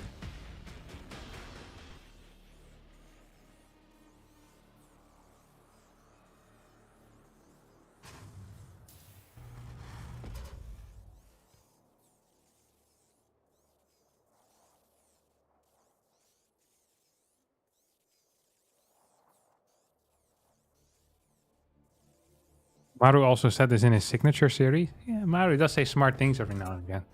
Not always, but a lot of the time. You don't need to be the best player to have great ideas about build orders that can work out. No, but you do need to understand the basics. I think this is something that people often, you know, don't quite get. Like, you need to probably be... I think you need to be at least low Grandmaster or like Masters 1. Where you have a good understanding of what is possible. Too often do I get emails with build orders that are just so ridiculous. Like, you need to understand how to make a build efficient. And when I say a build, there needs to be an actual build, you know? So I'm not talking concepts. Like saying, make 1 Oracle into Blink Stalkers, into DT, into Phoenix. That is not a build. These are just units you want someone to build. But you need to be specific. And you need to... ideally also explain the reasoning behind it. If someone asks, you need to be capable of explaining that without the other person first having to explain to you how the entire early game of a matchup works. Which is why it's so difficult for lower level players to give good advice to higher level players. There needs to be a basic understanding of how build orders are made efficient.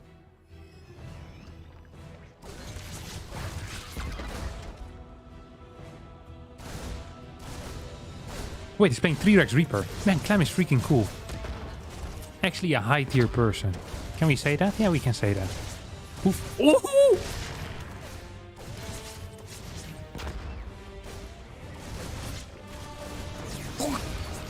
Loses 1 Reaper.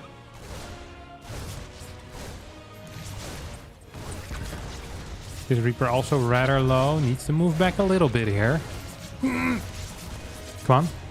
Good individual unit micro, but it's so scary. It's so freaking scary. He needs to just heal up for a bit. He needs to heal up. Start shooting this hatchery for all I care.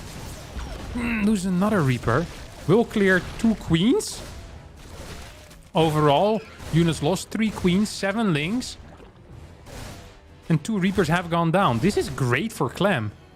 Speed is very far away, and that means that... well, that means that this Reapers go unchecked. There's 2 Queens out now. So these Lings are once again going to die. 1 grenade. No, not necessary. This hatch is toast, isn't it? Spine is going to be capable of moving forward here. Maybe? Yes? Still a main base, though. Is that secure? No, it's not secure at all. What do we have here? 9 Reapers. Well, for now, just 8 over here, I believe. Still no speed on those Lings, and speed is fairly far away. 26 versus 26 workers. 1 Reaper does go down. That's the 3rd Reaper that falls here. As 2 more Queens will most likely end up dying. Creep Tumor to connect these bases. More and more Lings going down. There is a Transfuse on this Queen, but it's not on Creep and thus can't use it quite. There's so many freaking Lings going down, though. Individual Reaper micro, once again, not quite good enough. As one of those Reapers will end up falling, but the general movement has been so brilliant that perhaps it doesn't even matter. Metabolic Boost finishes up at this point. 6 Reapers versus 16 Lings. Natural is done. 3rd CC is halfway done. Stim is well on the way, as Clem has taken a lead in the worker count.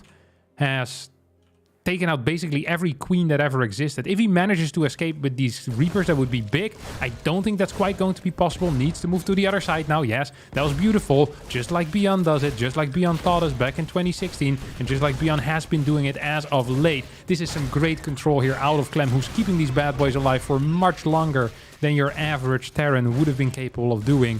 27 workers to 34, with 9 workers being produced. Starport about to finish up, Reactor ready for it. Stim is going to be ready to go as well. Tech Lab and Reactor are on the inside.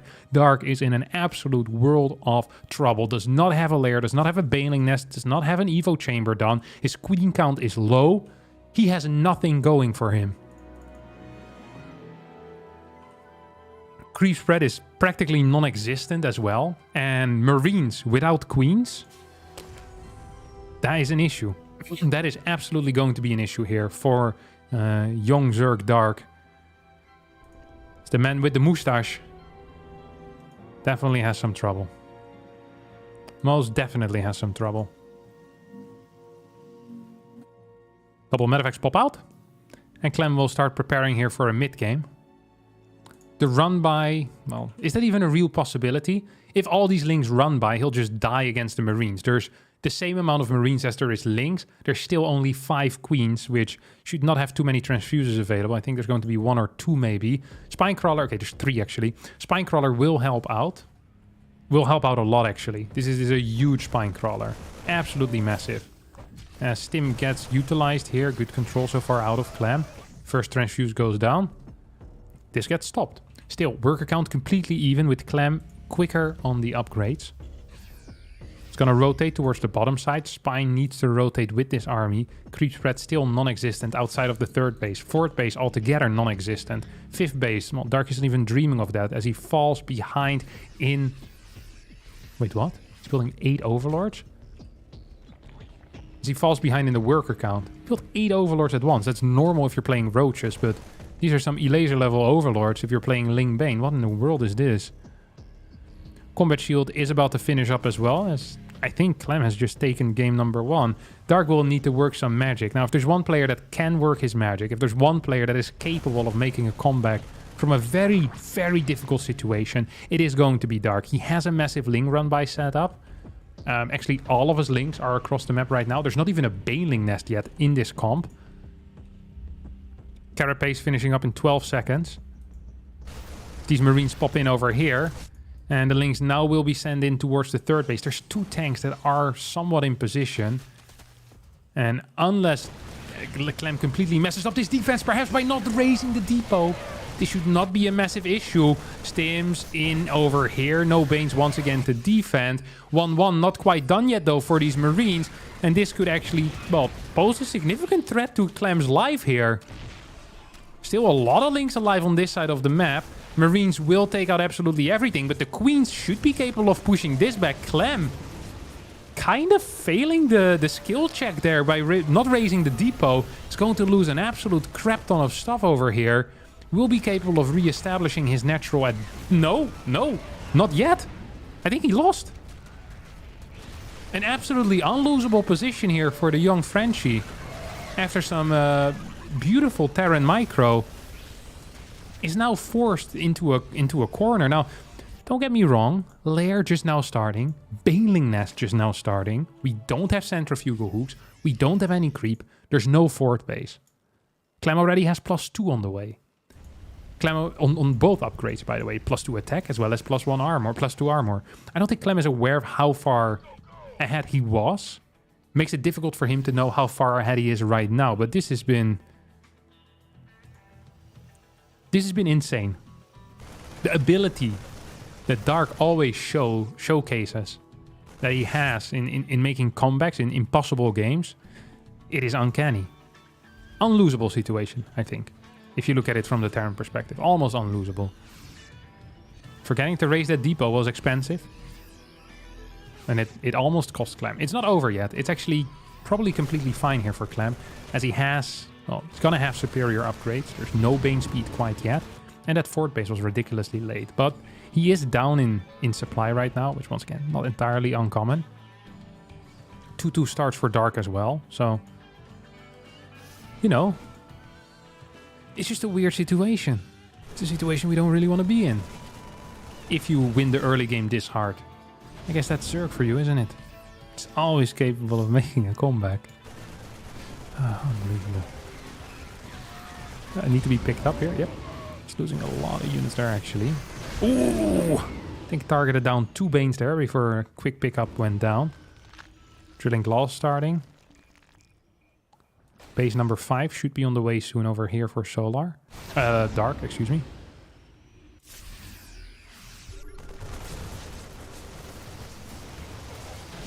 It's gonna pick up a lot of these Marines and once again ferry them back.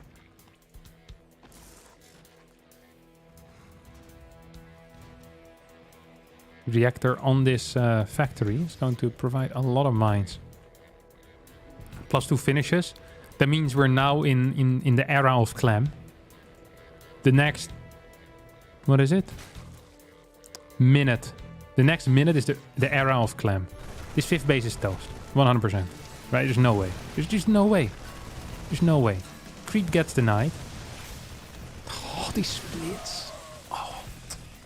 Chef's kiss over there, Clam. Oh my god, that was beautiful. This base also gets denied. We have a Marine force heading into this general area, but there's 11 queens in position to deal with that. Yeah, these Marines can kite though. These Marines can kite and they can fight against these links. They can fight. Creep is being denied. Dark needs to stay alive for another 30 seconds. Next 30 seconds are absolutely vital over here. Pick up out of Clam will work out. Massive supply block for Dark. Dark has 3 periods in the game where he builds Overlords. He builds a couple in the early game, then gets supply block at 100 supply, builds 8. Then gets supply block at 166 and builds another 8. It's like, alright, I'm done for the game. No more macroing for me. These links trying to go in for a surround, but mine's actually hitting pretty big shots over there. Another larva to produce. Wasn't happening for some reason. As once again a base gets denied. Mine's moving further and further forward. Overseer does get sniped. As these Marines once again get picked up. Bottom side here trying to go up with a 5th base. As Clem already has his own 5th on the way. 3-3 has started. So, yeah, there's going to be about a 2-minute window, I think. Minute and a half at least. 100 seconds. In which there's going to be +3 attack against +2 carapace. And that is a very big deal, especially because majority of these fights are going to be held off creep. And it's going to be a timing at which Clem will still have a 200 supply, hopefully. A couple of Marauders in the comp as well. A bunch of mines. Just overall good position will drop, yeah, into the main. This is such a clean pickup as well, and so obvious that this was going to happen. No Spore Shed in the main to prevent this type of play. At the same time, Clem continues pushing forward, splits the mines aggressively forward onto creep. He's ready to go snipe that 1 bane, snipes the 2nd bane. 3rd bane gets taken out, 4, 5, 6. Absolutely nothing connects with this army over here. Mines doing their job from the back as well. As this Marine army is going to continue moving in forward, we will have to see a hot pickup, but at the same time, the Marine Marauder force from the top side rotates into what used to be the 4th base, I think. Maybe the 3rd, I can't quite recall. As the Lynx are trying to deal with it, but will not succeed. And Dark, despite his impressive potential comeback, is now faltering under all the pressure. 67 workers against 62. And this isn't even Clem's time yet, as +3 hasn't finished yet. GG gets called. Clem wins game number 1 with a honestly impressive play after kind of messing it up in the early stages of that mid game. 1 aggression, 2 Royal. Now, I don't want to say anything about Royal, but I have been told that Royal is the perfect map for Banshee Raven. This is something people are fairly aware of. So yeah, just keep that in mind.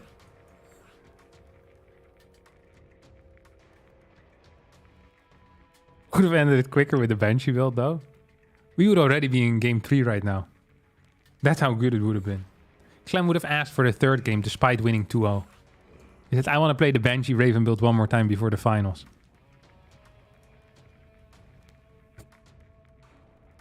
Does Clem know? Nah, he's aware. I'm not going to message him. Come on, you guys are... You are like the friends that are hyping up the guy that is gonna, you know...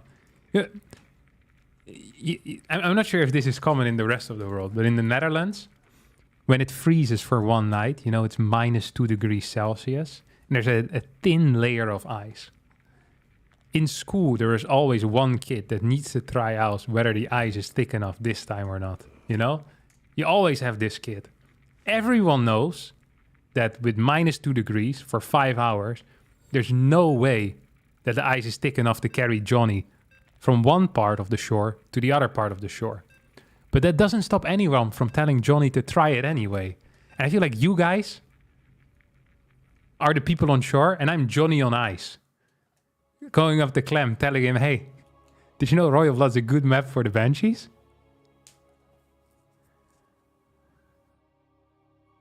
This is the perfect... he knows, okay? I don't need to tell him. He knows. Absolutely knows it.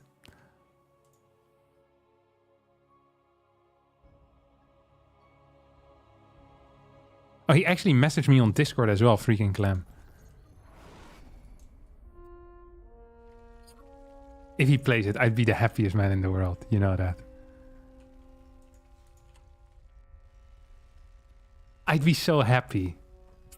Oh, I want this so bad. If you were Clem, you would play Banshee. Yeah, but if you were Clem, Clem wouldn't be a professional player. He'd be sitting in my YouTube chat right now. See, there's a problem with how that works.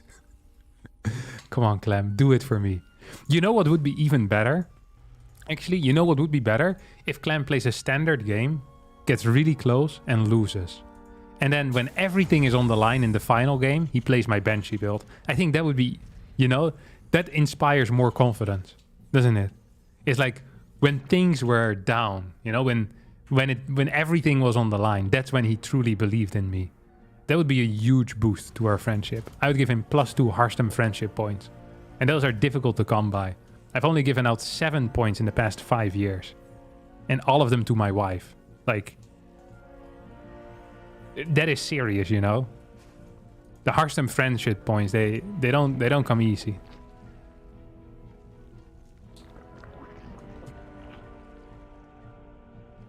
If he plays it and he loses, you have to pay him.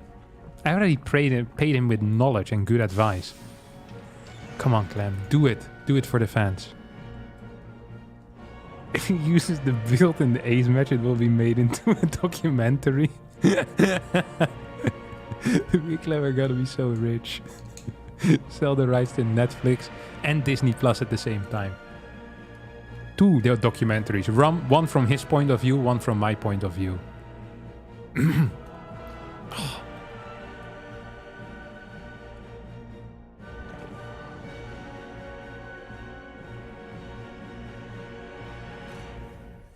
Okay. So far we're on route. Okay. We're doing okay. CC, no second gas, factory after the second depot, reactor. I can feel the tension rising. You know, I know it doesn't mean much, but it would mean the world to me. You know, a day is made in a second and broken in a second too. Given the coming 2023, 21st of June. No. No. Well, I didn't quite specify that it had to be triple CC. But when I play it, it is triple CC. What if he does it incorrect? If he loses with the double CC, do I message him afterwards? It's like, hey, it's supposed to be triple CC? You did the build wrong. I think I told him triple CC though. He doesn't believe. He doesn't believe.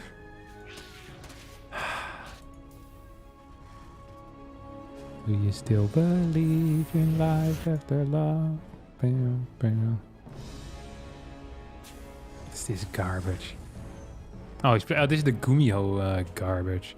Some Cyclone drop. Oh my god. What did Gumiho achieve recently?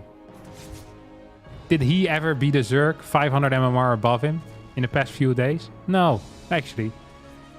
He took a couple of maps of Cheryl in DreamHack and got second. But if you don't count that, then my Terran play has been more inspiring for the general Terran population.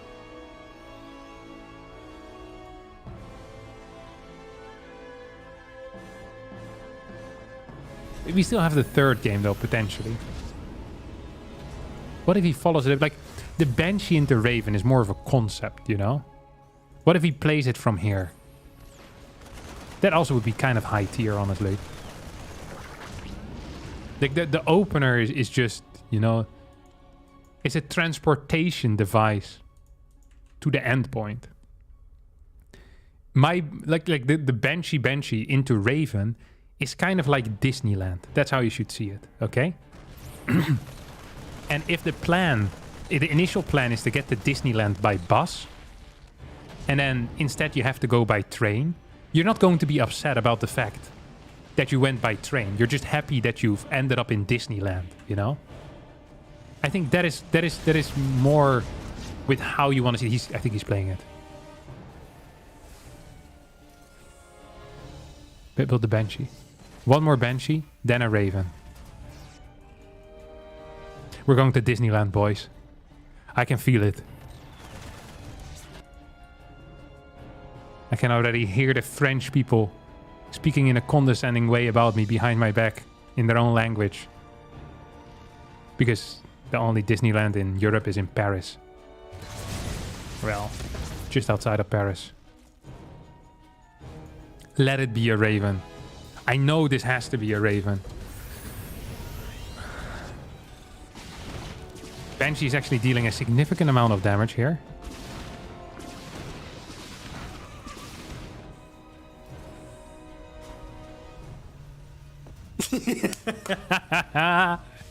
We're going to Disney, boys. Yeah.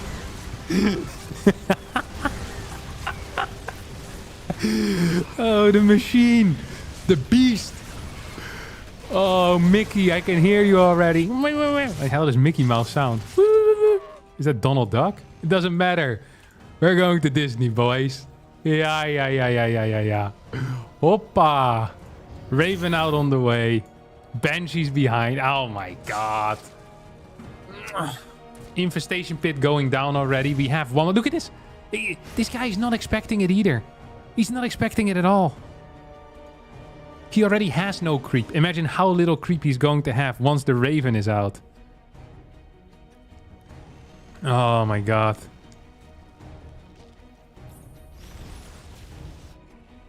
I'm gonna take a picture with the dog as well that Mickey Mouse has. Like the large one with the massive snout. He's not really a dog, is he? I think this is complete ownage. Darkest Horse is like, wait, he has a Raven? That's brilliant. Why have other Terrans never done that before? That's so smart. I wonder if he made this up himself. Whoa, the auto turret! Boom! 0 kills still on this Raven, but it doesn't matter. It tanked a lot of damage. Look at this! He's winning with the Raven push. He's winning with the Raven push.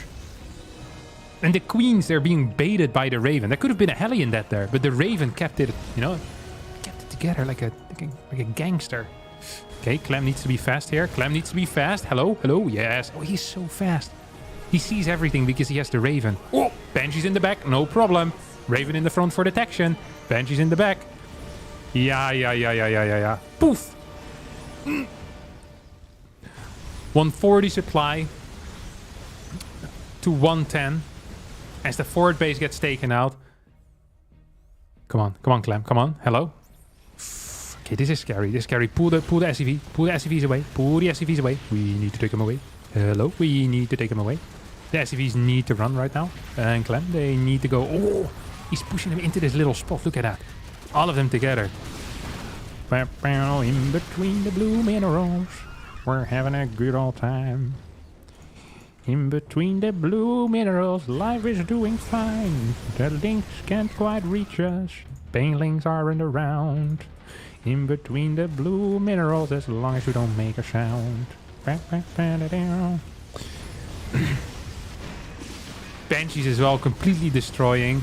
Look how many creep tumors have been taken out. 7 creep tumors. It's gonna be 3. Why would he scan? What? You monster! This is the entire point of the Raven. No, not again! You've been hit on the head! What am I watching? It's just minus 50 IQ in less than 10 seconds. This is unbelievable. If he lose these workers, that would not be nice.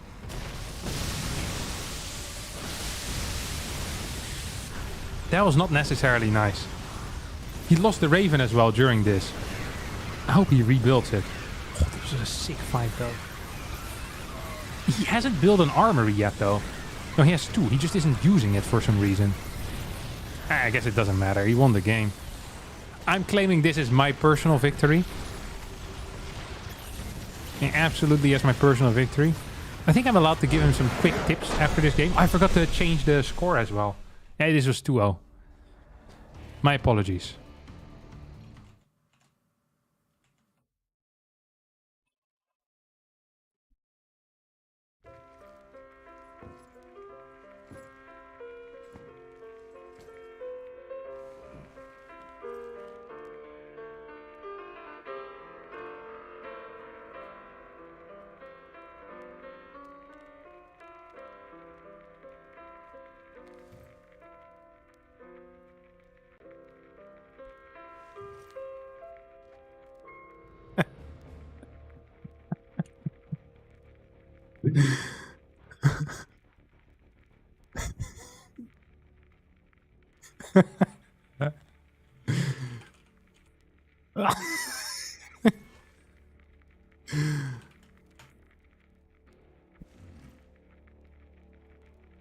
It is so sick.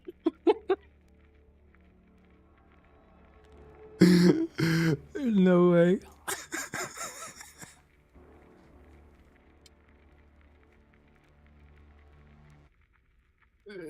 Armories are late with this build on purpose. Yeah, but I think it's good to get at least a single armory. So that when you go into tank Hellbat after, especially like Hellbats with +3 are freaking huge as well, you know?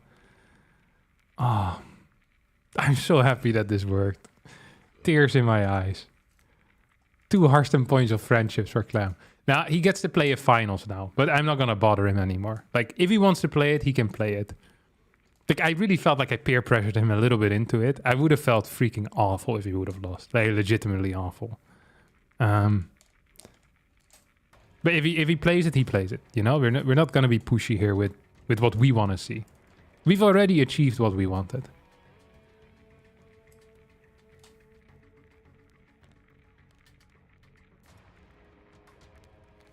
Yeah, actually a total, bro. Freaking Clem, man. So nice. Yeah, best of 5.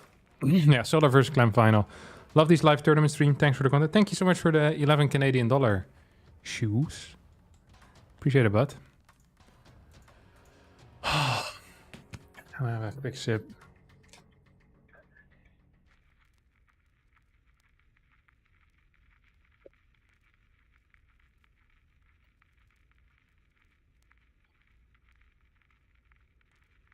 Clem is so cool.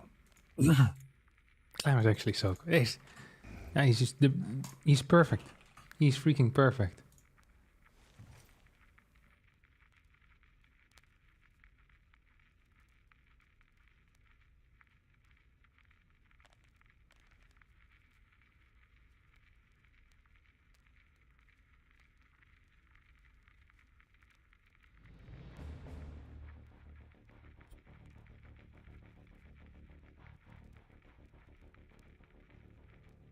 Think about going Terran sometime in the future. No, I'm the... Look, this is the problem, okay? You see these? This is the camera. These are the problem. They're old, they're slow. There's no speed in them anymore. One of my good friends told me a fun fact. When Starcraft 2 came out, there was a player called Wydra, who everyone referred to as Grandpa Toss, okay? When people refer to Wydra as Grandpa Toss, he was 29. Grandpa Toss. I'm 28 right now. I'm turning 29 in like a month. These hands, they don't work like they used to, okay? It takes me years to warm up. And if I move away from a mouse for 5 seconds, I need to warm them up again. I need constant heat in my fingers. Sometimes when I touch a mouse, it feels like it's the wrong speed. You know? It's like my hands are demented. We are so old that why tries to be explained to people. Yeah, this is the sad state I find myself in. This is a sorry state of affairs. Okay, a very sorry state of affairs.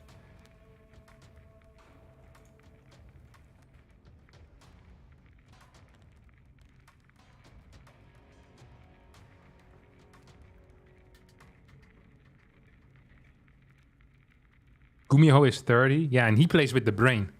But I think if you have faster hands in general, like, you go down a bit in speed, but they're still fast, you know? My strength was never my speed. Let's face it. My strength always has been my massive brain, my brilliant ideas, my gaming charisma. Don't forget about that. And just being on the cutting edge of revolutionary Starcraft 2. Is it best of 3? Yeah, it's best of 7, mate.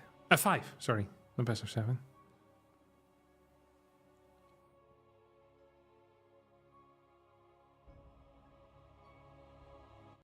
Can't blame hand speed when you look at 60 to 70-year-old guitarists that still shred like they were 20. Yeah, but playing guitar is significantly easier than playing StarCraft. And that's no cap, as the kids would say.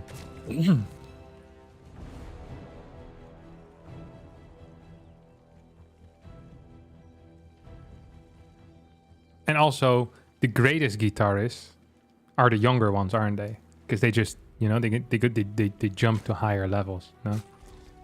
Surely. Like all these YouTube kids, you know? The tutorial blasters. Practicing skills for 50 hours a week.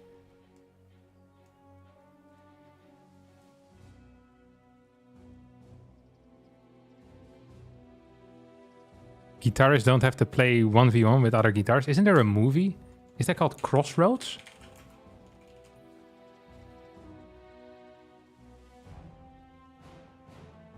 Where they have to battle each other with guitars?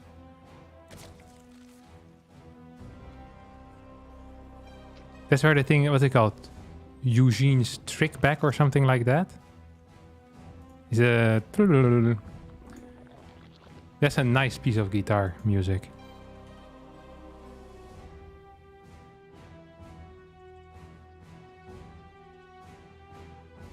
That's the Pick of Destiny. I watched the... So, I watched the Pick of Destiny when I was younger. And I freaking loved that movie and the soundtrack of it, you know? And then... I really hyped up Rainer for this movie. I said, this is the greatest movie you're ever gonna see. And he already liked the song Tribute by Tenacious D. So I was like, okay, this is a free win. And then we watched the movie, and it was actually... Like, the movie is really bad. Like, it's not very good at all. And the entire time, I could feel that he wasn't really enjoying it, you know? It's like when you show them someone like a video on YouTube or like an Instagram reel, or back in the day for the oldies, like a Facebook video, you know?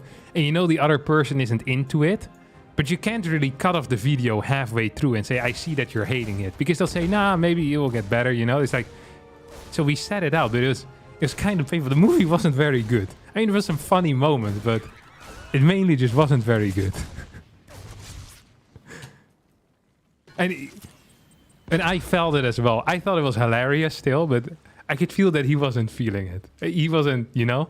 You need to be in a certain mood. All right. TVZ, triple CC opener here for Clement. As he'll throw down this starport. And does not quite get a second gas yet. Okay, here we go. Second gas on the low ground. Reaper moves forward.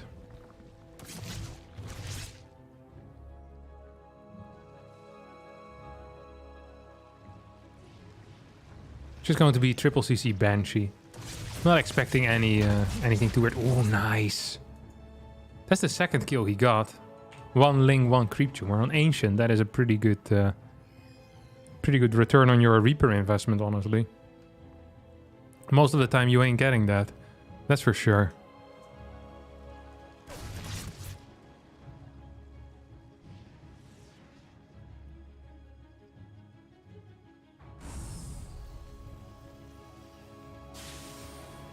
It is possible that he's going to be playing some Banshee Factory here. It is completely possible. We'll see. It depends a bit on the gas timing. That should be instructive. Informative. First depot coming down, post CC. I believe this is the timing. He likes to take gases if he goes into factory style. So, too bad. I mean, you can't always win. Oh. Oh.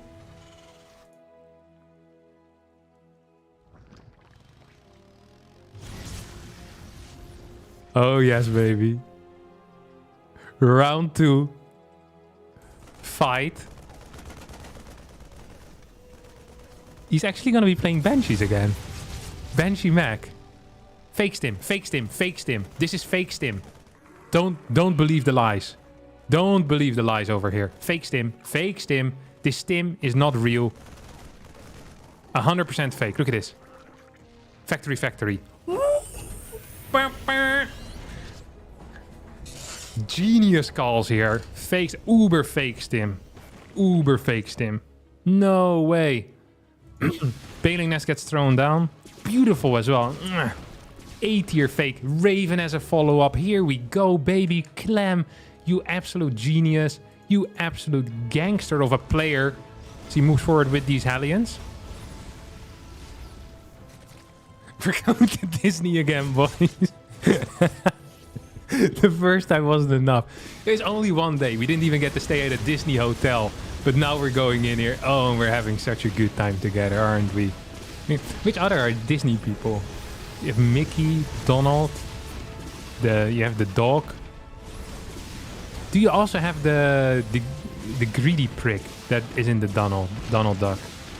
You know, the uncle. Scrooge McDuck. Is he also in Disney? Does he also crawl around over there or no? I don't actually know that. Yeah, Solar is buying it, by the way.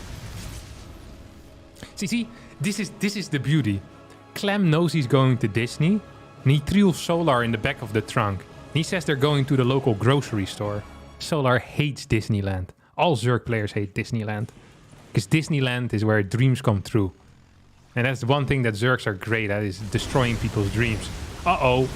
Auto turret helping out as well. Look at the damage output of this thing. Oh my god, this Raven is so ridiculously useful. I wish he had 2.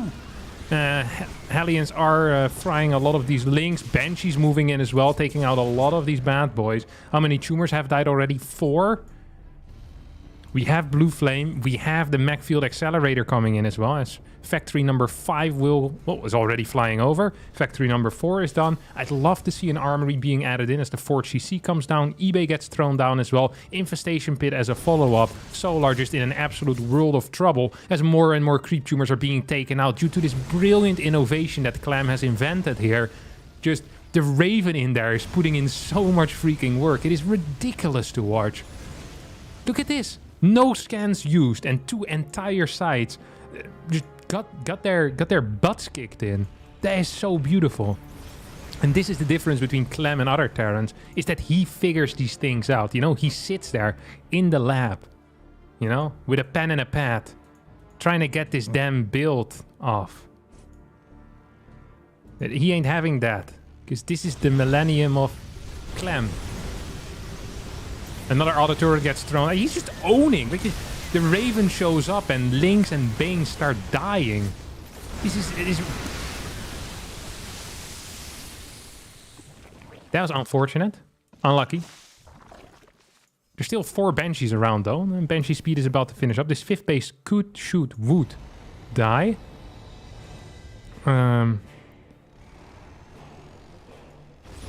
Oh, look at this. Actually, unironically, this Raven is providing so much value. Like, so much freaking value here. So many creep tumors have been taken out. And Hellion Cyclone really cares about creep. Because off creep, together with the Banshees, they own everything. They own everything. He's going into 8 factory. Starting with vehicle plating. So the 5th base does get taken out. 5th base for Clem is already on the way. 4th base has now been set up. Don't forget, anti-armor missile is a possibility. It's a good scan, making sure that he could perhaps push in there or not. I'd love to see this Raven get a little bit of a repair. Banshee's now moving in. Could almost go for a snipe on that base. Will not quite go for it, though. Hive has finished up as one Hydra gets taken out. And the Queen will die. As Banshee almost dies as well. Nice little rotation.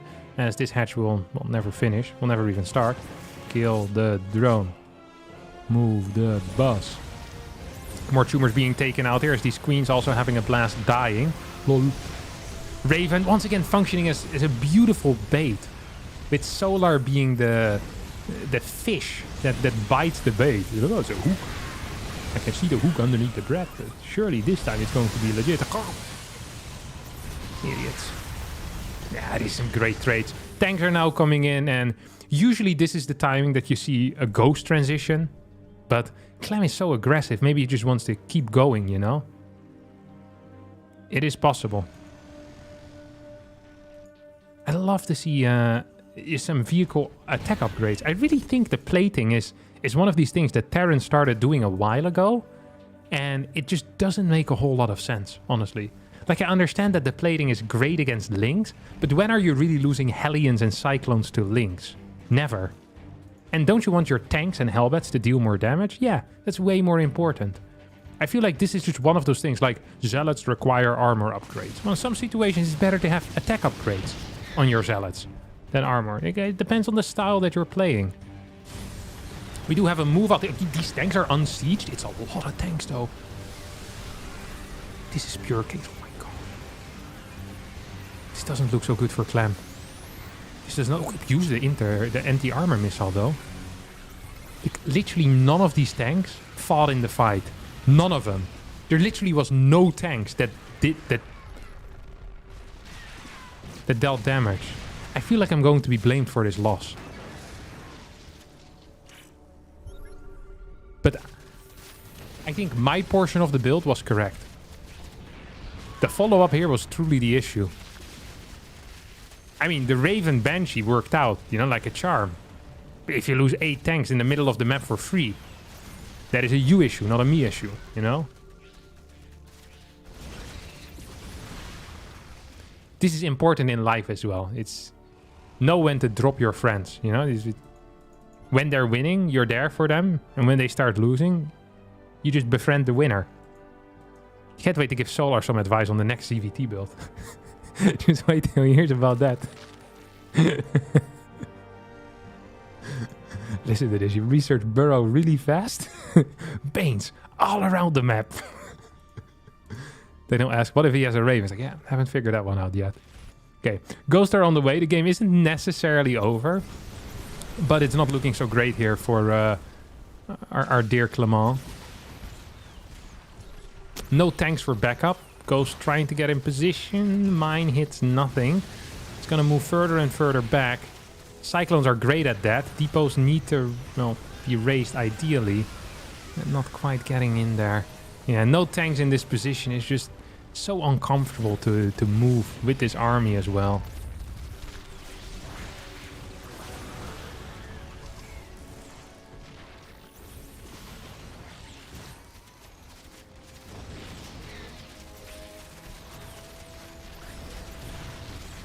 Yeah, I mean, he's staying alive. He's honestly trying his hardest.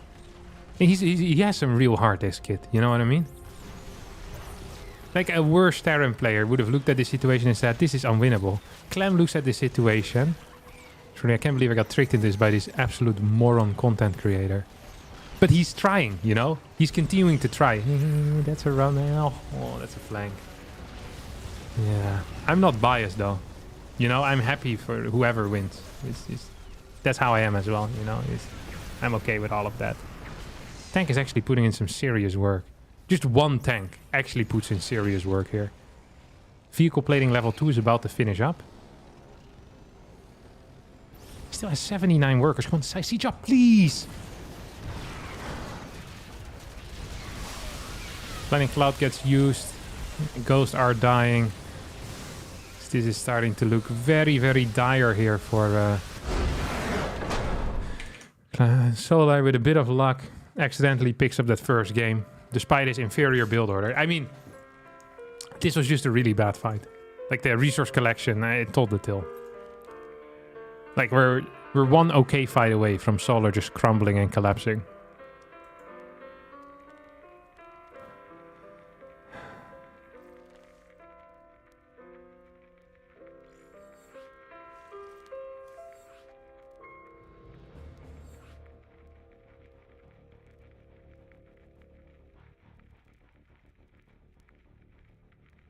Six to 8 tank loss is not okay in any scenario with any build. Yeah. That's what I'll tell myself when I can't fall asleep tonight. Thinking about how I ruined Clem's KungfuCup run. We're gonna miss Disney. You know what the beauty of Disney is? Wherever you want to go there, you can go. It is more than just a concept, you know? It's a real destination. It is a place you can visit when you feel down. And that is something you always need to keep in mind.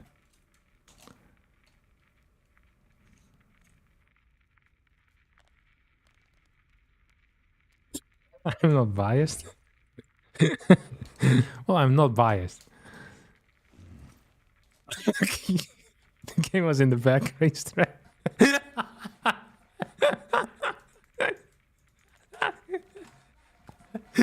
I think we might be going back to Disney a lot sooner than people thought.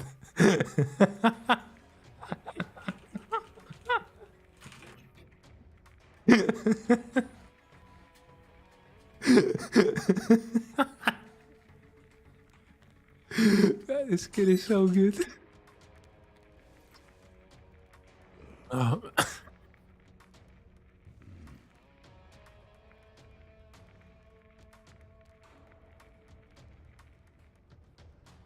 Jesus Christ.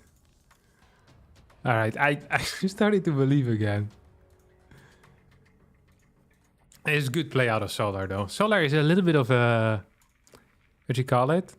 A Hydra Link Bane Viper abuser, you know? Just builds the same thing again and again and again. Hey, which clown isn't accepting? We can see that as well. We should kick them out of the party. Like this, we need to keep the train rolling.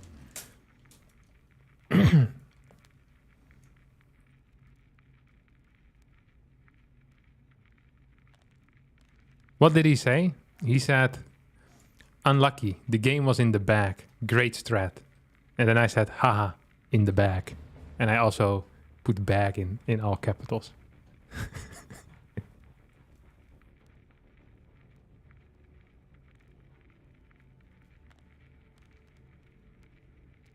Solar runs a little under the radar. Yeah. I always feel like that. Solar's one of these guys that's consistently like top 4, top 8. But all the other Zergs are consistently winning every tournament, so... You know how they say in the land of the blind, one eye is king? But it's also the the opposite. Like in the land of the two-eyed, the one eye is less impressive, you know? Solar is kind of like that. It's like, he's very, very good, but he doesn't win as much as the other Zergs, you know? Who are just constantly winning. Yeah, he's consistently up there, but he just doesn't win, which is super frustrating. He's freaking good. Kid has crazy mechanics as well. Yeah, he finished 4th at ESL. But Sarah won, didn't he? Okay, let me put the score in.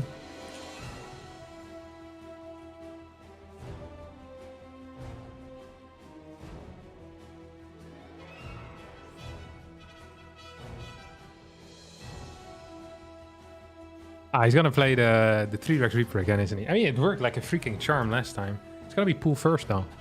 Yeah, I saw the drones hit 17. It's going to be gas pool. Gas pool hatch. Okay. Not necessarily a great build against the particular... Oh, no, no, no, no, no. This is the Beyond build. This is the Beyond build. So, for the people who haven't watched a lot of the past ESL tournament, this is the build that Beyond did against Elaser on this particular build. He might have played it again after. I can't quite recall, but it's a 4 Reaper opener into a 2-on-1. He played against Dark in a couple of series ago, which I've also casted here. So if you want to see that, you can go back into the VOD or back into the live. I guess it's the live VOD as well. 4 Reaper, scout with the barracks behind it. I honestly don't really see the purpose of that scout. I'd much rather see the barracks just go back home, but that is how Beyond does it. And then you have a reasonably timed natural command center as well. Last time he followed it up with a Hell Battle in, which didn't quite work out. This build is freaking high tier though.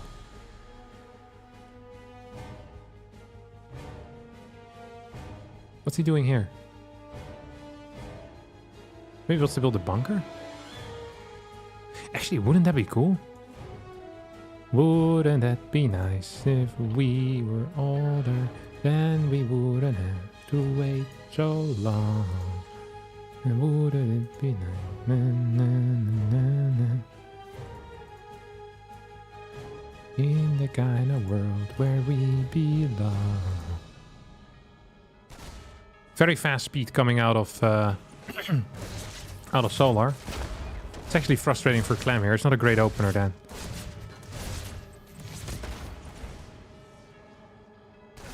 Second CC on the way. We have a Marine popping out. This bad boy needs to start flying back home at some point. Yeah, I don't like this. I think this feels very good for Solar, honestly. Really quick speed is going to be capable of denying this. Just at such a high pace. You get what, 15, 16 links? I don't think 9 is enough. Yeah, he's gonna go up to 13 links here. Speed has been scanned, or scouted. No, it hasn't. Now it's been scouted. Oh, Clem went too deep. Oi, oi, oi, oi, oi. Like a Sum 41 song. He went in too deep. Lost 2 Reapers there. Now is trying to get back home. Might just make it. Needs to jump this area. It's gonna be real freaking close for that back Reaper. It's gonna make it though. Whoop! Brings it in. Kind of big. Honestly, kind of big. I think that reactor is in some major trouble though. No? Solar does not commit to it. Might try again later though.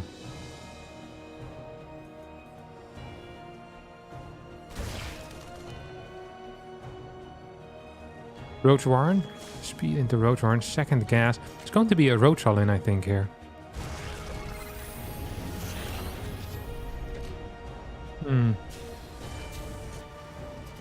Starport on the way, high ground. Third CC on the way. Could still be Cloak She, couldn't it? It's interesting. Because I'm not entirely sure what the common responses are. It doesn't feel like this is going to be reactored medevacs. It could just be a naked medevac or Viking into medevac or medevac into Viking. It's not a tech lab. That is bad. It's going to be medevac. The upcoming scout is going to be freaking huge. Like, it needs to happen. And it needs to happen quickly. Because this is a dedicated push as well. Lots of links are being built. This is not a pressure. You have these roach pressures, 9, 8, 10 roaches. This is going to be a roach pressure with links, and that makes it all in. Oh, here go the Marines. Get, well, not taken out quite yet as they make their way into the bunker. 3 Marines survive. There's no wall over here quite yet. Medevac decides to go into the main to heal any SCVs that get attacked. That's Hellions, do they want to move across? What are they doing? This is chaos. This is pain. This is game. This is not good here as the reinforcement line is going to get cut off here. That is quite nice. There's just really nothing at home. There's really nothing. I mean, there's a couple of Marines here. There's this one Hellion. Clem is doing the greatest job in the world with what he has, but he just doesn't have very much. That often is an issue. Yeah, this is not looking good. Solar just kind of blind countering him from the very start and then picking the correct build order as a follow-up. Just felt like Clem got destroyed here. Just the strategy wasn't there. It didn't work out for him. Yeah, it absolutely didn't. 33 workers to 11. Yes, there's triple CC, but the problem really is that this hasn't been cleaned up yet. There's no... Okay, now there's stim. Could stim, I guess, but there's too much damage output, simply. Simply too much damage output. GG gets called, and the score, just like that, is 2-0 in favor of Solar.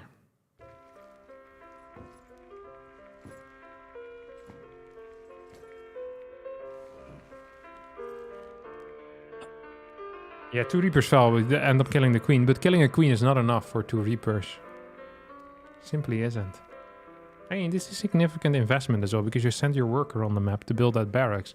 One of the beautiful things of the 3 or the 2 Rex into 3 Reaper build that a lot of Terrans have been playing is the fact that those builds, they have a lot of eco despite having a delayed CC, because there's no scout. So you get a little bit of extra eco due to that. And that's kind of big.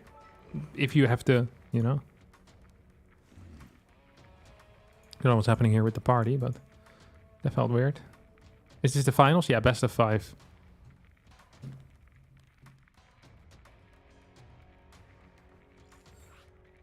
How many Disneyland maps are there left? I don't actually know what constitutes a Disneyland map, but if... I think Royal would be okay. I could see it on Dragon Skills as well. I'd be surprised if Clem plays anything but Bio on Babylon. Like, this is such a clean Terran map, honestly. Like, such a clean Terran map. Like, there's no neo-humanity. That has been vetoed by Solar. And... what was I gonna say? Altitude has been vetoed by Clem. Altitude would have been a good map for Disney. But... why do you call it Disneyland? Because it's the most beautiful place on Earth. The most magical place.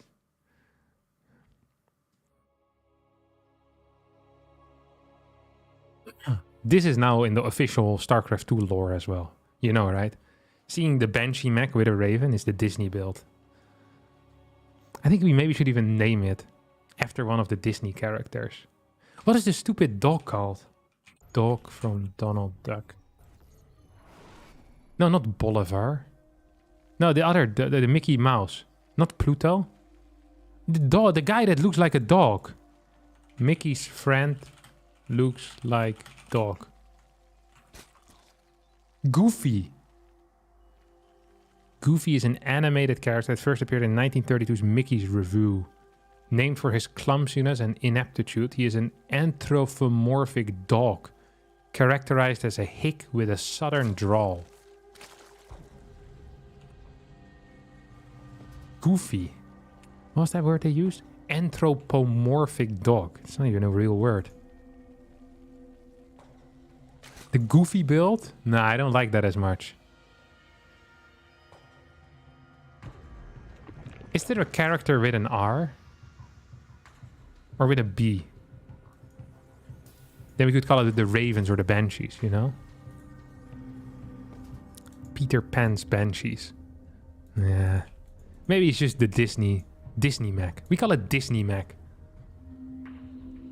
We call it Disney mech. That's what we call it. Okay, hatch first this time around.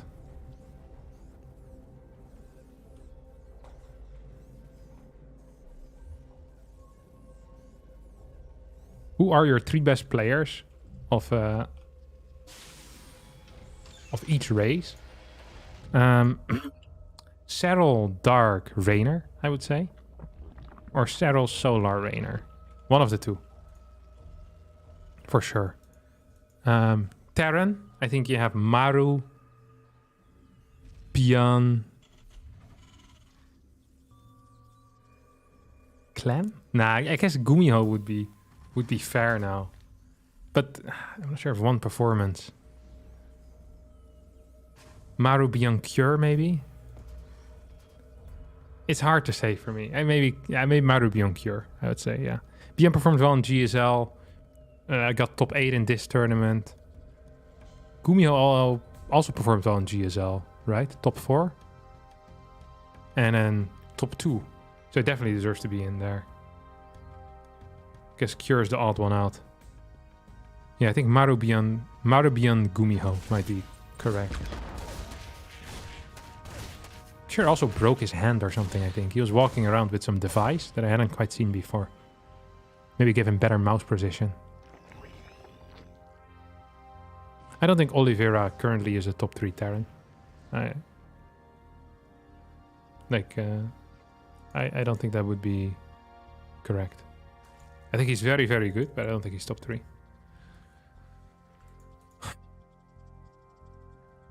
But then again, we got robbed the opportunity for him to prove himself a second time. Because he wasn't in the DreamHack, sadly.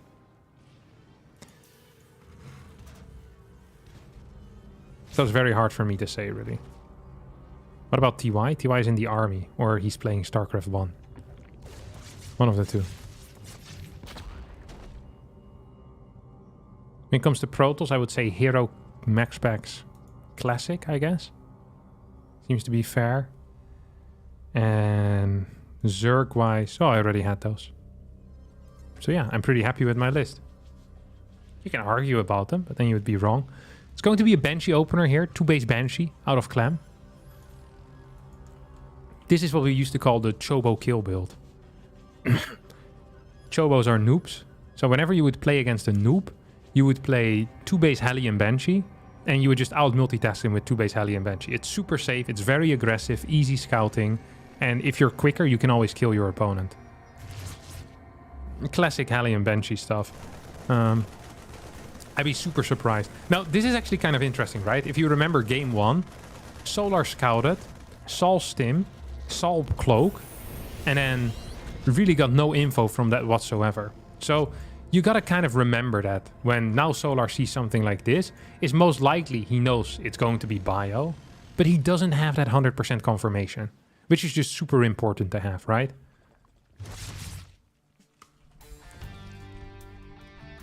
Because maybe he wants to build a Roach Warren against this. Maybe he wants to build a Baneling Nest. He doesn't know. He has no clue what he wants. That's why scouting the gas is often so important for Zerg players. He might be playing... Well, actually, might he be playing? I don't quite know. Banshee comes in, kills one worker, pisses off again. It's going to be double Banshee, 6 cars. Lynx are looking for some kills. It's going to be a Roach Warren. Okay.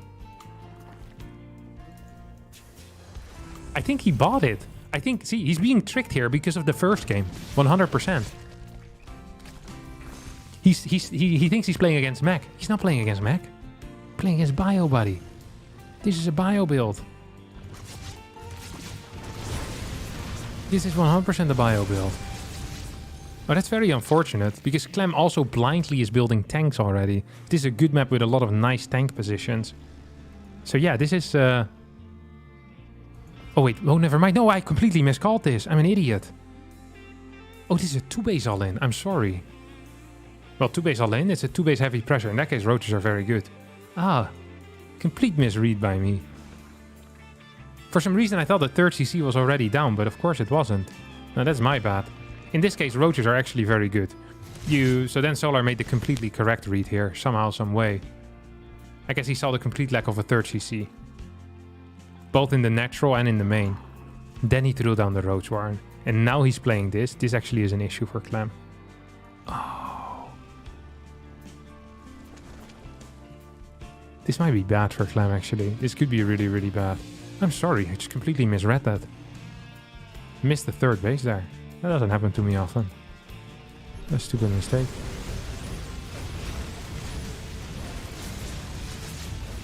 Luckily, Solar isn't that slow in the head. He sees the lack of a third base, throws down a Roach Warren.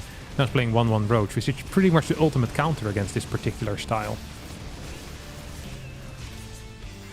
Doesn't mean that it's 100% over. But it does look very bad here for Clem. Because he's on a low worker count, has bad eco. Doesn't have a Raven, so denying creep is difficult. This is a nightmare scenario, my friends. +2 does start pretty quickly, though. Skips +1 armor.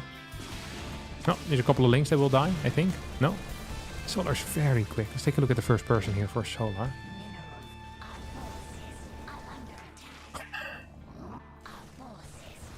Marines get a couple of link kills.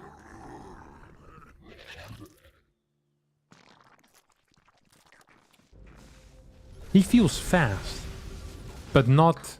It's the same as with Cyril, you know?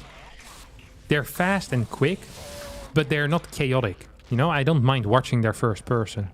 It's very cool. Playing one hell of a game. It's gonna follow this up by going into Hydra and Lurker, most likely. Clem wants to keep his tanks alive. Because of that. That's what I'm thinking, at least.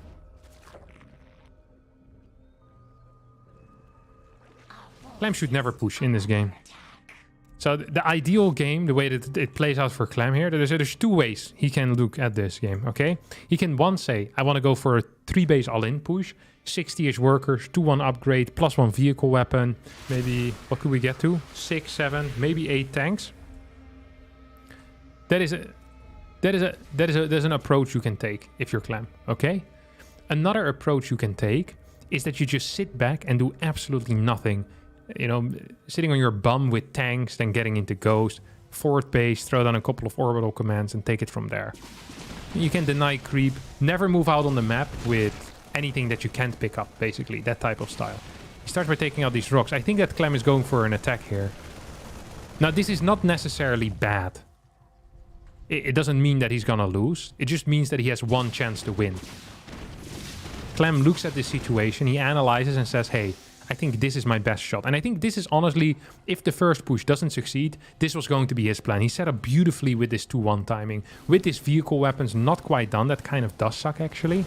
But the rest is all freaking perfect here. Vipers are now on the way. 6 Lurkers are being constructed. Tanks need to start moving forward a little bit quicker, Clem. You don't have forever. Once that Viper is out, this push loses a lot in power. Now, Banshees are actually on the wrong side here, as they should be covering these tanks, in my opinion. Here comes a Ling run by. Oh, this base is toast. I love how patient Solar is approaching this, though. He knows that this is pretty all-in, that there's no follow-up behind this. Banshees will take care of these Lings.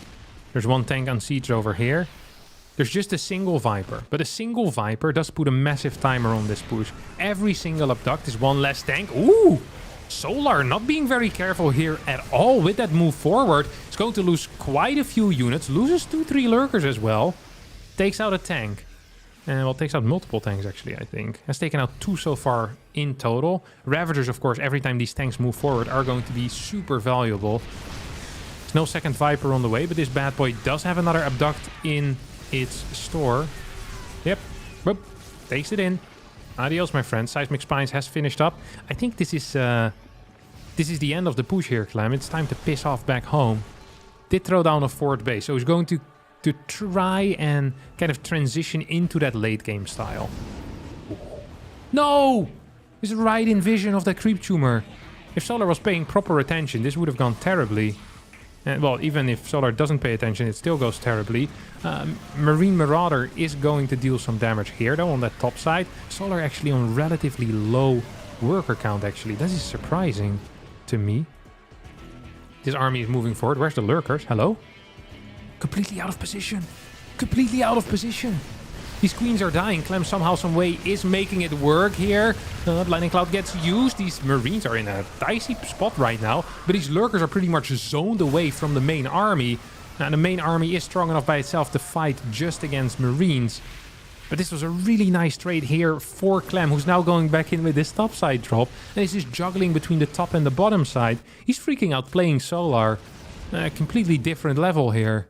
3 Vipers are coming out. Ghosts are in production as well. We already have 2 Ghosts out. 3-2 is coming in as well. Oh, Clem. Oh, nice split. No, you can't fight this. You can't. No. Absolutely not, my friend. More Lurkers being morphed in. I think Solar probably wants to send it at some point. Like, absolutely just shove it. Go across the map with every Lurker that he has. With the Vipers, you have some disable on those tanks. With the Blinding Cloud, you have the ability to abduct. With the Viper, you know, like it's... Wait, he's shoving it?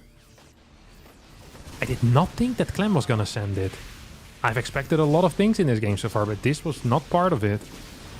This is a relatively large lurker count. The aggressive count of tanks here is about 5, maybe 6. I mean, snipers are very useful in this scenario. One Viper gets taken out. That is huge. Tank and a Ghost go down. Second Viper also gets taken out. That is bigger. That means there's only one Viper left. And tanks have just basically become 5 times more useful because of that transaction. That is so nice. Now, there is a run-by being set up here towards the bottom side. There's no bailing nest, though. So, pure Ling run-bys aren't quite it.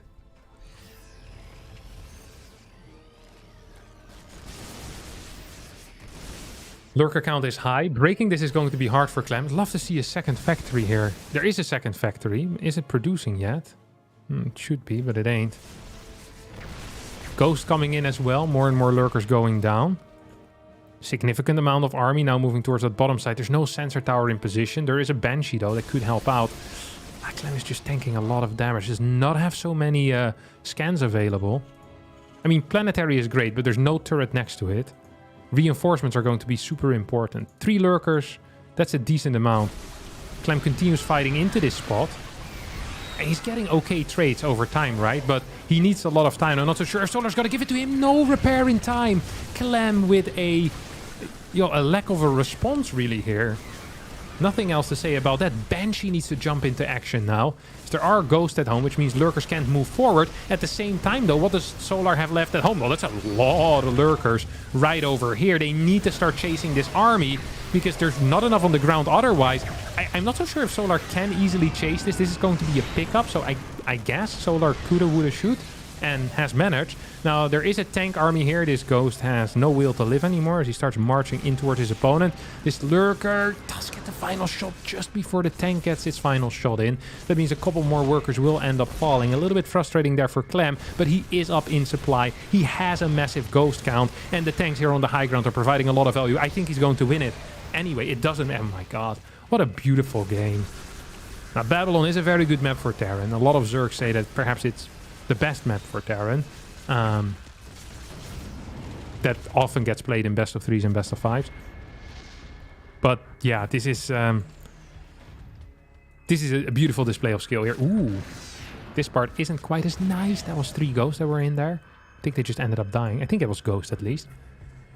More tanks are in production. It's going to be Hydraling Bane from here on out, but there's not that much creep.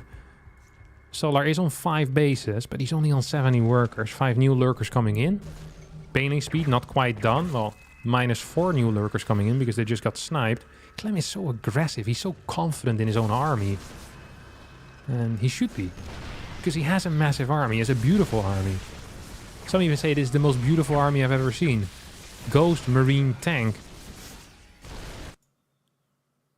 It is indeed beautiful.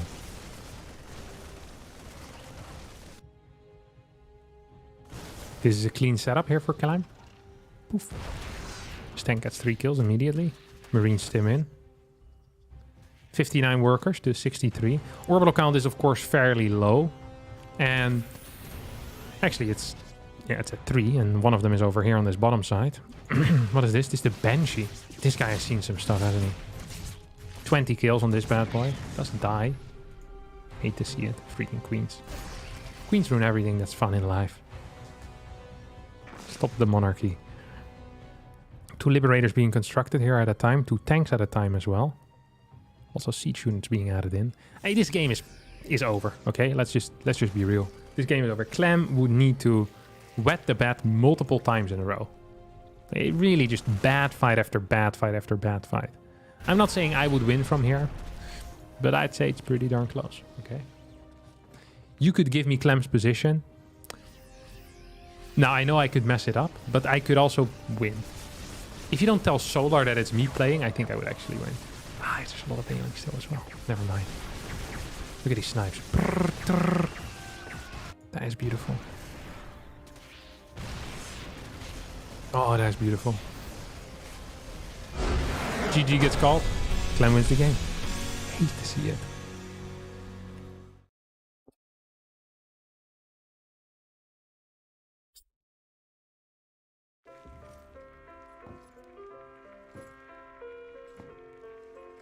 Bim, bim, bim, bim.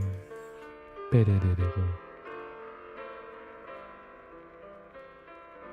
What's your opinion on pineapple? High tier fruit, mate.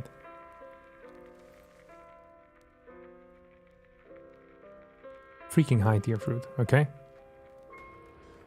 Dark versus Creator is simultaneous to to the finals. Like a third place match always is. So I don't think I can cast that, I'm sorry. Are you still playing? No, I'm not. I already did a fruit tier list. People are very upset about it. What's your opinion on pineapple on pizza? Not for me. I don't like it so much. I also generally think that people should eat what they like. Unless it's watermelon. That's freaking disgusting. If there's one industry that I could take down in my lifetime, it would be the watermelon industry. That's all I'm gonna say. Because there is... Oh, my camera just killed itself for a second. That's my bad.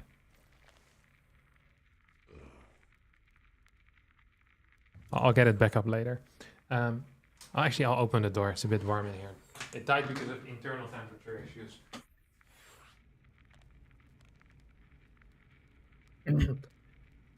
Like, there are scientists, that have studied molecular biology. These people could solve the biggest issues of our generation. But instead, they are putting their valuable time and their working hours into creating a bigger watermelon or a juicier looking one, Completely useless, because no matter how big the watermelon is, it's always disgusting. Like, even if you could... I guess one thing you could say is if they somehow managed to make a watermelon tastier to eat, that would be worth it, But then again, I'm pretty sure you don't need a degree for that. Watermelon is so disgusting that even the most basic, modifications would increase the taste of the watermelon by so much. That's already better. Like someone that's done 2 years of biology should be capable of doing that already,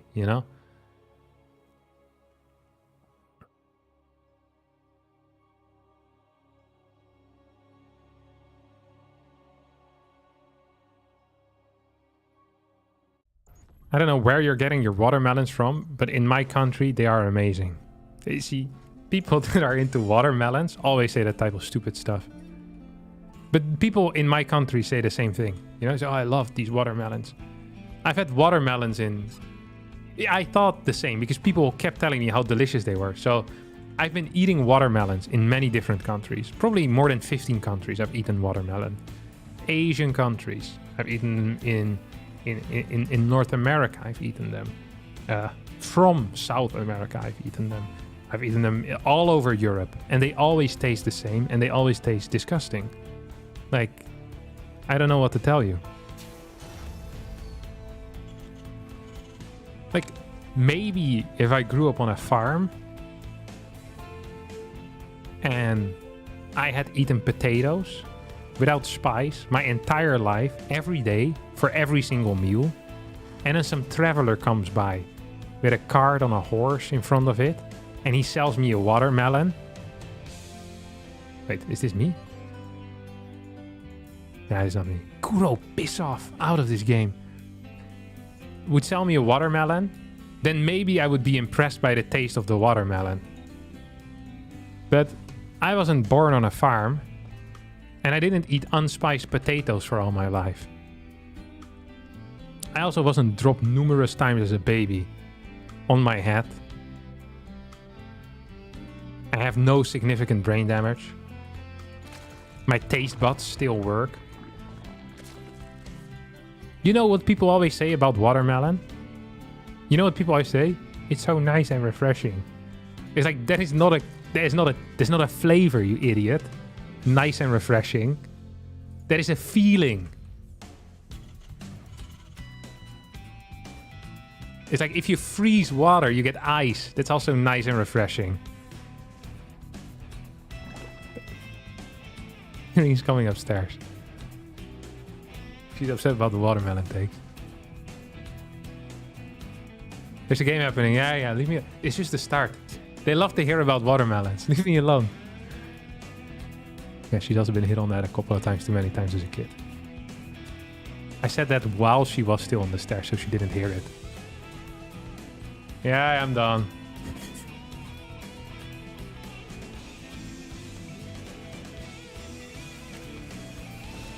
Alright. What do we have here? Reaper. Reaper into factory. Ah, 2 gas again. Disgusting build order. Not a fan of this. I think he might go for the Cyclone build, actually. What was that? 2 Hellion into Cyclone? Did he play that?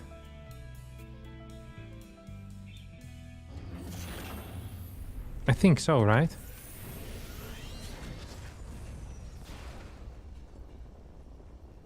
Oh, what? Oh, this is high tier.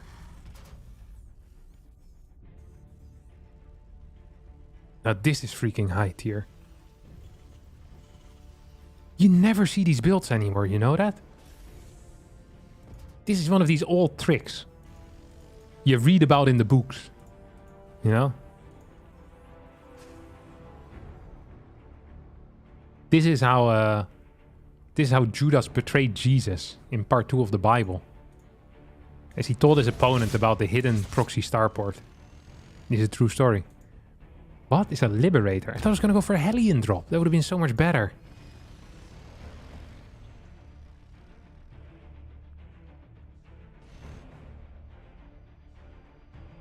This what it is. What's he going to build here?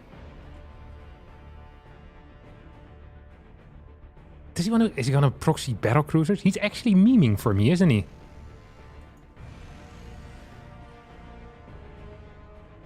Nice. Oh. But Clem is ready. Look at this. He's mentally ready. Physically ready. Oh! Catches the links. That is huge. Adios, Solar. Who's the loser now? Not me. That's a lot of links that are dying here. That's a lot of links that are being built. Oh, this is bait. This is bait. This is brilliant. Look at this. He's baiting away the Marines. And then he's going to build the Nidus here in the main base. This is so smart. Solar has the brain of an elephant. Like the size of an elephant. Not the size of an elephant brain, but a legit elephant. He's a massive brain. No, not the cars. He's gonna lose 2 cars for free Clem, that is. He's gonna try to send the rest back home. Liberator in the main base. GG gets called. He leaves? What? You're supposed to be the chosen one.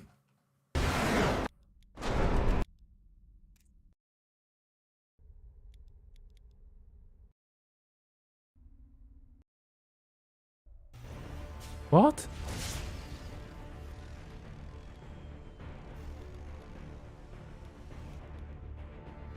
He probably thought it was roaches. He gets 1 kill.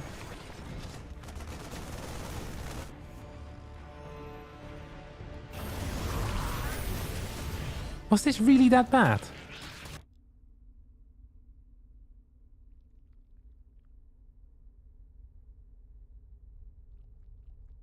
I mean, really, all there's in here is queens, isn't it? This is not so many links. You can kill those. You get back the cars. You pull workers. There's still 3 Marines as well. Like, that's some damage output. There's a full wall. Lip is still alive. Full health. Can deny something in the natural.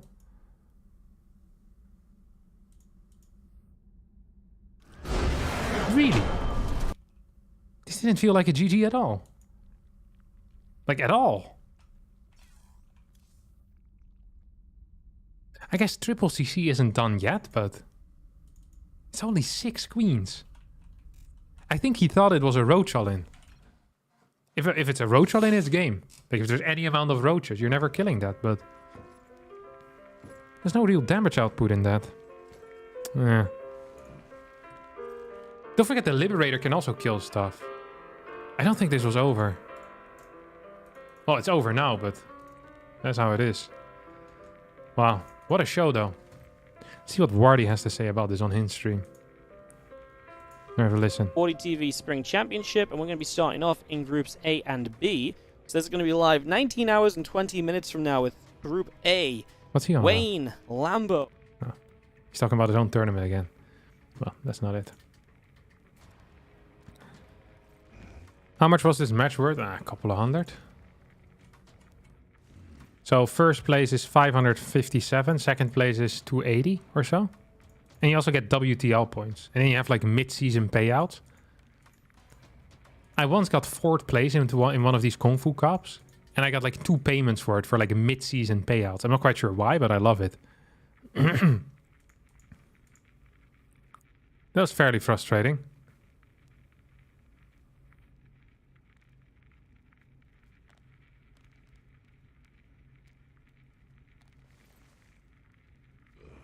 Alright, I'm out. When did you get 4th in a Kung Fu Cup? Yeah, I have no clue. A while ago. Maybe 8th? Maybe not even top 4. Like Kung Fu Cup number 4, maybe? No. 3. I got 8. I got top 8. Then I still got a mid-season payout. I lost the cure there. That was frustrating. Alright, that's gonna be it for me. No co-op? What? No, I'm not gonna play co-op now. What? You can play with each other. Co-op. Alright, I'll see all of you next time. Adios. Ciao, ciao.